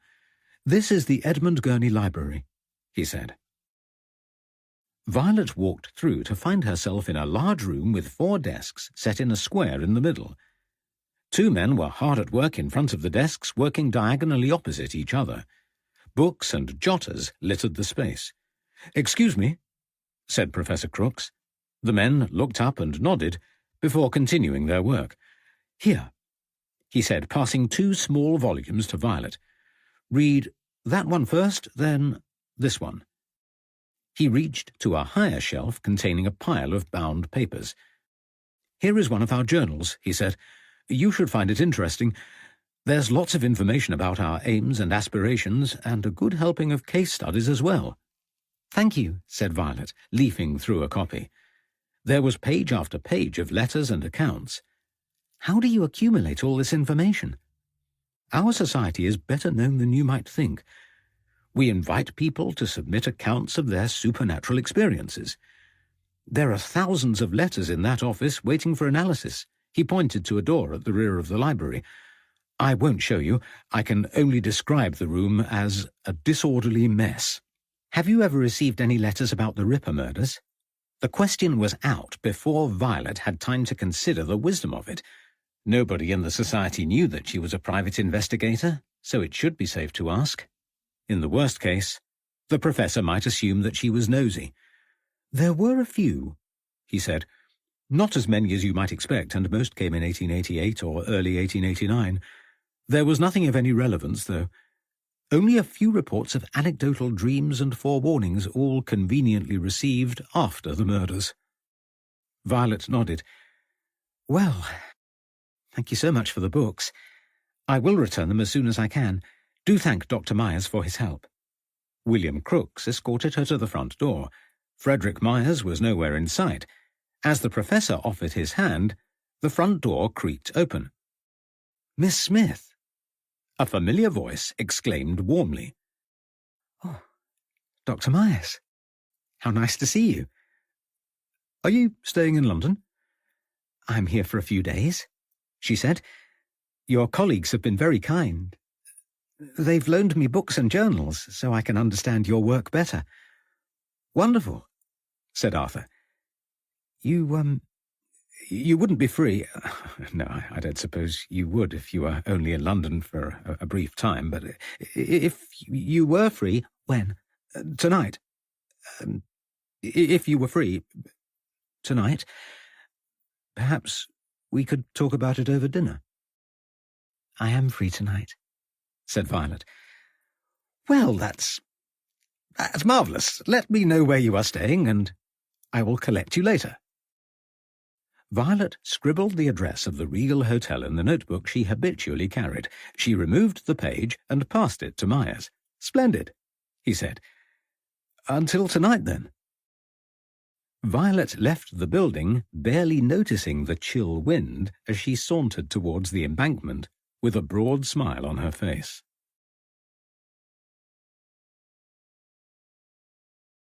Chapter 15. A Report of the Strangest Nature. I'll come straight to the point, sighed Henry Moore, resting his chin on steepled hands. This Donston character is still getting in the way of our investigation. Every time we eliminate him, his presence manifests itself in another way. I could ask him to assist with our inquiries, but I don't believe it is the right approach. And you think I can help? Asked Lawrence. Yes, I do. It's a shame that you have given up on the Brighton investigation. Perhaps you could pretend otherwise and introduce the matter again. Let him think it is the focus of your visit. Why? Because we have received a report of the strangest nature. An account which it is hard to believe. In fact, I do not believe it, but I have to take it seriously. Go on. Donston was, until very recently, involved in a business. The Pompadour Cosmetique Company, to be precise. A slow grin spread across Lawrence's face. You mean makeup? Not something I would have associated with him. Yes, hard to believe, isn't it? And I do mean cosmetics, beauty creams, elixirs, and the like. A strange occupation for a Satanist? I wouldn't know, said Henry, stuffily. This is serious, Lawrence. What has he done? He was in partnership with two women, Victoria Creamers and Mabel Collins. Both were business partners, and both are as peculiar as he is. They describe themselves as theosophists. Explain? Good Lord, I don't know, some esoteric religious movement, I suppose. Anyway, that is beside the point. Which is that their business relationship has disintegrated. Miss Collins has recently expressed an irrational fear of Mr. Donston. Henry, I'm afraid of Mr. Donston myself. He is extremely odd. Well, yes, but it is more than that. A friend of Mabel Collins turned up here a few days ago. Miss Collins had told her that she thinks Donston is Jack the Ripper. Why are you surprised? He has been under investigation for the very same thing. It is quite likely the accusations have followed him. We didn't announce it, said Henry. Her fears were not provoked by gossip. Regardless, Miss Johnson, who reported the event, says that Miss Collins will not approach us herself. She is too afraid. But she has told Miss Johnson that she saw a collection of bloodied neckties hidden in Donston's trunk. I have been in his room, and I don't recall seeing a trunk. It is a small tin trunk, apparently. Can't you simply search his room? Asked Lawrence. We have questioned and cleared him once already, said Henry. Besides, he isn't the Ripper, assuming that the Ripper committed all the crimes attributed to him. No, it would be easier if you were to gain access and satisfy yourself that there is nothing to this report. You want me to search his room? I don't think it will be necessary, said Henry. Let me know if there is a trunk, of course. The real purpose is for you to talk to him. Find out if there is another reason for Miss Collins to make a spurious claim against him. The failed business partnership sounds like a good starting point. Really? I've known many unsuccessful business ventures, but never one that has resulted in an accusation of mass murder. Very well, said Lawrence. I take your meaning. I will endeavour to find out more about his dealings with Miss Collins under the guise of investigating Edmund Gurney, though I warn you he was quite hostile when I asked him about Brighton, and he denied seeing Gurney. It is going to take a lot of imagination to ask him a question that he hasn't already answered in the negative. I'm sure you will think of something. Is there a tram stop nearby? Go through the gates and turn to your right. You going now? Yes. Whether Donston will be in or not is another matter. He will be there. We are keeping an eye on him, and he is a man of routine. Good. Lawrence looked at his watch. It shouldn't take too long. I'll let you know what he says. Ah, Blake. There was a knock at the door, and a young constable dressed in plain clothes entered the room. He looked vaguely familiar. Show Mr. Harpham to the nearest tram stop, asked Henry. P.C. Blake was a man of few words, and guided Lawrence to the tram stop in virtual silence. Lawrence arrived just in time to see the tram pull away. Damn, he said, perching on a low brick wall near the tram sign. But Blake had gone. Lawrence stared idly into the distance for a moment, failing to spot a shadow creep into his proximity. Hello, Lawrence. He clutched at his chest. Violet! What are you doing here? I said I would meet you. You did. I forgot. We've got to go to Charterhouse Street again. Now? Of course now. I can't. Why ever not? Have you got a better place to be? Yes, as it happens. Oh? Where are you going? I have been invited out for dinner. By whom? Dr. Myers. That chap you met at the rectory? Yes. Oh. The sound of hooves interrupted their conversation as another tram drew up beside them. You'd better get off then, said Violet. Are you really not coming? I thought you wanted to be more involved. I do, but you don't need me, and if I go to dinner, I will have another opportunity to find out more about the SPR. As you wish. Lawrence turned abruptly and ascended the curved walkway of the tram. He strode towards the back and stared pointedly at Violet, who was still watching from below. You can tell me all about it later, he called from the top deck of the tram. I don't know what time I will be back. Don't wait up, said Violet. She gave a carefree wave, then walked away. Lawrence pulled his collar up and rubbed his gloved hands together as he muttered under his breath. It was bitterly cold. He watched Violet as the tram pulled away, trying to assess why he was so irritated at her dinner engagement. It was the selfishness of it he disliked. She knew he was keen to find out more about the SPR. She could have manipulated Myers into making a joint invitation, yet she was going alone. He felt excluded from part of his own investigation. It wouldn't do. But it was a conversation for tomorrow. He had better things to do this afternoon, and would devote the rest of the journey to planning his conversation with Donston.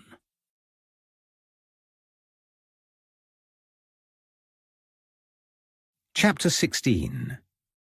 An Angry Man. This is becoming a habit, said Donston, opening the door. Lawrence had asked the hotel errand boy to instigate a meeting. It was a gamble, as Donston could easily have refused the approach, but Lawrence detected a note of loneliness in the older man. It was hardly surprising, given his disquieting demeanour. "Come in, then." Donston beckoned Lawrence inside. The curtains were open this time, and the ugly, unlit candles were now little more than burnt-out stumps. A pile of books covered one side of Donston's desk, and a dark mahogany wooden mask of African origin lay against the wall on the other side.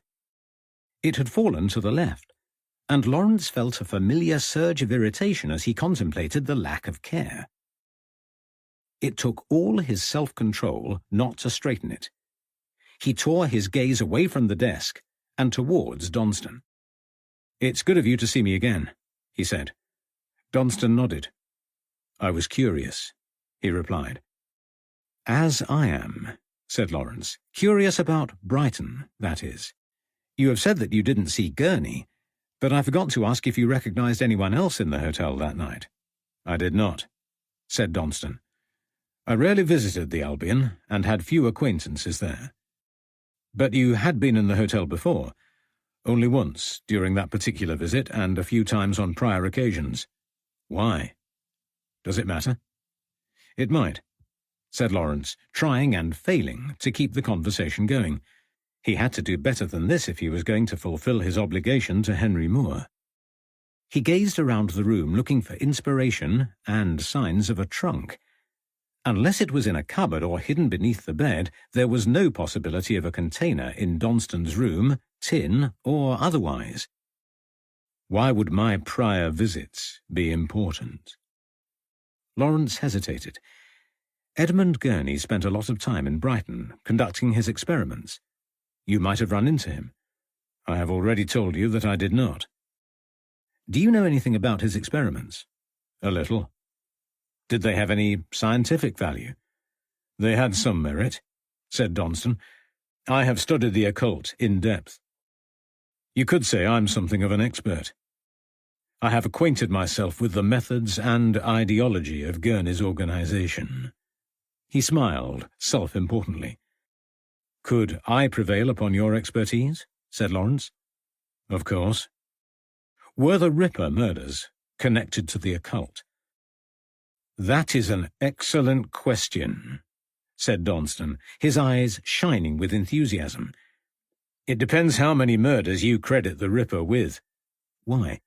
Because if you discount the Dorset Street murder, which happened indoors, the other 6 form a perfect cross.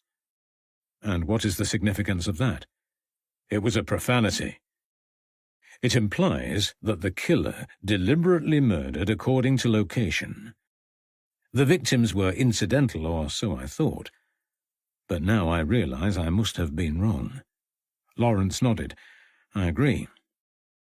No reason to suppose the murders are location-based. The locations are not the problem, said Donston impatiently. It's the other attacks that do not fit. What other attacks? Annie Millwood and Ada Wilson, said Donston. Who are they? Asked Lawrence. I admit I don't know much about the Ripper murders, but I haven't come across these names before. I told you the police were fools. They still don't know how many women the Ripper murdered. I know without a doubt that Annie Millwood and Ada Wilson were among the first victims. And how would you know that? Donston stopped talking. His mouth set in a thin line, and he stared at Lawrence through narrowed eyes. You seem strangely curious about the Ripper murders. It is hardly surprising half the population of London talks of nothing else. Yes, well. How I came by that knowledge is immaterial. What matters is that the 2 attacks disrupt the pattern and do not form a new one. Where did they die? They found Annie Millwood in White's Row lying in front of the lodging house where she lived. The location was logical, geographically speaking, if you count the death of Mary Kelly into the series. I don't, as it happens. But 8 White's Row is only a short distance from Dorset Street. The other murder creates a bigger problem. Ada Wilson was in Stepney when her throat was cut. She lived much further away than any other victim, and her attack is out of sequence with my theory. Ada Wilson survived, but her attacker left her for dead. She lived to tell the tale, but did not know who he was or why he wanted to kill her. And you are certain that she was a Ripper victim? It is beyond doubt.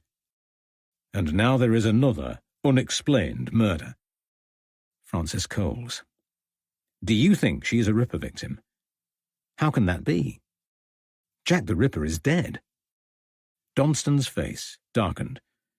Maybe he is. Maybe he isn't. I do not know whether Coles fits the pattern, said Donston. It cannot be, and yet... Do they think they can make a fool of me again? He slammed his hand onto the desk. The African mask clattered to the floor, and Lawrence jumped backwards. Who? Get out! Shouted Donston. A red flush of anger stole across his face. I cannot trust anyone. Lawrence opened his mouth to protest, but Donston was moving towards him with hatred spilling from his bloodshot eyes. Lawrence darted from the room. He walked quickly without turning back until the Triangle Hotel was safely out of sight. It was 9:30 in the evening as Lawrence turned the pages of a book in the inappropriately named reading room of the Regal Hotel. His chair was by the window and uncomfortably close to two elderly ladies who were gossiping in the corner. The other occupant of the room, a sullen young man smoking a pipe, stared balefully towards the door. The reading room was furnished with 8 uncomfortable high-backed chairs, a low coffee table, and a half-empty bookcase. A deck of cards, a dozen dog-eared books, and a worn planchette littered the middle shelf. Lawrence picked up the only book of interest, a newly published work by Bram Stoker, hoping it would prove a suitable distraction. But it was almost impossible to concentrate with all the noise and chatter in the room. Lawrence repositioned himself in the chair in a futile attempt to get comfortable and tried to read a page for the 3rd time. Before he had reached the end of the first paragraph, one of the women rose from her chair, grabbed the poker, and prodded at the sparse fire. "There is no more coal, Ethel," she said. Her companion joined her, and they both inspected the fireplace. "No, dear, no more coal, and it is freezing. What will we do?" Lawrence sighed and placed the book on his lap. "Would you like me to get some?" "Oh, yes, my dear, if you would be so kind." "I'll do it." The young man placed his pipe in an ashtray and left the room abruptly. "What a nice young man," said Mrs. Guymer, the larger of the two ladies. "Isn't he a nice young man, Ethel?" Lawrence tried to ignore them as they spent the next 5 minutes extolling the virtues of the man that they had ignored for the previous half-hour. "Here he is," said Ethel as the door swung open. A ruddy-faced man entered carrying a small bucket. He emptied a few coals into the fire, placed the bucket by the poker, and left without saying a word. Ethel examined the pail. "It's only half full, Doris," she said. "Oh, dear. I don't think the fire will last long." They exchanged anxious glances. Both Lawrence and the young man turned away, determined not to get involved. Lawrence opened his book again and continued reading. The story was progressing. Jonathan Harker had just woken after a sleepless night and was about to board a train. "Oh, Ethel, what was that?" Ethel shrieked. "A spider! Oh, how I hate spiders!" She held her arms protectively around her sides and shrank into the chair. Lawrence closed his book and tossed it on the windowsill. He left the room without a backward glance and strode down the hotel steps and into the street. Marching past the hospital next door, Lawrence made his way towards an ugly commercial building when the cold hit him. He had left his coat and hat inside the hotel, and it was freezing. Lawrence wasn't going to lose face by returning, and he carried on regardless. After a few hundred yards, he began to calm down. His irritability vanished and he felt sheepish. He was generally more tolerant and respectful of the elderly, and tonight's behaviour was uncharacteristic. He was angrier with himself than he was with them. Lawrence sighed. He hadn't made any progress with the case, and his lack of discretion during his chat with Donston was unprofessional. Lawrence had been imprudent. He might as well have come clean and revealed that he was a private investigator. Remarkably, Donston had believed his story, or so it appeared. At least Lawrence had not indicated that he had any connection to Scotland Yard.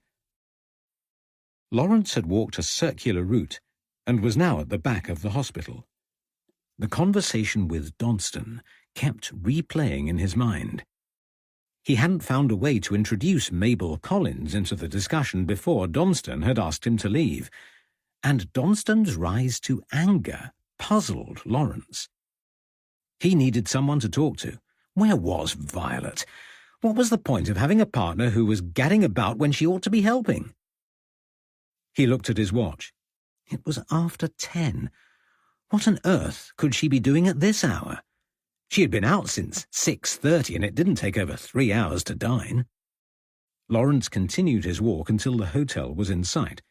A hansom cab alighted outside, and a man and woman disembarked. He peered at the couple and realized that it was Violet and her doctor friend. Lawrence watched as the doctor took Violet's arm and guided her up the steps of the hotel. He stood shivering in the shadows, not wanting to meet them in the foyer. It would look as if he was spying, and there wasn't really anything to see. Violet barely knew the man. There was no question of intimacy on such a short acquaintance. Lawrence wondered if Violet even thought of men romantically. She was over 40 and, as far as he could tell, destined to remain a spinster. It was too cold to stay outside, so he walked towards the hotel entrance. The door opened, and Lawrence turned away just before Violet's dinner companion left the building. The doctor climbed into the cab, which sped hastily away. Lawrence negotiated the hotel steps and entered the foyer looking for Violet. She wasn't there. He heard voices in the reading room and opened the door to find Violet chatting to the two ladies who had caused such irritation. They eyed him suspiciously and left the room. Lawrence picked up the book he had discarded earlier and pretended to read. "Good evening," said Violet. Lawrence grunted. You're back at last. You've been a long time." "I told you not to wait up." "Did you have a good evening?" "Very pleasant, thank you, Lawrence. The meal was lovely and the company excellent. Mr. Crooks joined us. I have had a very entertaining evening." "Well, perhaps you can spare a few minutes now. I need to marshal my thoughts." "Can't it wait until the morning?" "I suppose so. But I'm meeting Henry for an early lunch in Regent Street. I won't have much time." "That is just as well. Arthur has invited me to St. Bart's Hospital tomorrow afternoon." "Whatever for?" "To look around. It is a splendid building, steeped in history." "You seem to be spending a lot of time with him." "He is a fascinating man, and it's kind of him to offer. Besides, we won't be in London very long. I have to make the most of it." "Yes, but dash it all, Violet, we are here on business." "How much is Henry paying?" "Don't start that again. There will be a fee. I haven't discussed the details yet." Violet removed her coat and placed it on the coffee table. She perched on the chair nearest the fire. "You can at least tell me if you have finished your investigation." "I don't know," said Lawrence. "I don't have much to tell Henry." The conversation took an unexpected turn. "Did you find anything out about Mabel Collins?" "No," he admitted. It was always going to be difficult. I thought there would be more opportunity to introduce her into the conversation. "What are you going to tell Henry?" "I can tell him not to worry about the trunk. There's no space in the room for one," said Lawrence. "Could he have hidden it?" "I don't think so. I knelt to tie a shoelace so I could look under the bed. There was nothing but dust beneath. There were only small items of furniture in Donston's room. There wasn't space to fit the smallest of trunks." "Your visit wasn't entirely fruitless, then?" "Not completely. But Donston is a complex character and deceitful. There is something that he isn't telling me. Whether he is lying or being evasive, I'm not sure, but I wish I could have asked more questions. I doubt I'll have another chance. I have never seen a man rise to temper so quickly." "What did you say to upset him?" I'm not sure. I wasn't rude or pushy. Donston seemed happy to talk at the beginning of our conversation. He is a man of great self-importance and enjoyed discussing his theories. It is obvious that he has spent a lot of time studying the Ripper murders. Violet grimaced. I can't imagine why. No, nor me. But I have learned a few things that might be of interest to Henry. Donston knows of 2 other murders, but the police have not connected them to the Ripper. How would he know? He refused to say, said Lawrence. He mentioned their names, though. One was Annie Millwood and the other Ada Wilson. Donston says they were among the first Ripper victims. I walked back via Fleet Street and discovered that both attacks took place early in 1888. Did Donston get angry talking about these murders? No. It was when we were discussing Frances Coles, the latest murder. Does he think the Ripper killed her too? He does not know. He said it wasn't possible, but it was obvious that he fears it might be. I think it was the uncertainty that drove him to anger. He sounds dangerous, Lawrence. Are you sure he isn't the killer? He has certain characteristics that set him apart from other men. You would have to meet him to understand how sinister he is, the way he moves. His dark, unreadable eyes and his interests. Violet, he is a self-proclaimed Satanist and has studied most of the esoteric religions in detail, but Jack the Ripper? I'm not sure. Henry says he cannot be, but even Henry keeps him under surveillance. There must be some doubt. You should stay away from him. He wouldn't have me back now. Donston is a clever man, though. He said the Ripper kills by location, not by choice of victim. Well, that makes no sense. Someone who uses a knife kills out of passion, not planning. Donston plotted the locations onto a map, and they made a cross. He thinks, oh, that's peculiar. What? Locations? It is about locations, Violet.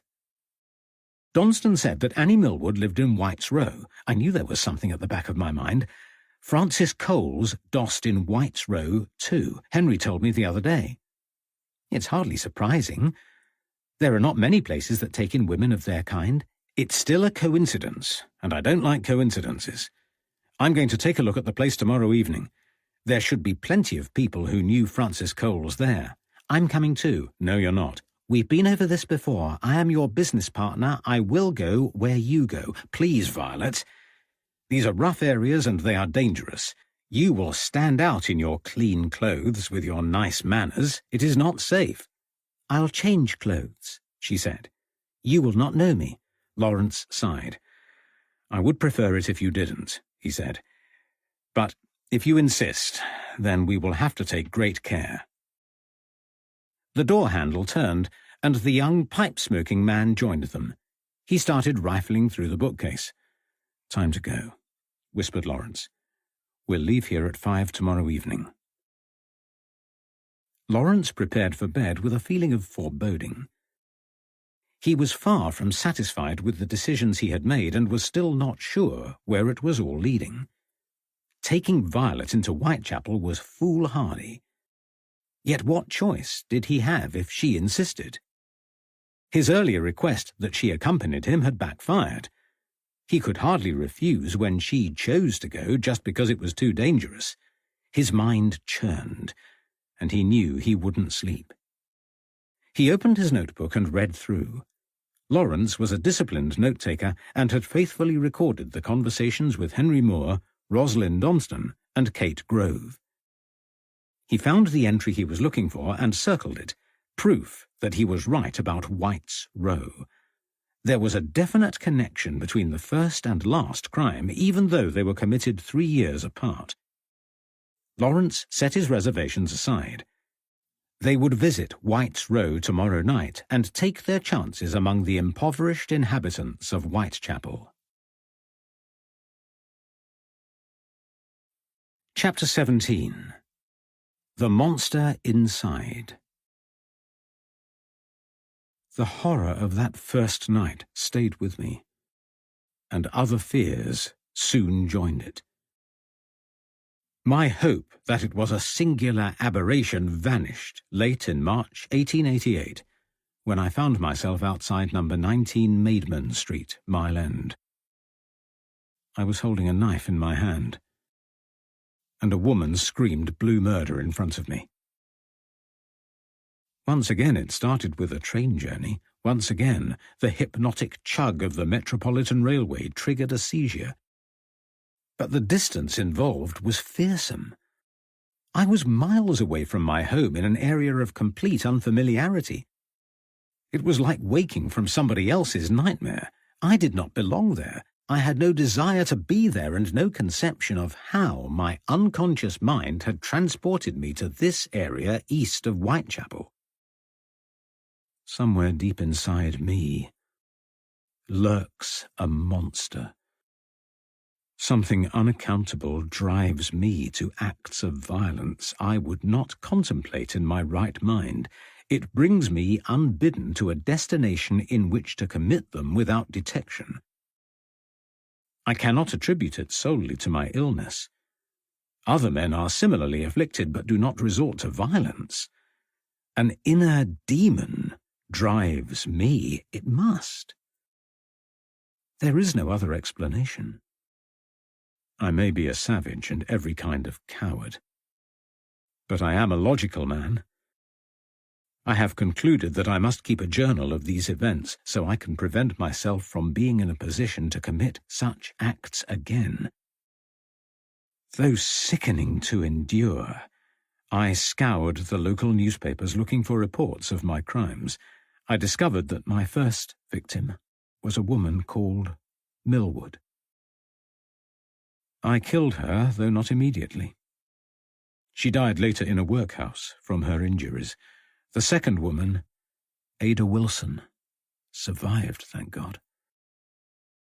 I deduced from newspaper reports that I had knocked upon her door. When she opened it, I burst into her room and demanded money before stabbing her twice in the throat. Do I remember any of this? Yes. There were snatches of recall. Not enough to form the whole picture, but sufficient to be in no doubt of my guilt. I was conscious by the time I ran away and remember two of her friends in rapid pursuit. But I bolted towards the west and somehow escaped. Remarkable, considering that I had no geographical knowledge of the area. But desperate men make good survivors, and I found my way home. There was a minimal amount of blood, not enough to make anyone look twice. It could have been my blood for all anyone knew. Of course, it was not. I had once again attacked a random stranger with no consequences. I have done my best to order these memories into sequences. Listing them might reveal commonalities, triggers. Not only does this interest me, but it is also a means to prevent future occurrences. I find my condition fascinating, and can detach myself and observe it rationally. I have concluded that I must stop using the railway line, which is a pity, as train travel has formed part of my routine for some considerable time.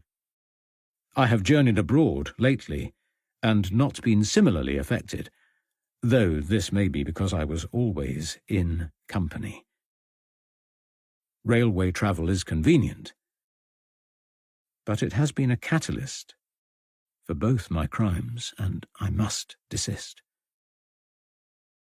I have further concluded that I cannot keep sharp objects on my person any longer.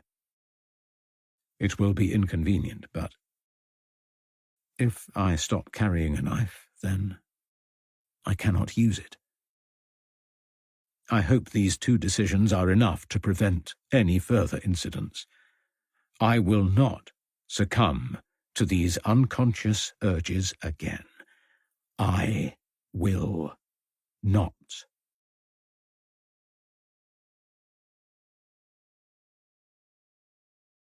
Chapter 18. Saving Violet. Wednesday, the 4th of March, 1891. Lawrence disembarked from the train at Aldgate Station already regretting his decision to question the inhabitants of 8 White's Row in the evening. It was a dark, moonless night, and the skies were heavy with unshed snow. Lawrence wore a greatcoat and Violet a full-length black coat with a winter bonnet. Neither was sufficient to keep them from shivering as they walked north along Commercial Street. "I don't like this," said Violet as they passed a shop doorway. A man dressed in rags lay in a fetal position in the recessed porch. A puddle of vomit glistened in the light of a nearby gas lamp. "Should we help him?" "No," said Lawrence. "Can't you smell the fumes? He has been drinking. I can see him move. He needs to sleep it off." Commercial Street was quiet. Small pockets of people passed here and there, but the cold evening seemed to have deterred all but the neediest from straying onto the streets. They passed an alley and heard muffled voices. Lawrence glanced towards the sounds and turned abruptly. "Don't look, Violet," he said softly, taking her arm. "What's wrong?" "I would rather not go into detail. Some commercial transactions in this part of London are not fit to discuss in front of a lady." "You are chivalrous, Lawrence. But I know how things work." Lawrence guided Violet towards a gas lamp. He stopped and removed a scruffy piece of paper from his pocket, smoothed it out, and scrutinized it. "What's that?" whispered Violet. "It's a map. I asked the hotel manager for directions earlier." Violet examined the crudely drawn sketch. "It doesn't make much sense," she said doubtfully. "He explained it as he drew it," said Lawrence. "It's pretty straightforward. Not far now by the look of things." "What's that?" asked Violet. "What?" "That noise." "I can't hear anything." "I'm sure I heard footsteps, but there is nobody behind us." "I didn't hear them." "It's not the first time. I heard something when we left Aldgate Station." "Violet, it's not a pleasant area and it's dark. You must not worry if it sounds and feels different to West London. I will look after you, I promise." They continued along Commercial Road until they reached a pile of boxes scattered across the pavement. The decaying carcass of a recently butchered animal lay beside the wooden crates, and a black rat squatted on the rib cage and chewed the body. Entrails crawling with maggots fell into a squirming heap on the floor. The rancid smell hit Violet like a wall. "Oh!" She raised her hand to her mouth in horror and turned her head towards Lawrence. "Oh, it's disgusting." Lawrence pulled a handkerchief from his pocket and held it over his nose as he steered Violet away. "We won't go past that. Come with me." They turned into a narrow lane off Commercial Road, which opened into a small square with an alleyway at the far end. A chink of light coming from a narrow window cast weak illumination for a few yards. They were alone, and it was deathly quiet. Violet leaned into Lawrence. She was still shivering. "We can go back, Violet," he said, reaching into his coat pocket. He withdrew a candle from a small tin and set it on the ground. Then he struck a match and squatted on his haunches, trying to protect the flame from the chill air. The match went out. He lit another, and this time it remained alight long enough to ignite the candle. He held it in one hand and grasped Violet's hand in the other. "Do you want to go on?" he asked. "Yes," she whispered. "I'm better now." They walked hand in hand across the silent square. A sliver of moonlight cut through the darkness. Lawrence and Violet continued their journey without speaking. The narrow alley magnified the sound of gravel crunching beneath their feet.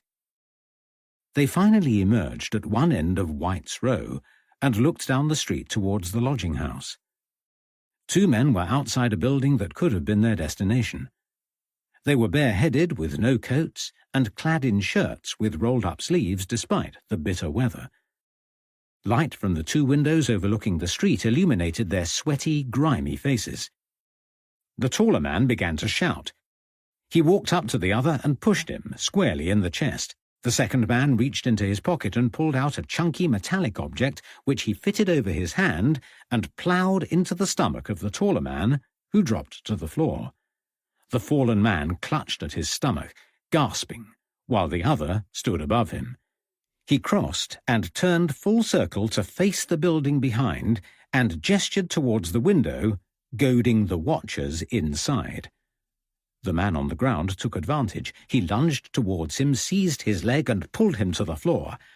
The two men began brawling, flailing around on the frosty ground, fists flying. The door to the building swung open, and a motley crowd of men and women piled into the street. They surrounded the two shirt-sleeved men, shouting and swearing words of encouragement. Lawrence pulled Violet away. "We can't go there now," he said. "They must be drunk as lords. Anything could happen." He guided Violet into Crispin Street and towards a brightly lit public house. The battered sign above the door read, "The Paul's Head." "We can wait here for half an hour," said Lawrence. "The worst of the trouble should be over by then, and there may be someone in here who can tell us more about Francis Coles." Violet tiptoed towards the grimy window of the public house. Even from the outside, she could hear a cacophony of voices and the screech of a poorly played fiddle. She rubbed the glass with her glove, and a circle of light appeared through the dirt. She peered inside. The large room was full of people. Two men in grubby jackets leaned against the bar. A small, squat dog stared possessively towards his master, who wore baggy trousers and a wide-awake hat. He listened intently to another man, who sloshed the contents of his glass over the floor as he spoke. Large barrels occupied one side of the bar. A group of women rested their drinks on top while they chatted. All were unkempt, with dirty clothes and matted hair. Another barrel propped up a skinny man, almost insensible from drinking. His glass lay upended on the sawdust floor. "I'm not going in there," said Violet. Lawrence looked inside. "It's not that bad," he said. "Look." Violet pointed. At the far end of the room, a man's fleshy hand gripped a girl by the throat. She was young, in her teens. Her older and rounder companion waved a chubby finger menacingly in her face, his own a mask of rage. "Perhaps you are right," said Lawrence. "We should go back. It isn't safe anywhere." "Hang on a minute. That's Donston in there." "It can't be. It is, I tell you. I wonder what he's doing. He looks a mess." "Are you sure it's him?" "I think so. Though his clothes are different. He must be in disguise. He's talking to another fellow, a real ruffian." "Then you had better leave him alone. I want to know what he's doing here so close to White's Row. I doubt it matters. "Give me 5 minutes, Violet. I want to get close enough to hear what they are saying." "Don't be ridiculous.